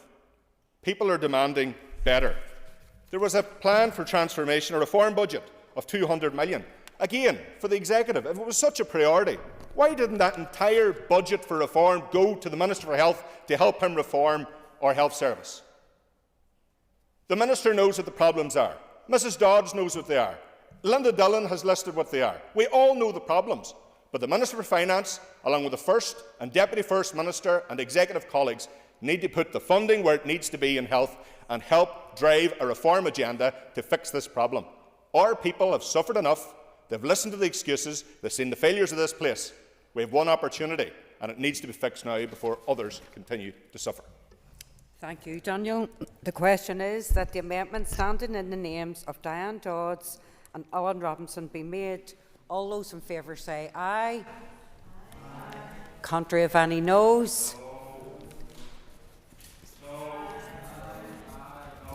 I think the ayes have it. I think the ayes have it. Okay.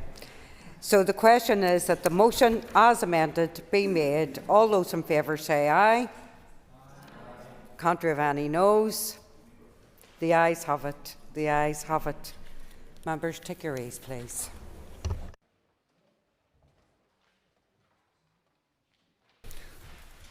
Okay, ladies and gentlemen, the next item of business is a motion from the opposition on support for first-time buyers. Clark, could you please read the motion?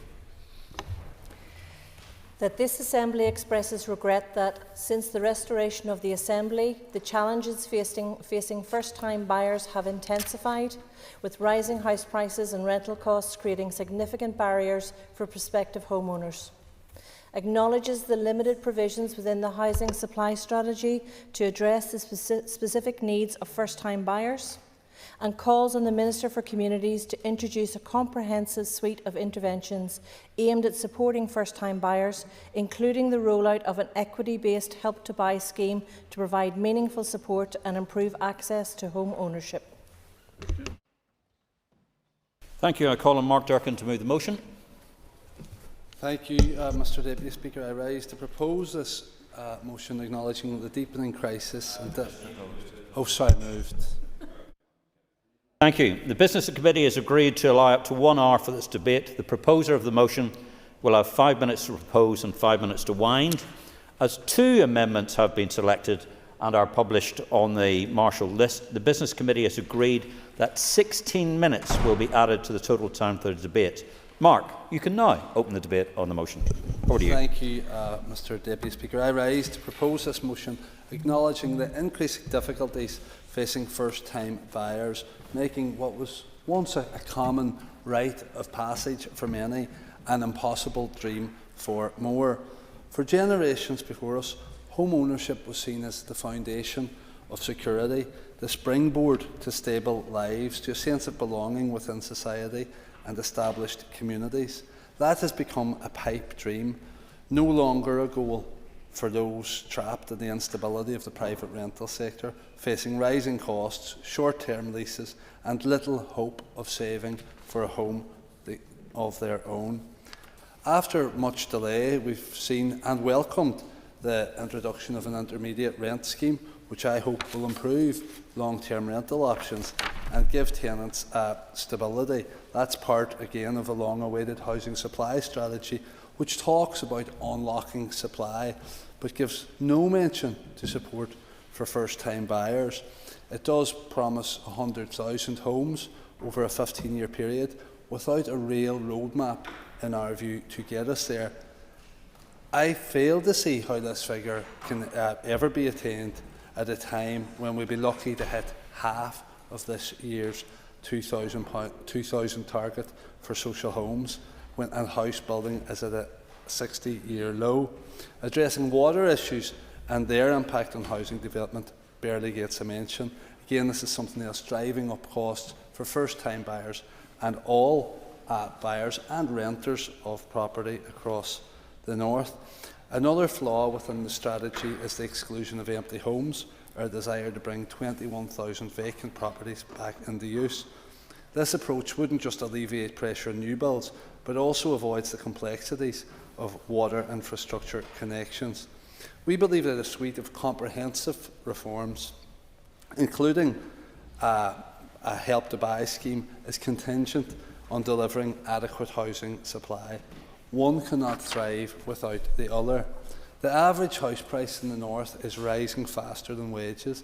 In 2023, the average monthly rent across the north was £817, a 5% increase over the previous 6 months, and it's mushroomed again since then. It's barmy that we're seeing 50 applicants for one rental property. Entry into private renting, never mind home ownership, is laden with barriers. In my own constituency, we've seen a 2-up, 2-down property whose quality left quite a bit to be desired, recently charging £900 a month, almost double what it cost less than 5 years ago. Extortionate rental costs are making private renting impossible, and that's including for people in full-time employment, and that's pushing people out of their homes onto the social housing list. So we believe improving access to home ownership will reduce demand on rental and demand, therefore, on social housing. But it's hard to understand also that there are people currently paying £1,200 or £1,300 a month in rent, yet they're considered unable to afford an £800 mortgage payment by lenders. We have to try and make that make sense. Co-ownership has been pushed forward as a be-all and end-all by successive ministers with little consideration. It certainly has value to it, but there's been little consideration of alternative support. Co-ownership does provide an entry point into the housing market, but it doesn't work for everyone.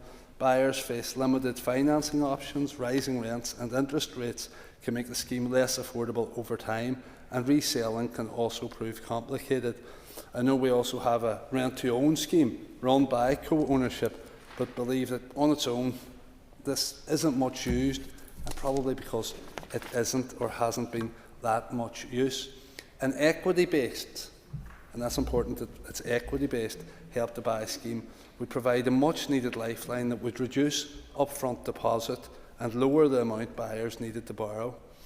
It would prove an investment for this executive and ensure that funds can be reinvested to support future buyers. This would in turn boost construction, create jobs and stimulate the housing market. However, a scheme like this can't work in isolation. It does need to be one element of a wider suite of interventions that would increase housing supply and deliver a sustainable housing market. While we agree with the sentiment of Amendment 2, and they're fairly ambivalent that we will recommend it, we will be opposing Amendment 1, which we believe dilutes the intent of the motion and effectively, unsurprisingly, lets the Minister off the hook. Thank you. Thank you, Mark. I call on Brian Kingston to move Amendment 1. Moved. Okay. Thank you. Brian, you will have 5 minutes to propose and 3 minutes to wind. Please open the debate on Amendment 1. Thank you, Mr Deputy Speaker. And in proposing our amendment to this motion on support for first-time home buyers, I can point to many examples of the DUP's strong record of delivery in the Housing Ministry. These actions speak louder than words. The DUP has been very supportive of the co-ownership scheme, and our Minister, Gordon Lyons, has increased the upper value limit for qualifying properties in order to help more people into home ownership through co-ownership. £150 million of financial transactions capital funding has helped over 4,400 households into home ownership over the period 2020-21 to 2024-25. During the financial year 2023-24, 91% of co-owned purchases were first-time buyers. Shared ownership is a crucial part of the affordable housing market in Northern Ireland and continues to support people into home ownership. The DUP has taken action to ensure that co-ownership keeps pace with house prices, meaning more people can find a home to suit their needs. The DUP has also helped working families by launching the intermediate rent product, where a long-term, low-interest loan is offered to an operator to develop a supply of affordable homes for rent at a 20% discount to the market value.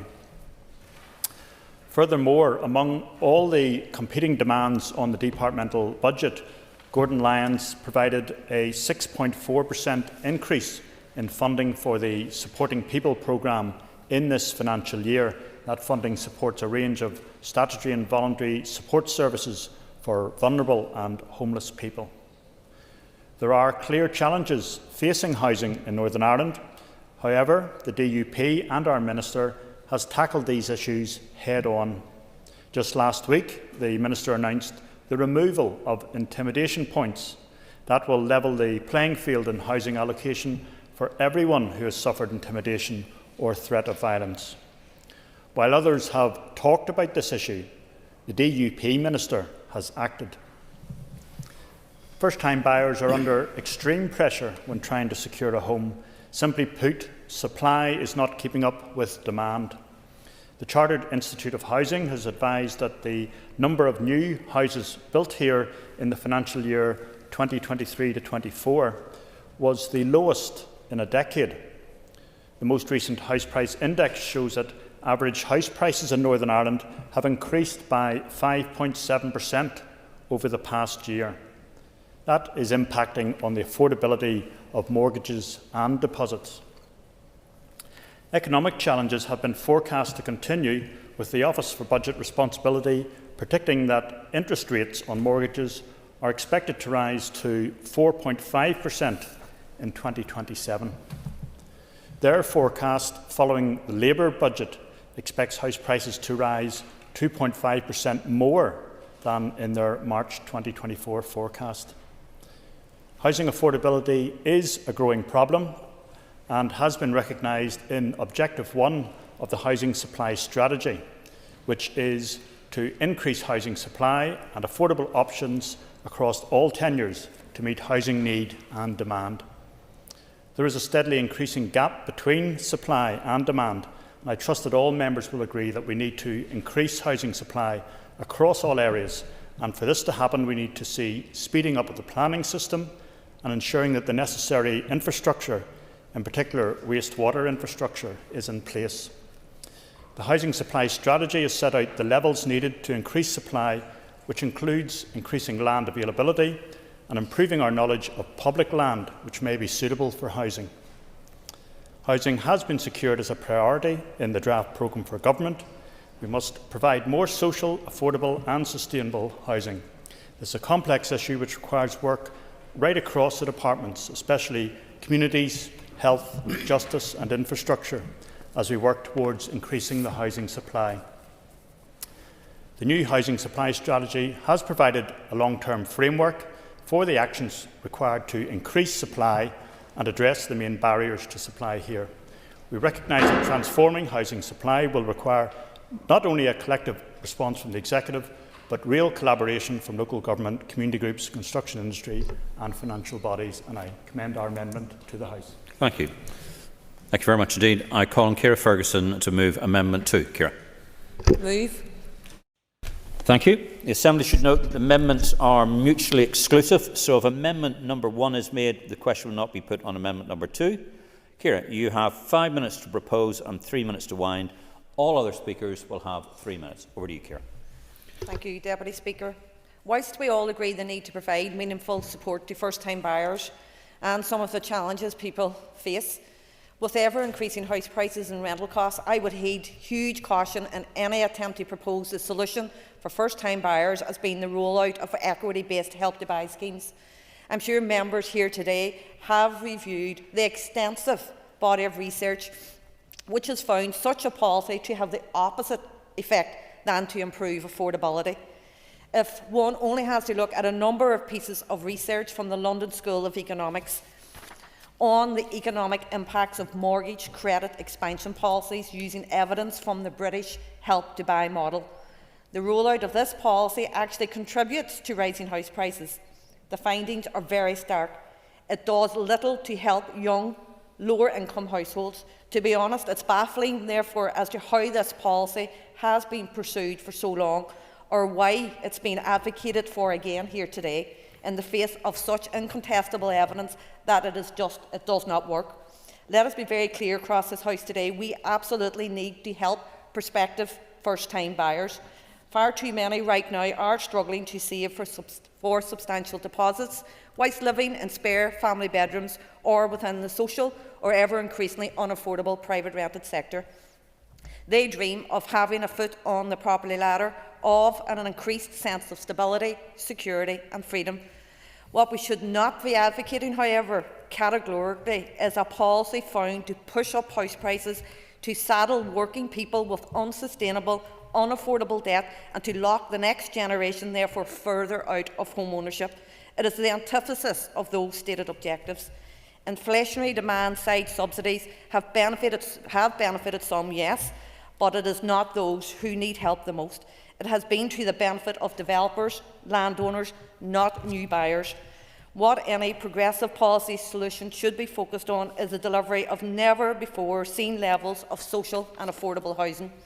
Additional work to develop initiatives around stricter use it or lose it, policies to tackle speculation and land hoarding, rent regulation, investment in infrastructure and better prioritising homeless prevention are just some ideas that have actual merit. It's data-driven policy making. The past 3 decades have seen house prices significantly outstrip income growth, which has further expanded wealth inequality.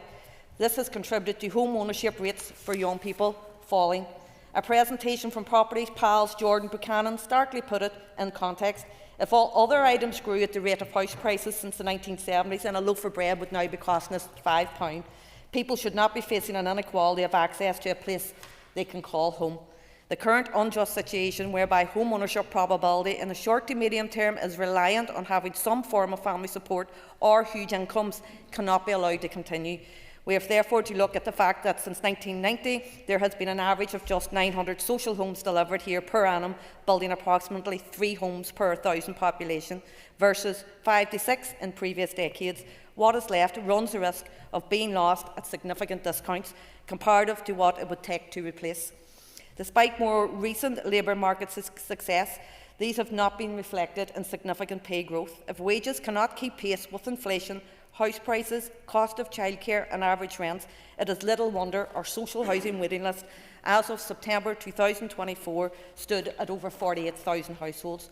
For those who are first-time buyers, many are forking out a minimum of 30k plus deposits over a 30-year term, borrowing more for longer to try and keep payments manageable, and the average age it has risen from 30 in 2008 to 33. Instead of policies which service the financialisation of the housing agenda, we must deliver affordable, sustainable and decent homes in which to live. We must not compromise on the prospects of the current and future generations. Homes are the foundations for life. They should help, not hinder, economic security, health and well-being. Thank you. Thank you, Ciara. I call on Kelly Armstrong. Kelly, you have 3 minutes. Thank you, Mr. Speaker. I may speak quite fast then. I think everyone here understands that becoming a first-time buyer is expensive. Possibly the most expensive it has been over the last 70 years. And there are two distinct parts to measuring the affordability of becoming a first-time buyer. The first is the cost of buying the house, and the second is the cost of owning, which, as the Building Societies Association Property Tracker shows, affordability of mortgage repayments has become the biggest barrier to purchase. Prospective first-time buyers now find themselves in a very difficult situation, but unfortunately, many of the proposed solutions to help them that were dependent on low mortgage rates are no longer as effective or even viable. It's also important to understand that the possible lifetime costs of buying and owning a property and how they compare to previous generations. This helps our understanding of how the housing market works and the implications that it has for potential policy solutions. For example, comparisons across generations raise questions about long-held assumptions, such as whether the housing ladder still exists. Given the substantial deposit barrier, the ability to become a first-time buyer is increasingly dependent on the so-called bank of mum and dad, while successful first-time buyers increasingly need to have two incomes that are higher than the average wage. Meanwhile, those without family help or in single or lower incomes have been excluded from home ownership. It is a balancing act. The number of first-time buyers is closely linked to the state of the mortgage market, housing market and wider economy.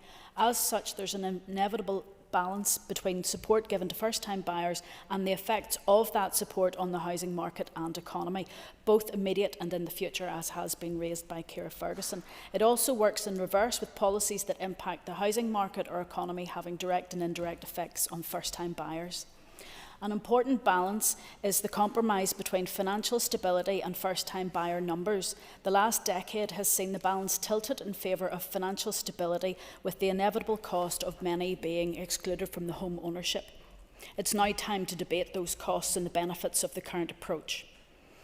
I believe that Department of Communities should continue on what has started to do with the housing supply strategy and look to commit a package of housing policies and reforms that can achieve a successful housing market here in Northern Ireland.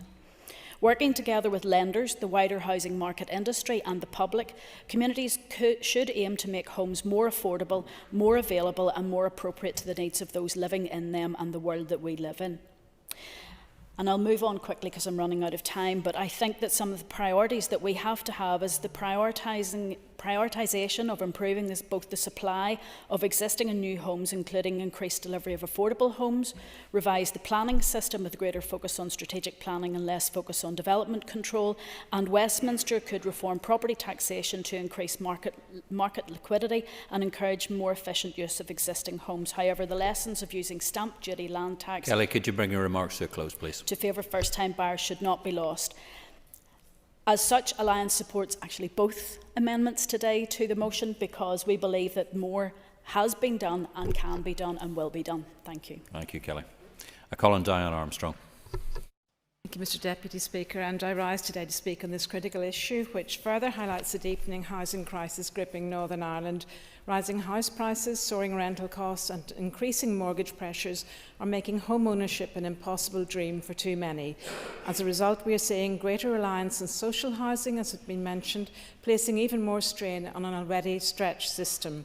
For young people and families across Northern Ireland, the aspiration of owning a home is slipping away. In Belfast, for example, as of June 2024, the house price index reached 159, indicating a 59% increase in house prices since 2015 and a 6.3% rise compared to June 2023. Across Northern Ireland, the lack of affordable housing is forcing people to leave their communities in search of somewhere they can afford. At the same time, rental costs have skyrocketed, making it more challenging than ever for prospective house owners to save for a deposit. Yet, Mr. Speaker, despite many paying rents far exceeding what a mortgage would cost, lenders often do not consider these payments when assessing mortgage applications. This is yet another unnecessary barrier that must be addressed. We cannot allow an entire generation to be priced out of home ownership. While the housing supply strategy provides broad ambitions and the Minister's intermediate rent announcement in May 2024 is welcome, the reality is apparent. We must go further and deliver real, tangible support for first-time buyers. Amendment 1 rightly emphasises the need to increase housing supply and assure affordability across all tenures, and this must be done without delay. We also must build on the success of co-ownership, which has helped thousands of people access home ownership. Mr. Deputy Speaker, the challenges facing first-time buyers demand a bold, evidence-led response. That means delivering more affordable new builds to meet rising demand, expanding co-ownership, ensuring it remains a viable option for those unable to secure an entire mortgage, exploring an equity-based Help to Buy scheme, reducing upfront mortgage costs, exploring how lenders might consider rental history so that those who have consistently paid high rents are not unfairly locked out of home ownership. The Minister and the Department must urgently explore every avenue to increase the range of housing options available. This could include the measures I have outlined, as well as learning from successful models used worldwide. Regardless of the approach, one thing is abundantly clear. The scale of the housing crisis demands immediate, evidence-based action to deliver meaningful and lasting solutions. Thank you. Thank you. I call on Sean Mulholland. Thank you, Mr. Deputy Speaker. I really welcome the chance to speak on this. It's an issue that I see time and time again in my constituency office, not just the lack of housing in general, but particularly for first-time buyers and especially for young people. And for me, there are two interconnected issues. First, there is that house prices are too high. We know that due to a chronic lack of supply, exacerbated by the cost of living crisis, and also a not fit for purpose wastewater infrastructure. Second, first-time buyers face an even steeper hill decline because they don't have the existing housing equity to leverage, unlike those who are already on the property ladder and can sell one home to help fund the next. The root of this problem is a major housing shortage, we know that, and whilst the Minister for Communities has an important role to play, for me it's a shared responsibility that has to be taken into consideration. The Department for Infrastructure have to take responsibility for the persistent failures in waste infrastructure that are just simply stifling housing development. We have approximately 19,000 housing units that can't be connected due to capacity issue. That's an enormous number of potential homes just sitting in limbo, and every delay only adds to the supply problem, which in turn drives up prices and makes it even more difficult for first-time buyers. That current funding model for NI Water is a major obstacle. The previous Minister for Infrastructure insisted the model is fit for purpose, but you have industry experts, Northern Ireland Audit Office and NI Water all saying otherwise. Of course, then we have the direct affordability challenge for first-time buyers. Prices continue to rise due to that supply and demand imbalance. In August 2024, it was estimated that a first-time buyer in Northern Ireland needed a deposit of £17,300. In the current economic climate, where the cost of rent, food, energy and transport continue to rise, how is anyone expected to scrape that together? And the days of 100% mortgages are long gone. And unsurprisingly, this has led to that situation where in Northern Ireland we now have the highest proportion of young adults aged 25 to 35 living with a parent than anywhere else in the UK. 23% compared to a UK average of 18%, and that is a staggering statistic, once again highlighting how far behind the times we are in addressing the everyday realities of our young people. The challenges that first-time buyers face can't be tackled, I believe, by the Department for Communities alone and in isolation. It is a cross-departmental issue, so I do support the call for a comprehensive package of interventions to be part of that solution, but unless we fix the structural issues that are limiting housing supply and improve economic conditions for first-time buyers, those interventions will only be a stick and plaster. Thank you, Mr. Deputy Speaker. Thank you, Sean. I call on Jerry Carroll. Deputy Speaker, as the housing crisis destroys communities across the north and wage growth stagnates far behind house prices, home ownership has never been more remote for working class communities across the north. With more people finding it impossible to get on the property ladder, they're trapped in an under-regulated and extortionately expensive private rented sector. Others have no option but to move back into the family home, as we've heard, and this is only their hope of saving for a deposit. But we also need to reflect on the reasons, Deputy Speaker, why people want to own their own home. Most people don't want to own property for the sake of owning property. They want to be free from the whims of private landlords who can hike rent or evict them at a moment's notice. Above all, first-time buyers desperately want independence, affordability and security. And the sentiment behind the motion is well-intentioned, but there are serious concerns with Help to Buy schemes that I want to echo made by the Deputy Chair of the Committee already. And these concerns cannot be ignored. The warped logic behind Help to Buy schemes dictates that by stimulating housing demand, supply is sure to follow.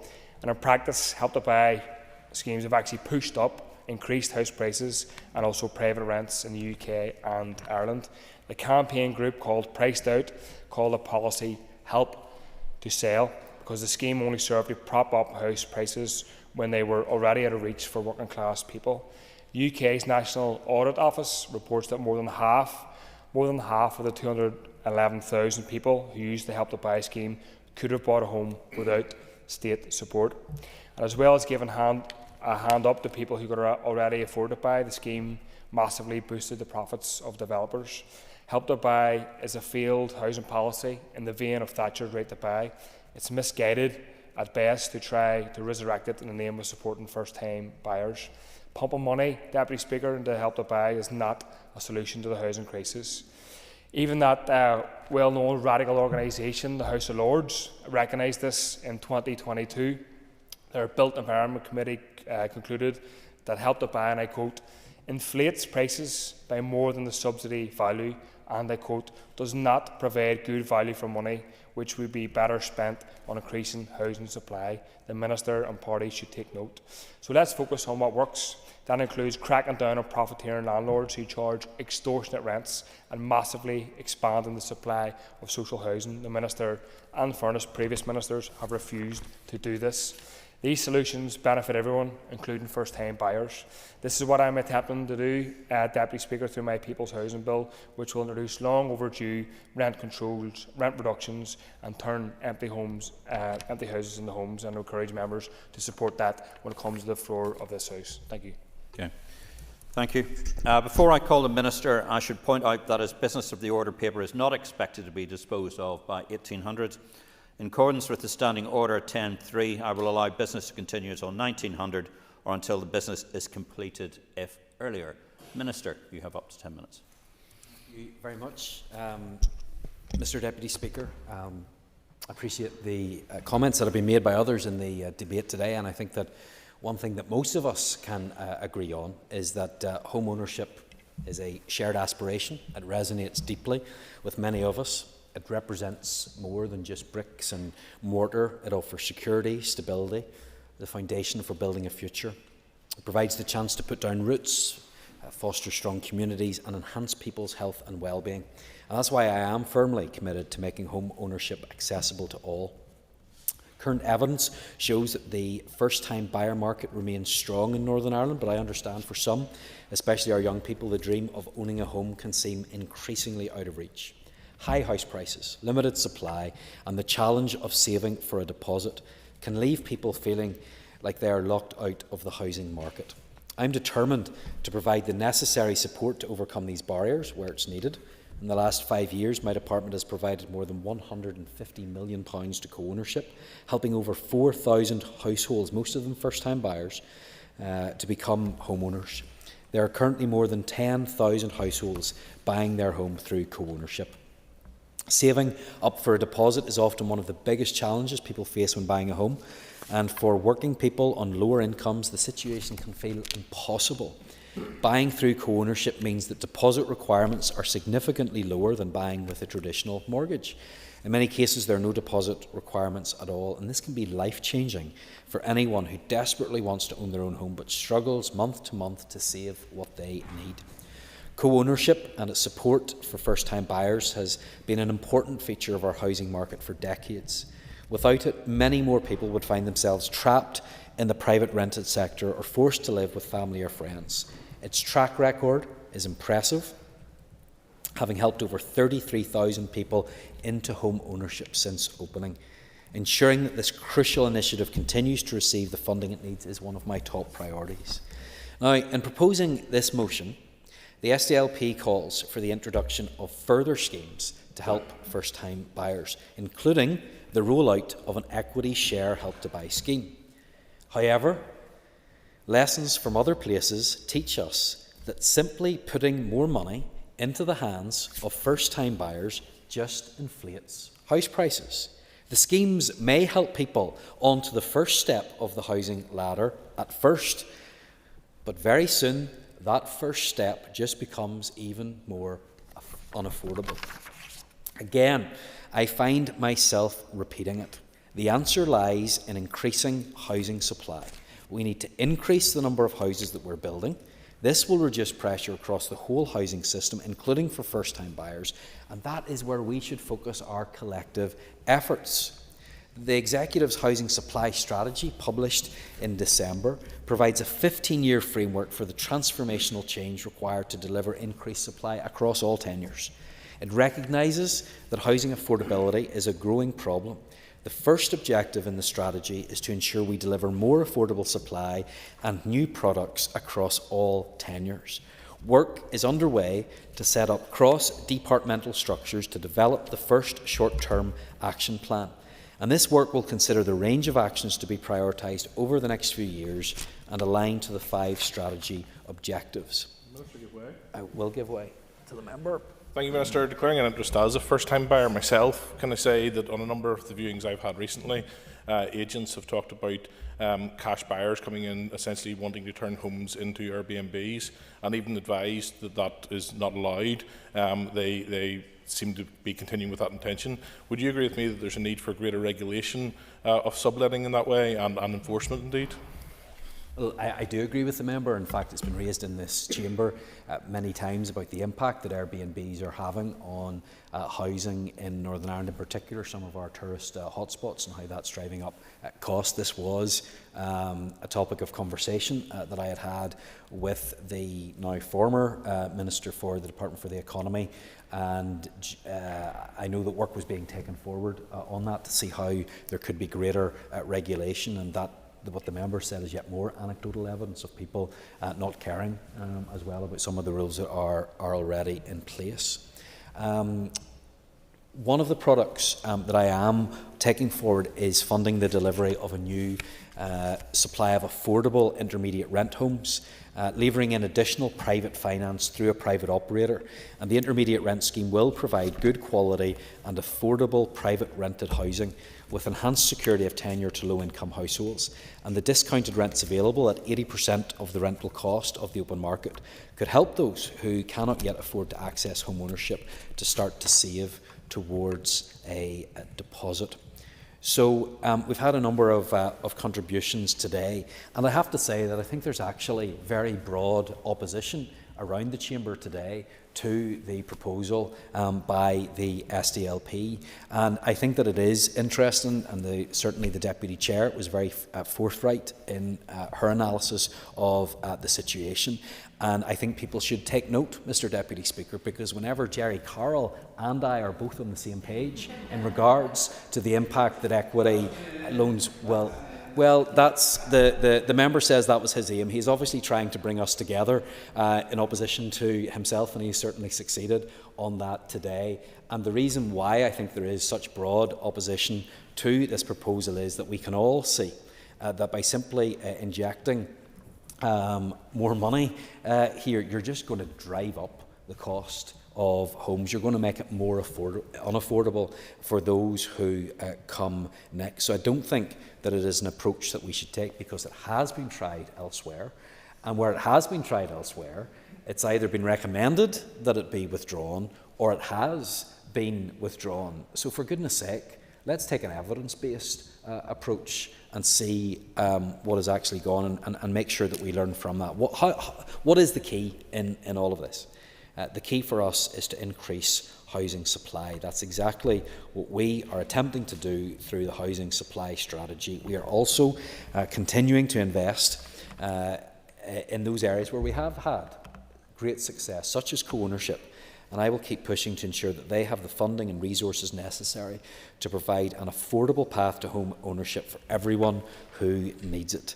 But as I've said, the challenges in our housing market will not be solved by this alone. We have to increase housing supply. We need to increase housing supply across all tenures in Northern Ireland. That's going to require a commitment from across the executive. And in order to increase supply, we need to make it easier.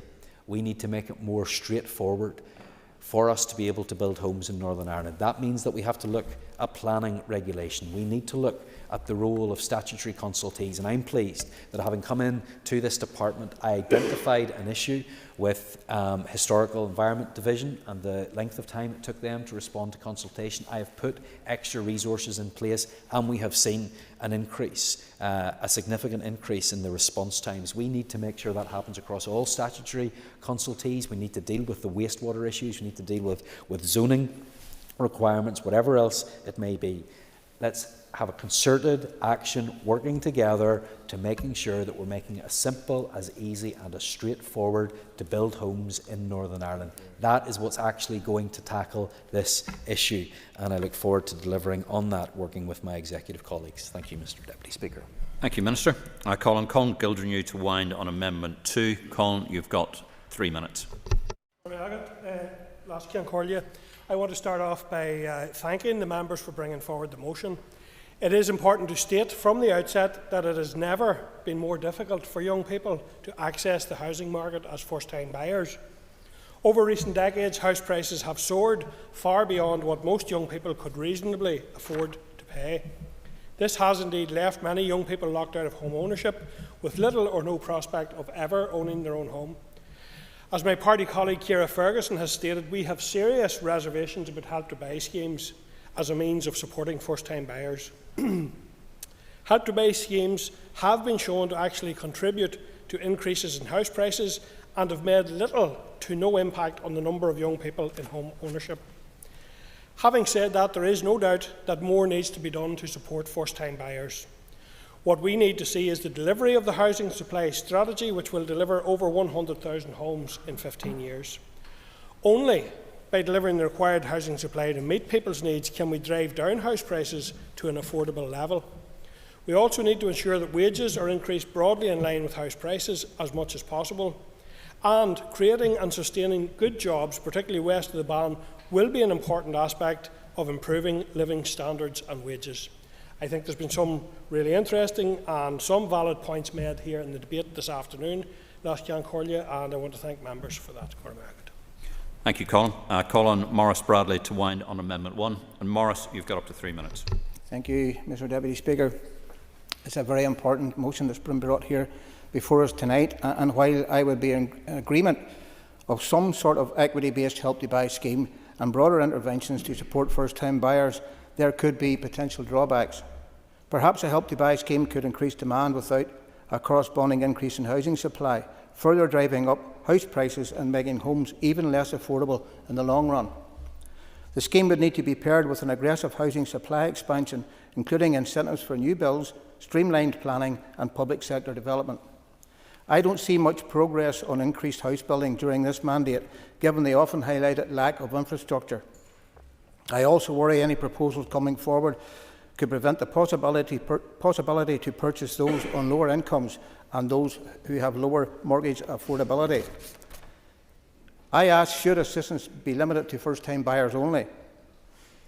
We've had a good debate, and in the previous debate, Daniel McCrossan highlighted the need for hard decisions to be made in this place, and this is necessary to improve wastewater, sewage and freshwater infrastructure to allow housing to be built. So there's an awful lot of hard decisions still to be made in this House. Mark Durgan raises his concerns that co-ownership and rent to buy has not been the success it should have been. Ciara Ferguson urges extreme caution on how any policy could have a negative effect on the housing stock and calls for affordable, sustainable housing. Kelly Armstrong highlights low mortgage rates are as relevant today as they were years ago, and singles out a first-time buyer's reliance on bank of mum and dad and calls for continuing housing strategy. Diane Armstrong raises the problem of rising rents and mortgages and the problems that is causing to the greater pressure on social housing stocks and calls for more affordable housing. Shan Mulholland, house prices are too high. First-time buyers don't have the equity to get on the property ladder, needing to rely on the basic £17,000 down payment. Jerry Carroll highlights the lack of housing has a negative effect on communities and worries that Help to Buy schemes often benefit the developers only. David Brooks expresses cash buyers snapping up properties for Airbnbs and buy to rent. These and other concerns need to be carefully teased out, Mr Deputy Speaker, to ensure sustainability, which is why I recommend our amendment to the House. Cara Hunter to wind the debate on the motion. And Cara, you've got up to 5 minutes. Great, thank you. Thank you, Mr Deputy Speaker, and I want to thank members across the House today who have contributed on this important debate. I think housing is a shared aim of us all, and I recognise this has been a good opportunity, nonetheless, to promote and provoke a debate and discussion on housing in our communities. Today I rise to wind and to reiterate the lived experience of so many across the North who are seeking to buy their first home. For too long, young people and families have faced unnecessary hurdles when trying to secure a family home, and I strongly feel that this government has ignored the crisis unfolding in our housing market. So many I meet in my Coleraine constituency office are working days and nights, often working 2 to 3 jobs, and yet the rightful dream of owning their own home is so far away.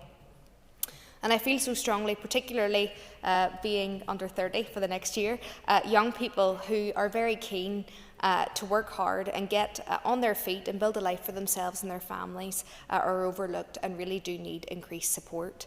I know several of my friends, when approaching buying their first home, were heavily reliant on parents and family and grandparents to gather a deposit, and that's the ones who are lucky to have familial support. But for others, so many feel that the dream is now dead for owning a home, and they'd much rather, sadly, get out of Northern Ireland and save to go to Australia instead of, putting roots here and growing their families here. And that's a sad reality for so many. Mr Gildernew spoke very well with regards to the accuracy of acknowledging the cost of living crisis and how that's put incredible pressure on families and young people seeking to build a life for themselves. Every day I'm contacted by families who are crushed by rising rents, rising costs of bills, and many young people, as rightfully mentioned by Ms Mulholland, are living with their parents, and they don't want to rent because they want to save for a house. But while they're doing that, they feel that they're missing out on the joys of, being 25, 26, 27. And I know that this is an issue north and south of the border with a lack of available housing, and no doubt contributes to a lack of well-being. I feel we're really in the middle of a housing affordability crisis, and the average house price in Northern Ireland far exceeds what many first-time buyers can afford. Wages have not kept up pace with the house price inflation, and the cost of living crisis has made it ever harder and increasingly harder to save for a deposit. I feel there is much we can do to help support young people who are stuck in rental cycles with no clear path to home ownership. I feel we need meaningful reforms and real solutions to tackle this. With rising interest rates, mortgage affordability has become an even bigger challenge, and many families I've spoken with feel smothered by their mortgage, particularly when they're paying costs of things like childcare outside of that. And I did speak recently with a couple who had saved a deposit for a home. There was a first plan for a first set of homes that were affordable, and they were waiting for the second plan of homes to be finished, and then within that time frame the houses had gone up. I think it was somewhere between £10,000 and £15,000. So I think builders acknowledge that they have increased challenges financially to build affordable homes as well. I think that's something we should acknowledge here today. Families are under a significant amount of stress, and it's locking more people of all ages outside of the home market. I think an important thing to acknowledge here, which has been reiterated across this House, and we do have a shared understanding, is that our big failure is the availability of social and affordable housing. Waiting lists continue to grow, private rental costs are soaring, making it even harder for first-time buyers to save. So I think coming from this debate today, we need to have a commitment to building more affordable homes. We need to have a plan to ensure that everyone in Northern Ireland has a fair chance of home ownership. And I think it is important to acknowledge as well, there's many hidden costs when approaching buying your first home, which young people, I think, aren't always aware of, around legal fees, surveys and taxes that quickly add up. So I do think the Executive could do more around that and do anything that they can to challenge rising costs and regulating costs. I feel strongly that we can do more to support first-time buyers. I think we can do more to ensure that we don't fail the next generation. And if we really want Northern Ireland to be that place that our constituents are proud to call home and proud to build and to grow the next generation here, we must do much more. And until then, I think we need to continue to have the conversation of how we can support first-time buyers. Thank you. Thank you, Cara. Thank you very much indeed. Before I put the question on amendment number 1, I would remind members that if it is made, I will not put the question on amendment number 2. The question is, the amendment number 1, standing in the names of Brian Kingston and Maurice Bradley, be made. All those in favour say aye. Aye. Contraries? No. The ayes have it. The ayes have it. Therefore, we move on. The question is that the motion as amended be agreed. All those in favour say aye. Aye. Any contraries? The ayes have it. The ayes have it. Thank you very much indeed. If we get ready for the next. Not getting a minister. Well.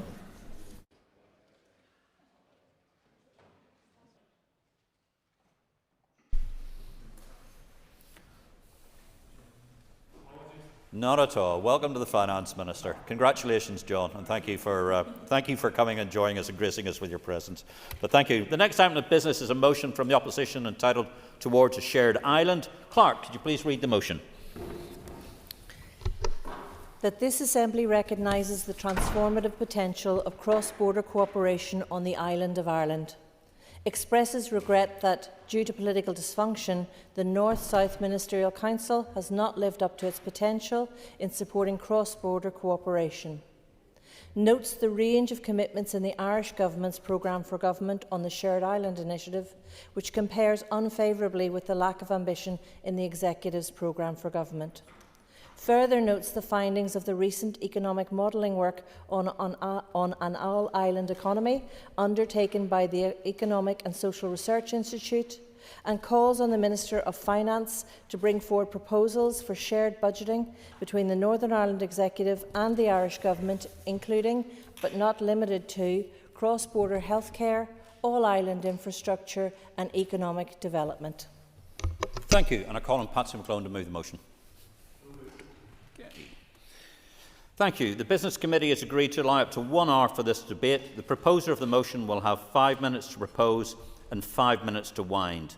All other speakers will have 3 minutes. Patsy, please open the motion. Debate on the motion. Thank you, the Deputy Speaker. I'd like to tell the Assembly that I believe in the reunification of the country, socially and economically. That I believe profoundly and deeply in unity of the people of our island. A unity founded in respect, in accommodation and mutual benefit to all of us, for all our benefit. And that's what I believe passionately, and I have worked down through many years to facilitate and bring about that aim. In returning to the actual motion today, we have outlined our many issues and many proposals around cross-border, positive cross-border cooperation and the benefits that can accrue from that. I would have to say in doing so that the Executive itself, there has been lack of ambition shown by the Northern Ireland Executive's Programme for Government, and indeed that does contrast very deeply with the detailed commitments in the Irish Government's Programme for Government on the Shared Island Initiative and others, and I'll return to that in a moment or two. It's very important that we make the case, and indeed it makes sense, for economic integration, and many of the companies on this island already, particularly in the agri-food and agricultural sectors and others, are already doing that, and that emphasises the benefits of cross-border cooperation, shared economic planning, but just not on that, because there are many other issues that we could be working on together, and that's not being done properly, whether that be health issues, whether that be environmental issues, and the multitude of other things, education, etc., the multitude of other key policy issues that could be facilitated and worked upon by both our governments on this island. Indeed, it is. We've had, there has been very little practical action from Sinn Féin on cross-border cooperation, despite their power to secure mechanisms such as shared budgeting, and there hasn't really been any substantial progress in that. We return to the North-South Ministerial Council, which really has failed to live up to its full potential due to ongoing political instability, particularly the repeated suspension of government institutions here in the North.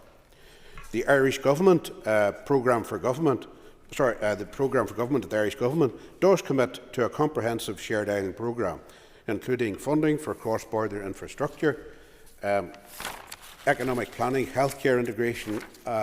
In contrast, Northern Ireland's executive has yet to produce a final programme for government and has not prioritised cross-border cooperation. A number of key asks from the SDLP in its manifesto had been around expansion of the shared island unit, and we've already had commitment by the Irish Government to an additional £1 billion on that front. On issues around cross-border and north, south, east, west bases in regard to renewable energy, commitment there to operate along those lines. Deepening of collaboration between the healthcare systems on this island. Other issues include the establishment or examine the establishment of an all-island skills task force with a focus on planning, construction and infrastructure development. Developing the vision as set out in the All-Island Rail Review. Develop an all-island plan to improve water basin management, water quality and nature restoration. Create an all-island nature and climate fund. These are all issues which were priorities for the SDLP in our manifesto, and those have been included in the visionary programme for government which deals with north-south issues by the Irish Government. The economic modelling by the ESRI confirms the greater economic integration would benefit both jurisdictions. Northern Ireland lags the Republic and key economic indicators, and increased collaboration could drive economic growth and investment. All of those issues I have highlighted are to our mutual benefit. Nobody could refuse them. Nobody could say, no, we can't go with that. Despite Sinn Féin's rhetoric on United Ireland, there has been a failure to progress meaningful mechanisms such as that shared budgeting, which could facilitate cross-border infrastructure projects and service delivery. From our point of view, our motion highlights the failure of the Northern Ireland Executive to match the ambition of the Irish Government's shared island commitments. It calls for concrete actions in the form of shared budgeting. Patsy, could you draw your remarks to a close, please? Thank you. To ensure practical cross-border cooperation in key areas such as healthcare, infrastructure and economic development. No one, but no one, could dispute that. Thank you, Patsy. Can I call on Declan Kearney, please? The effective operation of the North-South Ministerial Council is central to our peace settlement. Sinn Féin has consistently argued for the strengthening of the NSMC and expanded areas of all-Ireland cooperation. In the past, unionist boycotts and other attempts to disrupt effective all-Ireland cooperation have indeed negatively impacted upon the resilience of the NSMC. But the reality is that no institutional strand of the Good Friday Agreement can be unpicked or set to the side without having negative consequences for the entire agreement framework. All-Ireland cooperation is an essential condition for good government in the North and maintaining stable institutions. Shared approaches across this island on issues such as health, education, agriculture, infrastructure, climate and tourism all make sense. It is the way forward. However, Brexit, demographics, political realignments and the outworking of our peace process have all reshaped the political landscape. So constitutional change is on the political horizon. And that is a powerful incentive to develop increased areas of all-island cooperation. The Irish Government's new programme for government points to how increased cooperation can continue to be advanced. However, the new PFG does not address the need to systematically plan and prepare for Irish unity. This PFG, in fact, represents a failed opportunity to integrate current and future cooperation in key policy areas with a strategy for reunification as a political and policy objective.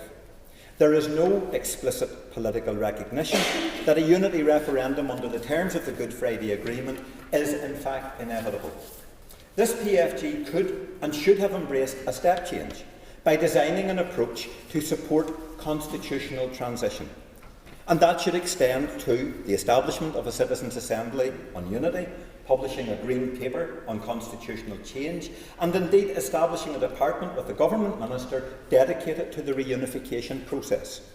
The Irish Government should also begin a conversation with the British Government on developing an intergovernmental roadmap to enable a unity referendum within this decade and to prepare for a smooth pathway towards Irish unity. Members, change is happening. Increased cross-border cooperation does indeed carry a huge transformative potential, but it is time for the Irish Government to frame that dynamic within the political objective of planning for Irish unity. Or am I good? Thank you, Declan. I call on Darren Forsyth. Deputy Speaker, and I congratulate the Minister on his new role as Finance Minister.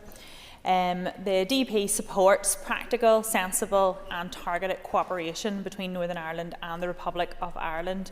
People on both sides of the border share close economic and social ties, and we are pleased that those ties have improved significantly over the course of the last 25 years. We do not feel that our British and Unionist identity is under any threat from the many positive examples of beneficial and life-saving cross-border health projects, including the All-Ireland CHD network and the North West Cancer Centre. Indeed, the DUP wants that vital work to continue. And I represent the border constituency of South Down and see first-hand the benefits of assets like the Carlingford Ferry enhancing the economy on both sides of the border. However, the arrangements underpinning cross-border cooperation must have due regard for and respect the constitutional place and position of the Northern Ireland. Crucially, they should also be accountable to the Executive and the Assembly. We make no apologies for the fact that the North-South Ministerial Council has not lived up to its potential as the SDLP view it. Prior to St Andrews and the safeguards we secured at that time, there was scope for an expansive approach that undermined Northern Ireland's place within the United Kingdom and was corrosive to local community relations. It is unsurprising that the motion from the Leader of the Opposition would criticise the Executive's lack of ambition when it comes to cross-border cooperation, but he needs to accept that the political and economic conditions in this place are far removed from current events in Dublin. Mr O'Toole suggests that the Executive ought to replicate the additional €1 billion being invested in shared island initiatives by the new Irish Cabinet. Where does he propose we draw that funding from, and what public services, specifically which schools, hospitals, roads, would he suggest that money is taken off? And as Chair of the Finance Committee, he is acutely aware of our financial situation here. And would the Leader of the Opposition also accept that for Unionist ministers in the Executive, their ambition with respect to North-South cooperation will naturally be tapered by a desire to promote and strengthen links with the counterparts in Great Britain? And surely that goes without saying for the Unionist ministers within the Executive and all Unionists within this Assembly. However, there are synergies in both documents as we look at them. For example, the All-Ireland Rail Review is listed as a priority in the respective programme for governments in both Dublin and Stormont, and we welcome this. The DUP believe there is no contradiction between our pro-union stance and support for growth-orientated and mutually beneficial expansion of these transport links between Northern Ireland and the Irish Republic. And as I said at the start, the DUP supports practical, sensible and targeted cooperation between Northern Ireland and the Republic of Ireland. Thank you. Thank you very much indeed. Colin David Honeyford. Thank you, Deputy Speaker, and also wish the Minister well in his new role. I've been at every Shared Island event and meeting that has happened in the South, and part of it comes from what is reconciliation and what does that look like in 2025. We're 27 years after the Good Friday Agreement, so what does reconciliation look like in the next 5, 10, 15 years? For Alliance, reconciliation is a core central value of our party. We work for a shared future. We sit outside of the two ideologies of constitution, of unionism and nationalism, but we give an inclusive alternative base for share and reconciliation. Our policy, we don't form policy based or filtered through the two Uniteds, whether we want the United Kingdom or where we want the United Ireland. We simply base our policy on evidence, on research, and simply through the value of delivering better for everyone. I was asked last week, or the week before last, to give me the top 3 issues here in Northern Ireland, and my answer was health, education and economy, and you can flip them around whichever way depending on the day, but all 3 require a shared island approach if we are to deliver solutions for people and to deliver better. Health fundamentally should be based on getting the best possible care, an all-island solution to deliver better, reducing waiting lists and providing better care as quickly as possible with easy access for treatment. Organising health across this island would give massive benefits. Children's cancer is an example where I had a constituent came in and they had a young girl who had to travel to Manchester for treatment. At her lowest point, at her most vulnerable point, she had to go on a commercial flight with all the bugs or whatever to pick up infections. That was what, rather than having a solution here on an island that she could have availed of. When we look at education, given our opportunities for our young people to access and study across the island, as well as going across to Scotland, England, Wales, is something we need to remove the barriers to allow that to happen. If one of my kids went to England University and I've one in Dublin, Trinity had 10% in 1998 of Northern students. Today that's less than 1. So there is, yeah, go ahead. It's just to say to the member, why would we want to does he agree, why would we want to turn down the opportunities for our young people to expand their knowledge base that may not be available in Northern Ireland, and the best way to do it is through partnership? And the member has an extra minute. Yeah, absolutely. Thank you. I totally agree. We looked in Economy Committee recently about Magee and creating that hub in the Northwest Coast. And it's an example of how you work in collaboration. We could work to deliver a university there working with Letterkenny for kids on both sides, or young people on both sides of the border, to be able to work and access the highest level of education. When we look at our economy, we need to sell this island as one. We need to, just as we do with tourism, we need to use the relationships north and south to allow our businesses to scale, to grow and to export. Invest and I should be working in collaboration with the IDA, not trying to compete with them. We are nowhere close to the economic figures of the south, and we're also only 78% of the GVA of the UK average. So we need to focus on an all-island economy which also has the exports and to the GB and that dual market access, and then into the EU and the world markets. But we don't have manufacturing strategies. We don't have dual market access strategies. So the South, a lot of what the South do through manufacturing is outside of Dublin. So this would all feed in to bring in regional balance. But I started with reconciliation, and I will end there of what that looks like moving forward. Thank you, Deputy Speaker. Thank you, David. I call on Robbie Butler. Thank you, Mr. Deputy Speaker. I think that the SDLP, obviously in terms of bringing the motion, is part of their opposition debates, but I think it's perhaps a little bit like some of the motions earlier on. From me and my perspective and my party, it's probably lacks a little bit in detail in regards to what it sets out, because you're right to point out in terms of the North-South Ministerial Council and perhaps some of its failings, and in terms of how it hasn't maybe met as it should, but when it does, it is the correct vehicle, I think, for better cooperation on this island. But Mr. Honeyford had said about, I'm not sure the word used, David, maybe you could get in about divisions that still exist. Are you talking north-south, or are you talking about in this chamber? Because I'm not aware, having met many counterparts from the south, and the government that went out and the government that's in, that actually there's that much of a rub between us. I think there's more of a rub in this House.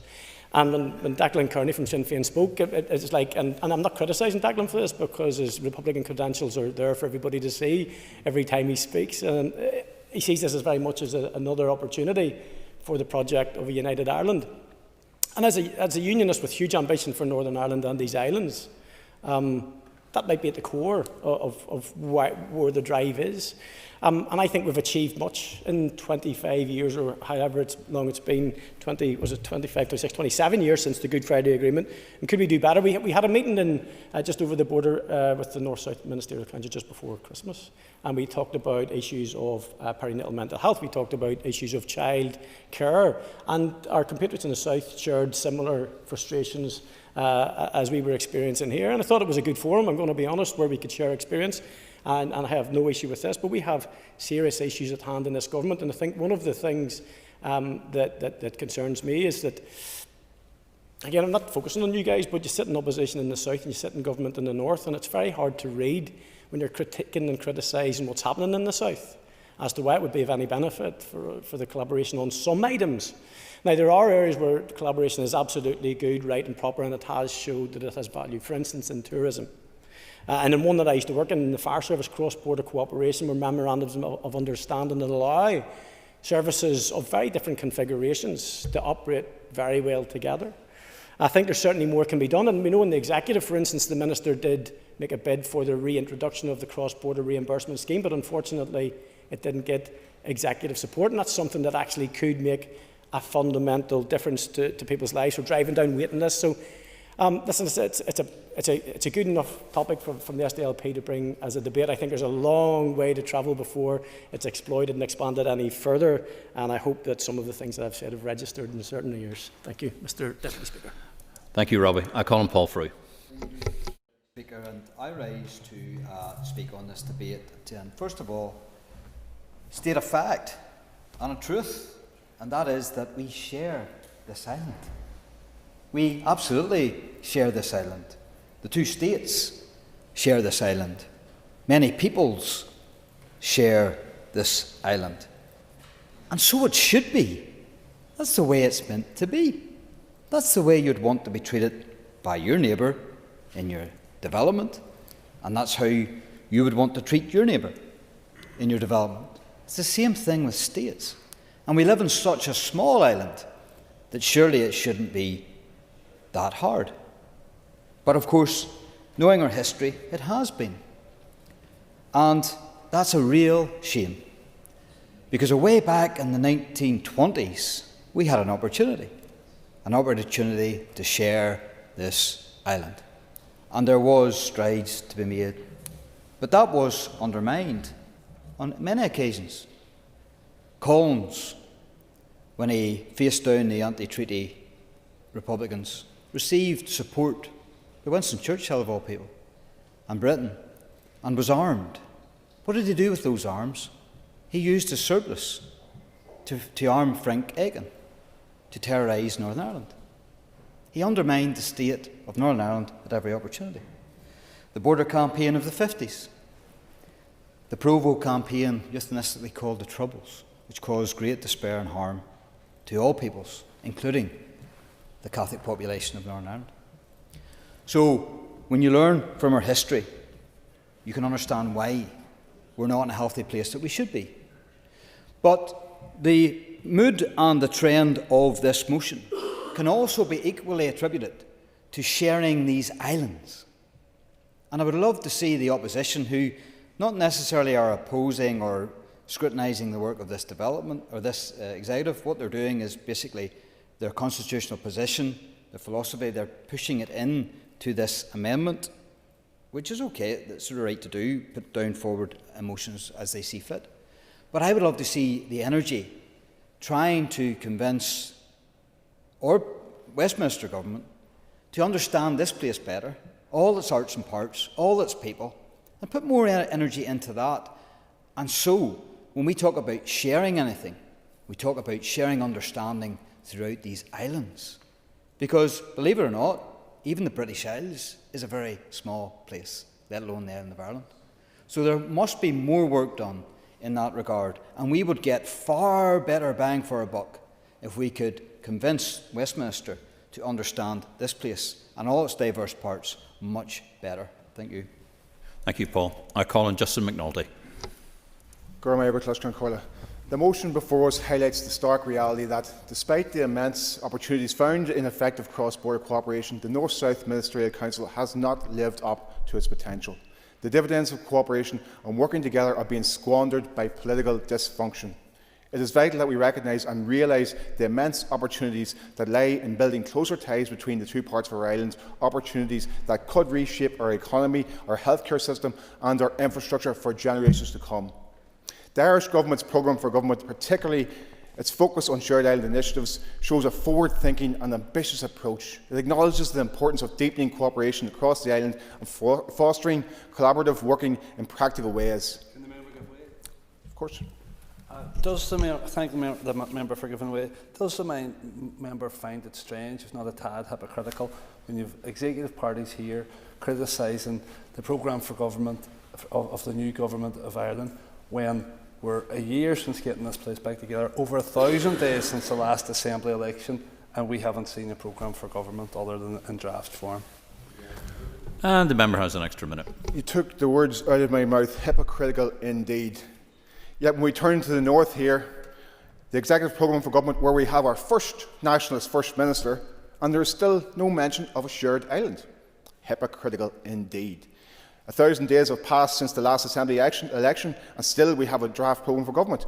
There's a distinct lack of ambition when it comes to embracing and exploring the full potential of a shared island, and we must ask ourselves, why has the executive been so reluctant to match the ambition demonstrated by the Irish Government? Why? The motion before us calls for the Minister of Finance to bring forward proposals for shared budgeting between Northern Ireland Executive and the Irish Government. This is a crucial step in addressing the deep-rooted issues we face. For instance, take the area of cross-border cooperation on health.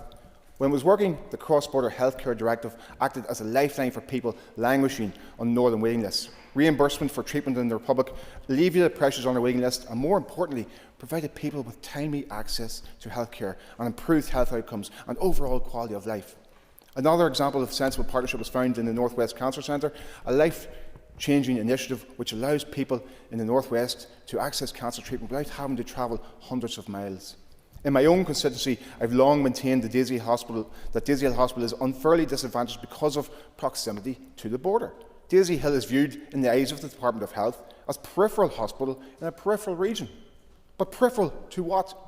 Newry sits in the heart of the Belfast-Dublin corridor, in the most populated region in this island. So I ask again, peripheral to what?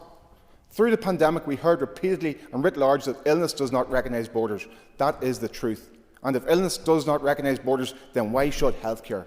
Why should people in my constituency be expected to accept poorer access to healthcare and poorer health outcomes simply because they find themselves peripheral to a contrivance?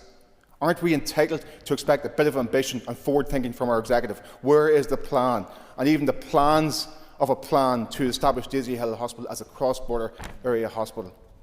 Let us be clear, this is not about pushing an agenda for unity's sake, although I believe passionately in a reconciled, dynamic and diverse United New Ireland.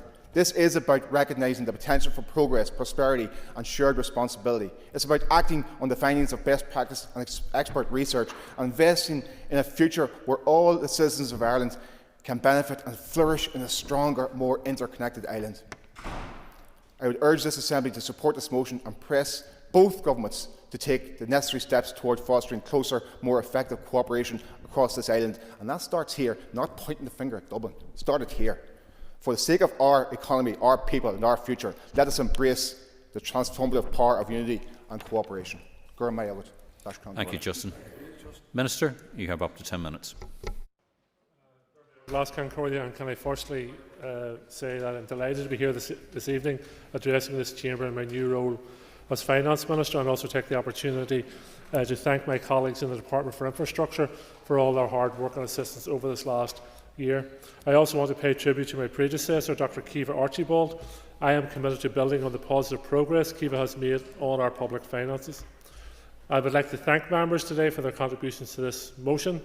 It should come as no surprise that I don't just recognise the potential of cross-border cooperation, but I see it as an absolutely vital element of our daily work.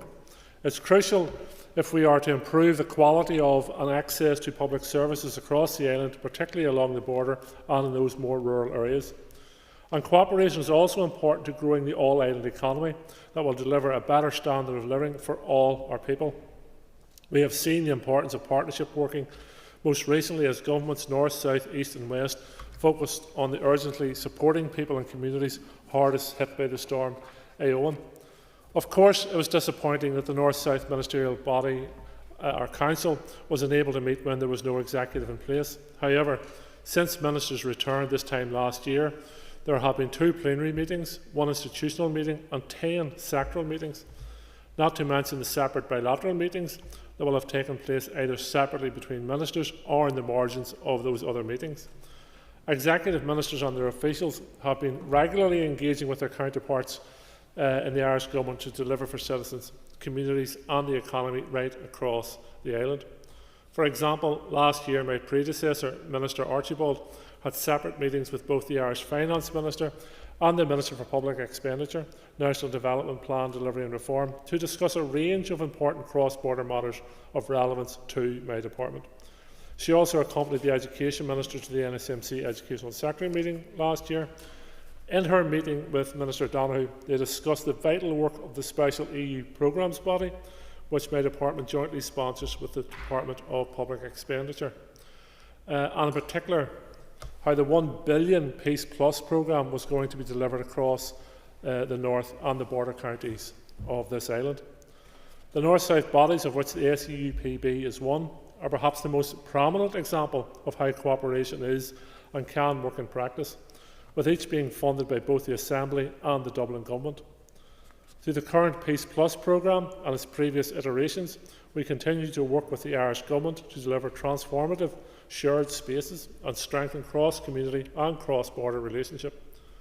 The peace programmes have touched many areas of life here, including health, the environment, the economy and transport. They have helped to deliver a new transport hub in Derry, which has improved connectivity in the North West. And there are also many other examples of what ministers and their departments are doing outside the formal North-South structures. For example, I progressed the All-Island Rail Review in my previous role as Minister for Infrastructure with my counterpart in Dublin. This provides an excellent example of how we can plan on an all-island basis, and with enough time and sufficient funding, it should provide services to better complement the development of the North West Transport Hub. And we have the recent examples of how this can work in practice. The increased frequency of the rail service between Belfast and Dublin is an example of how we can work across government and across the island under the current structures to connect communities, unlock economic benefits and have positive impact on people's lives. This was enabled through funding allocations from government bodies, north and south, and will be further enhanced by peace funding. It's critical we continue to engage and deliver through North-South cooperation to meet our shared challenges and objectives, and an effectively functioning North-South Ministerial Council is essential to this work. Many members have touched on the cooperation in health. For instance, cooperation on the All-Island Congenital Heart Disease Network, a single service for children and young people across the island, has been cited by the Irish Government's programme for government as an exemplar which might be followed in relation to other healthcare matters. Other members have mentioned the North West Cancer Centre. Health cooperation provides an excellent example of long-standing cooperation, but the Shared Island Initiative has unlocked further opportunities for us to work together on an all-island basis. Executive departments are already working in partnership with their counterparts in many aspects of this initiative, with some co-funding having been provided. The Department for Economy works collaboratively across a range of Irish Government departments on areas of mutual interest, including the single electricity market and energy. More generally, they are working closely with the Department of Enterprise, Trade and Employment to develop a new shared island enterprise scheme focusing on female entrepreneurship, cross-border networks, clusters and collaborative cross-border green investment. Green as in green, not green as in green. This will strengthen the all-island coordination, all-island research and increase scale through interagency collaboration. The Department of Education's RAISE programme is another example of how collaboration across the island is supporting people in areas of most need. The announcement of an additional £1 billion allocation from the Irish Government to their Shared Island Fund and the introduction of shared island targets for each government department in the south are extremely welcome developments. Looking ahead to the Chancellor's spending review, I am hopeful that new regional growth funds will be made available to our executive, and this will enable us to unlock new investment opportunities. We have an ambitious draft programme for government that sets out clear sets of priorities and our longer-term mission. As we strive to do what matters most, we must be mindful of opportunities to maximise value where we share common goals that are aligned or complementary, and build on the existing strong joint working. The draft budget for 25-26, which members will know is out for consultation, sets out the suggested funding available to departments to do this next year. Unfortunately, the fiscal position is highly constrained because of decisions taken elsewhere, but that only strengthens the need to exploit the opportunities that exist for greater collaboration. I note members' reference to the new macroeconomic model produced jointly by the Economic Social Research Institute and the National Institute of Economic and Social Research. This is an exciting development. Their report clearly demonstrates the interdependence of the all-island economy and how we benefit from having close economic relationships on these islands and internationally. This new economic model will improve our understanding of how the economy here operates and help us give a deeper insight into how much we can target investment and growth.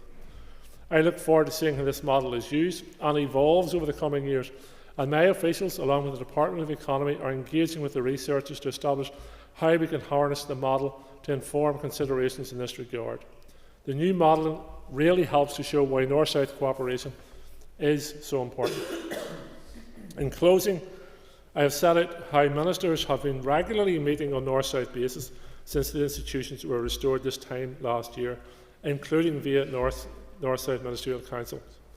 There are strong examples of how departments working together to deliver better outcomes on a cross-border and all-island basis.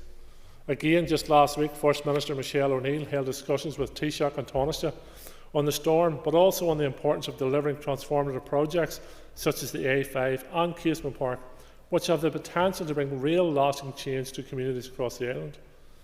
Looking forward, we will continue to build on the cooperation there has been so far to delivering better infrastructure and public services for all our citizens. By growing the all-island economy through deeper North-South cooperation, this will increase prosperity right across and benefit all parts of the island. In these times of limited resources, we must continue to work in partnership and collaboratively with the Irish Government to exploit opportunities that exist. I am committed and look forward to continuing to deepening our relationship across the island, both formally and through the NSMC, and informally. In doing so, we can better coordinate our efforts to invest in public services and delivery across the island. This is the best way to maximise the impact of our spending in order to deliver on our programme for government, our plan, and make real changes for the people we all represent. Thank you very much. Thank you very much indeed, Minister. And I call on Matthew O'Toole to conclude and wind up the debate. Matthew, you have up to 5 minutes. Thank you very much, Mr Deputy Speaker. 5 minutes is, of course, nowhere near long enough to cover the breadth of members' contributions and the importance of the subject. I think it's important to say a couple of things to start off. Lots of people talked about constitutional change, and indeed, as my two colleagues said, our party as proudly aspires to constitutional change on this island and is unabashed about that. But it's important to say this motion doesn't mention constitutional change. It doesn't oblige anyone to support a united Ireland.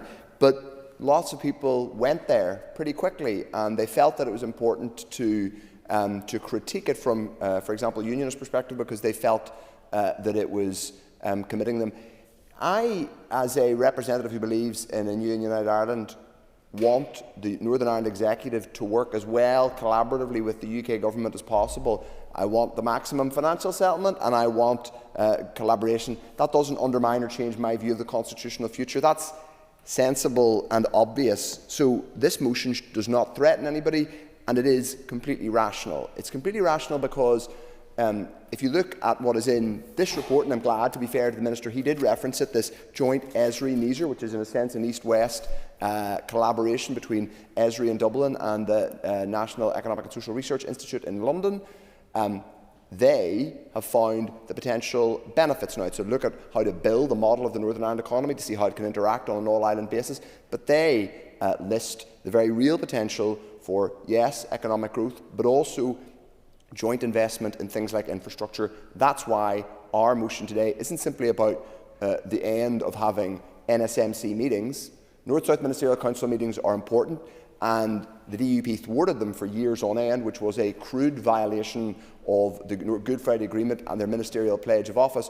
But meetings are not an end in themselves. Simply showing up and having meetings are not the outputs that our citizens seek. Transformative partnership is what we need to see, whether that's in terms of provision of healthcare or delivery of infrastructure. Shared Island, the Shared Island project, the Shared Island unit has marked a step change. The aspiration that's in the Irish Government's programme for government is significant.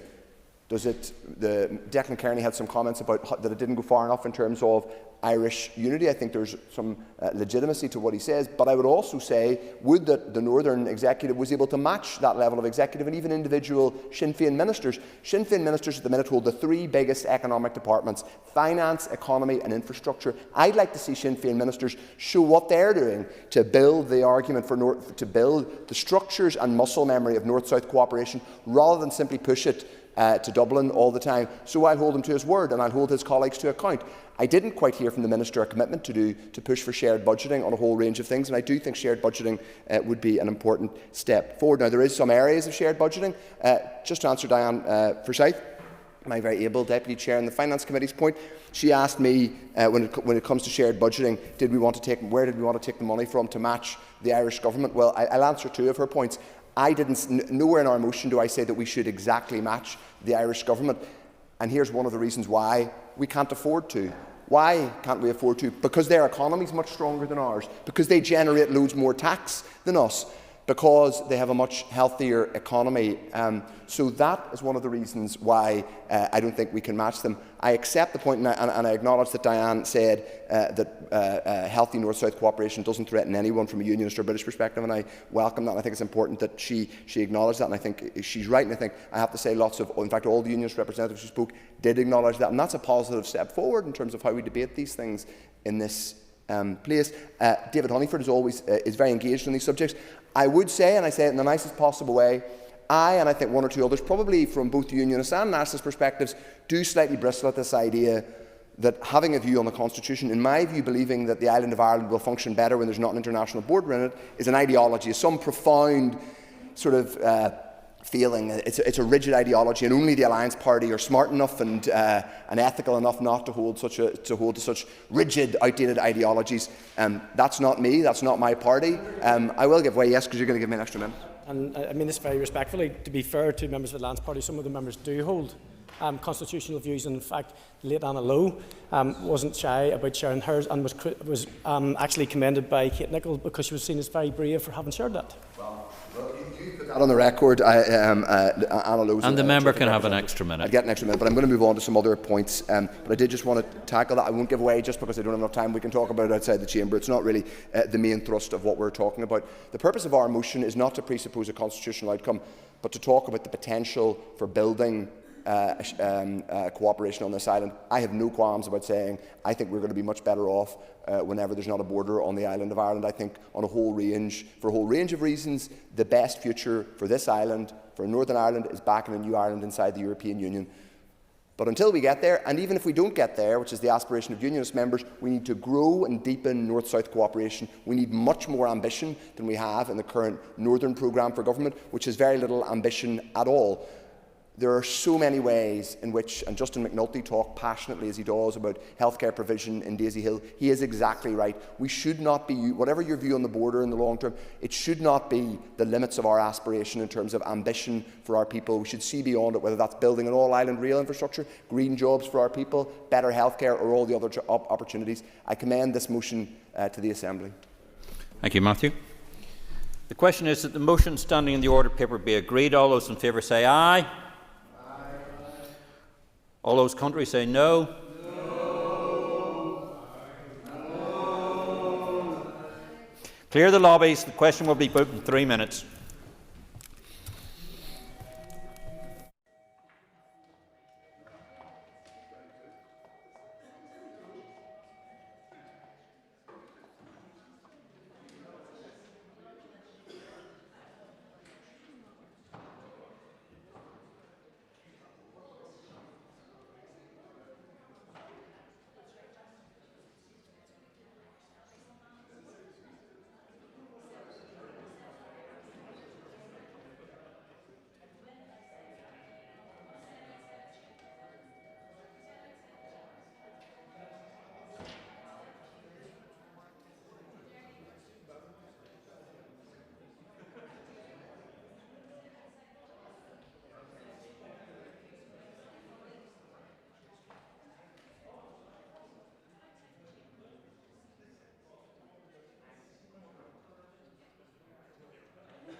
Just don't put me down for it, whatever you do. I'm fed up with Brussels. Okay. Order! Come on, you chair of the Health Committee. Come on, come on, come on. There we go. Order. The question of the motion standing on the order paper be agreed. All those in favour say aye. Contraries? No.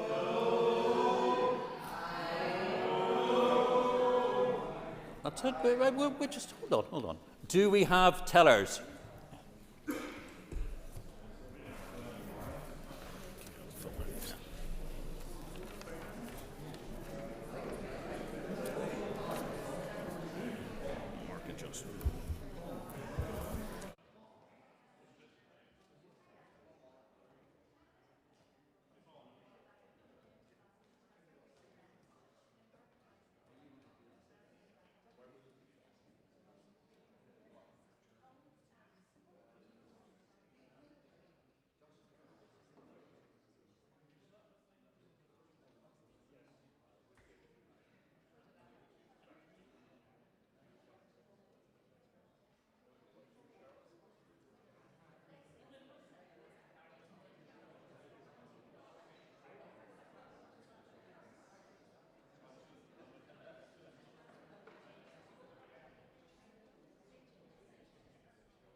Order. Order. Tellers have been appointed as follows. Tellers for the ayes are Justin McNulty and Mark Durkin. Tellers for the noes are Paul Frew and Colin Crawford. Clear the lobbies. The Assembly will divide. Ayes to my right, noes to my left. Off we go.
Secure the doors.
Order. Members, can you resume your seats? There we go. Clerk, could you read the results, please? 55 members voted. 31 members voted aye. 24 members voted no. The motion is carried.